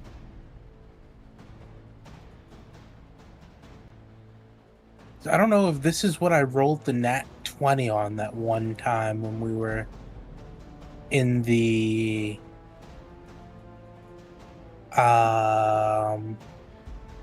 crypt. Don't think this has anything to do with the crypt, but I might be wrong. The one that you Yes. like, I had you do like an insight or whatever. It was like a perception, and I rolled a nat 20 on, and you sent me a message about Oh, it. I didn't even know about this one. I don't remember this one at all. It Oh, happened. yeah, a while. I don't remember this. This is fantastic. I don't think I happened was right DM disinformation. I don't think I did because I don't think you probably- asked for it, so I I didn't might think have been about it. But it technically does. I hand you the note, Splinter, and this is what the note says. Hands at the Zug Zug. Can't read it, he eats it. Nom nom nom nom nom. It's You guys look over as Zug Zug kind of approaches y'all slowly, and while he's holding a wedge of Parmesan cheese in his hands, chewing. he's taking small bites of it. Oh man. I'm reading the note. Splinter reads, very focused on the note. She stands straight, looking very determined to finish reading this note. Her eyes locked in, wide open. The more she reads, the more her mouth becomes agape. Her jaw drops. Bah. :0. Pinocchio leaks a small amount of oil between his legs as he pees himself a little bit.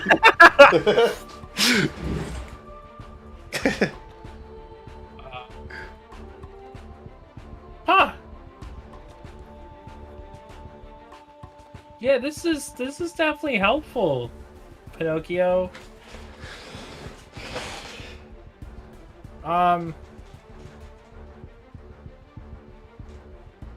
You Jesus. Sorry. I meant where's Waldo? My god. You're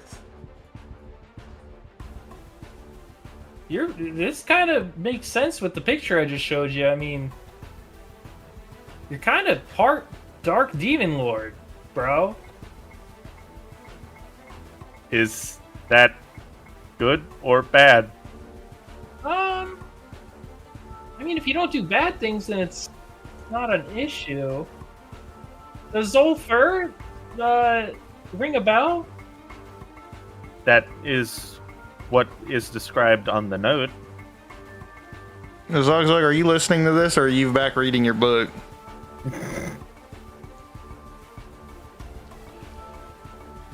Zogzog, you're a magician. Do you know a dark demon lord named Zolfur? Let me go into my database of knowledge. Oh, fuck. He looks at his hand and he has one name written on it. It's the girl's name from outside. The woman he just walked by.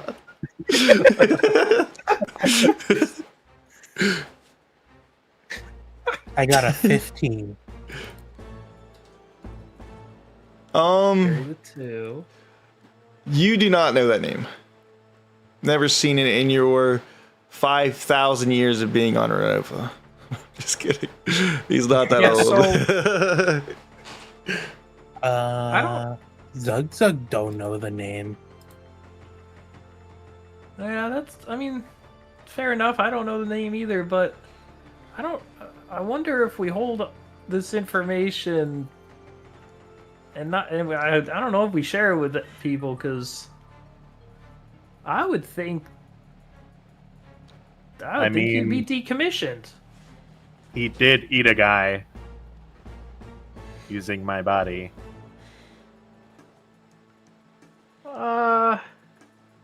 Wait. Oh. Zug Zug looks at you confused, like, wait, you get. I'm trying to think of how Zug Zug would say it. You were controlled? I think so. After you say that, you hear a knock on the door. Oh.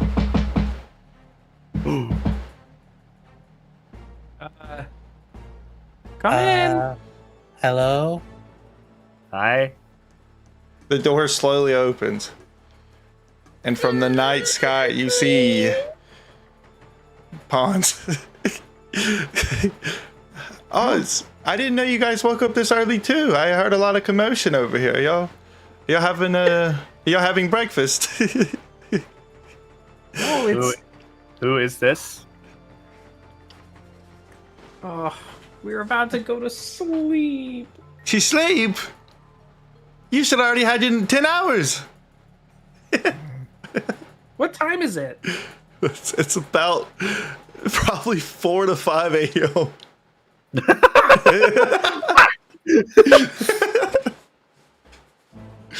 Yeah, I guess it's time for breakfast.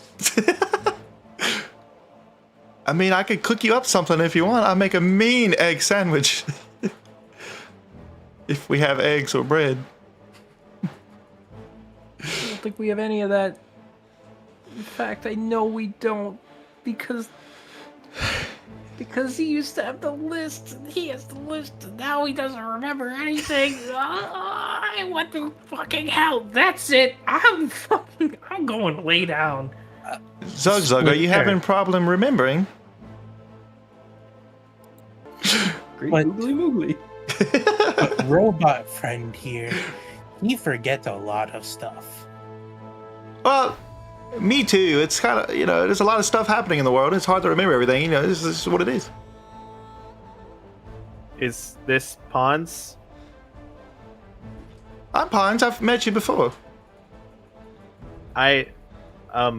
Yes. I apologize. My, memory unit is malfunctioning. Yes. He has what they call a memory leak. Zug Zug, you're really Yeah. intelligent. I would have never thought to call it that. Wow. Anyway, so are you guys going to bed, or y'all just now waking up? Or what is it? I would, I'm quite lonely over there. Wouldn't be mind to spend the morning with some good old chaps and my friends. I personally will probably stay awake. I feel like I just woke up. Splinter, though, is very tired. I do not know about Zug Zug. Zug Zug slept well. Zug Zug slept well. All right, how about we go to the cafeteria and get us some breakfast? Yes. Is Splinter still in the room, or did she go lay down? Where would you be? Yeah. No, you go. I'm heading to go to bed. All right, that's kind of what I was going to go with. I was going with you were at the end of the hall, just kind of, standing in the doorway or something. I kind of She's got her peek own around. demons to deal with. I kind of peek around the corner. Splinter, we will talk about the stuff that is very important to talk about after breakfast, I think, maybe. Oh, the best time to talk about stuff is over morning tea with some Parmesan cheese and crackers. It typically is. I fully agree. However, I need rest. it's a bit personal. Oh. Okay, well, me and Zug Zug can go to the cafeteria and get some food there if y'all need space. I'm sure me and Zug Zug don't mind, right, Zug Zug? And he looks at you. And he still kind of has a bit of fear in his eyes when he looks at you. Nope, I don't mind. I will also go. I think Splinter needs a bit to recuperate. All right. Well, Splinter, I hope you can sleep very well. You know, it's pretty late. Geez, by the time you wake up, it's going to be midday, and I'm going to be going to sleep again. I never get to see you again. Our schedules are going to be mismatched, and I guess this is goodbye for now. No, don't. I just need a quick nap. Okay. Okay. See you soon, Splinter. You guys have a very pleasant night. Well, Splinter, us, we're hungry. Whew. And he smacks his belly. He's very thin, so it didn't really make a noise. Mine did. As they leave, Zug Zug just leaves the mall back at the house or the place and just has his greatsword with him. All right, and as when you put the maul down, Pons is like walking out, but he's still kind of looking back a little bit, and he's like, "Oh, well, I don't think you're gonna need either of those. It's just cafeteria. I mean, maybe the omelet will attack us all. That would be brutal." Ha ha ha. You never know when you're gonna get attacked. That's true. That's why I keep this on me. And he pulls up like his little robe, and he has like a very tiny dagger strapped to the side of his boot. It's like the size of a pin. Yeah, that right there will keep me safe. In a pickle, especially. I always have this on my person, and with his right, I always have this on my person, and with his right hand, he grabs his massive mace from his back and holds it out. Wow, that mace is massive. Yes, this is my massive mace. Holy bagoli. That mace is massive. What did Draken or whatever Drake and whatever Drayden Drayden call it, the meat tenderizer? I believe. Oh, I can see it for that. What? Who is Drayden?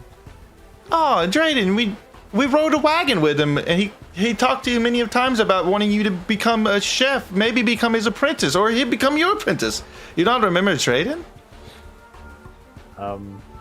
Like I said, memory leak and all that. Oh, yes. Well, he thinks that your furnace belly here, and he smacks you on the belly, and he quickly pulls it back. Ah! Okay, that was probably not smart. That was fairly hot. But, yes, he thinks your belly could become a great, like, pizza oven or something. I guess I've never tried it before. Yes.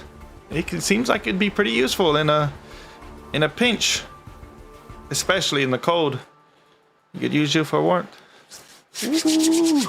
And he does like that. He does like a little. He like squints his shoulders in, and he does like a little. Ooh, like acting like he's cold. But anyway, are you guys ready for the cafeteria? And I suppose so. And you notice he doesn't have shoes on. I love the feeling of the morning dew on my feet. Hans, Huh? I recommend putting shoes on. Why is that? Us gnomes, we like to free our feet, you know, the soil and feeling earth. It just feels amazing. Zug Zug says this because there's broken glass. Oh. You Well, okay. don't want your feet to get impaled. That's good reasoning, Zug Zug. You're very intellect. I will be right back. And he kind of scurries back to his door. Before he goes, Pons, if you would like, I could carry you to the cafeteria. Carry that me? way you can keep your feet free.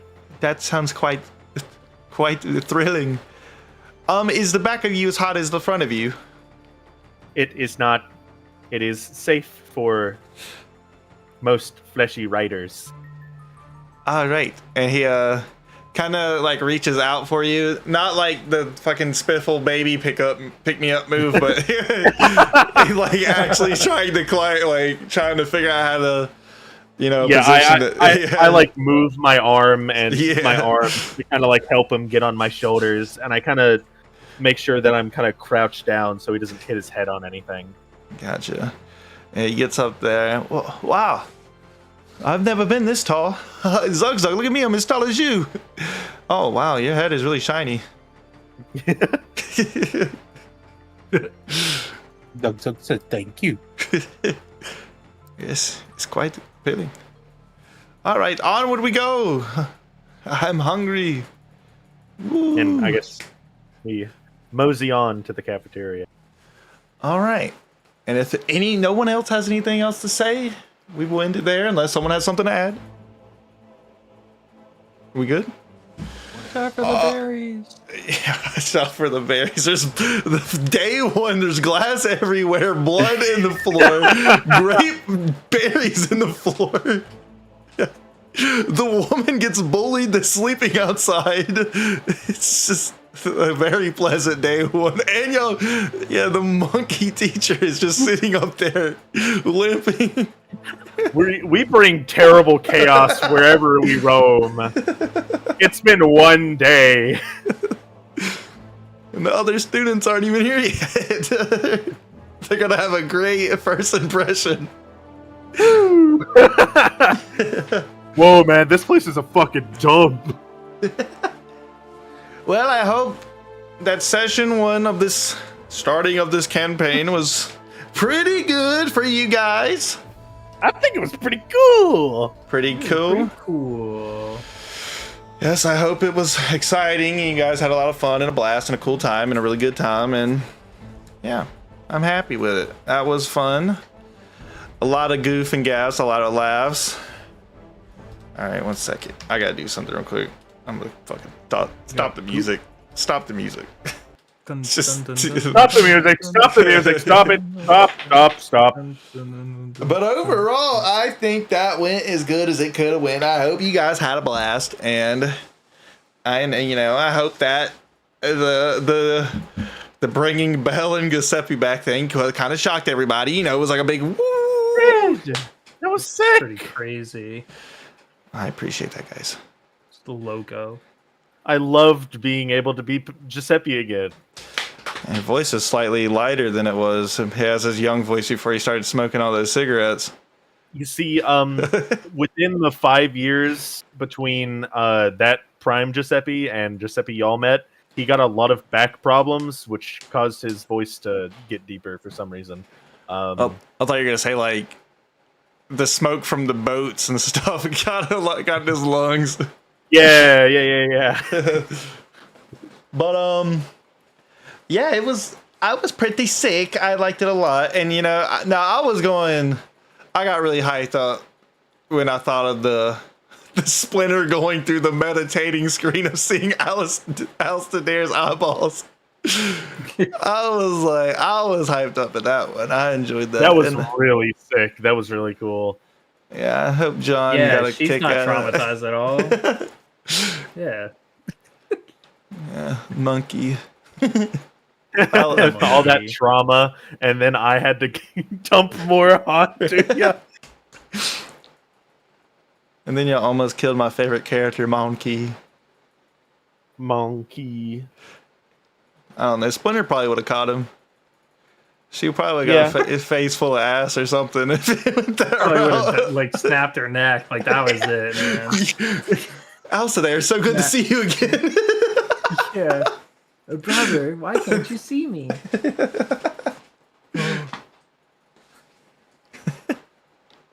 Yeah, that was a hoot. I hope you guys had a blast, and I hope y'all had a good first impression of the school and everything. And yeah. No one else was worried that we came back home and all we heard was like what sounded like fapping, but it was just Zug Zug trying to read. Just we walk up to the door and we hear He's smacking the book to his head. No one's worried. Not him humping the mini fridge. We put a lock on that. pumping that Parmesan. My balls are hot. Try to put My them balls in is hot. No, I like to imagine y'all are gonna catch Zug's like eating the Parmesan cheese, like the scene from Incredibles where he's eating the chocolate cake. He's like wiping it off his cheek and shit. Oh man, that was a hoot. That was a hoot.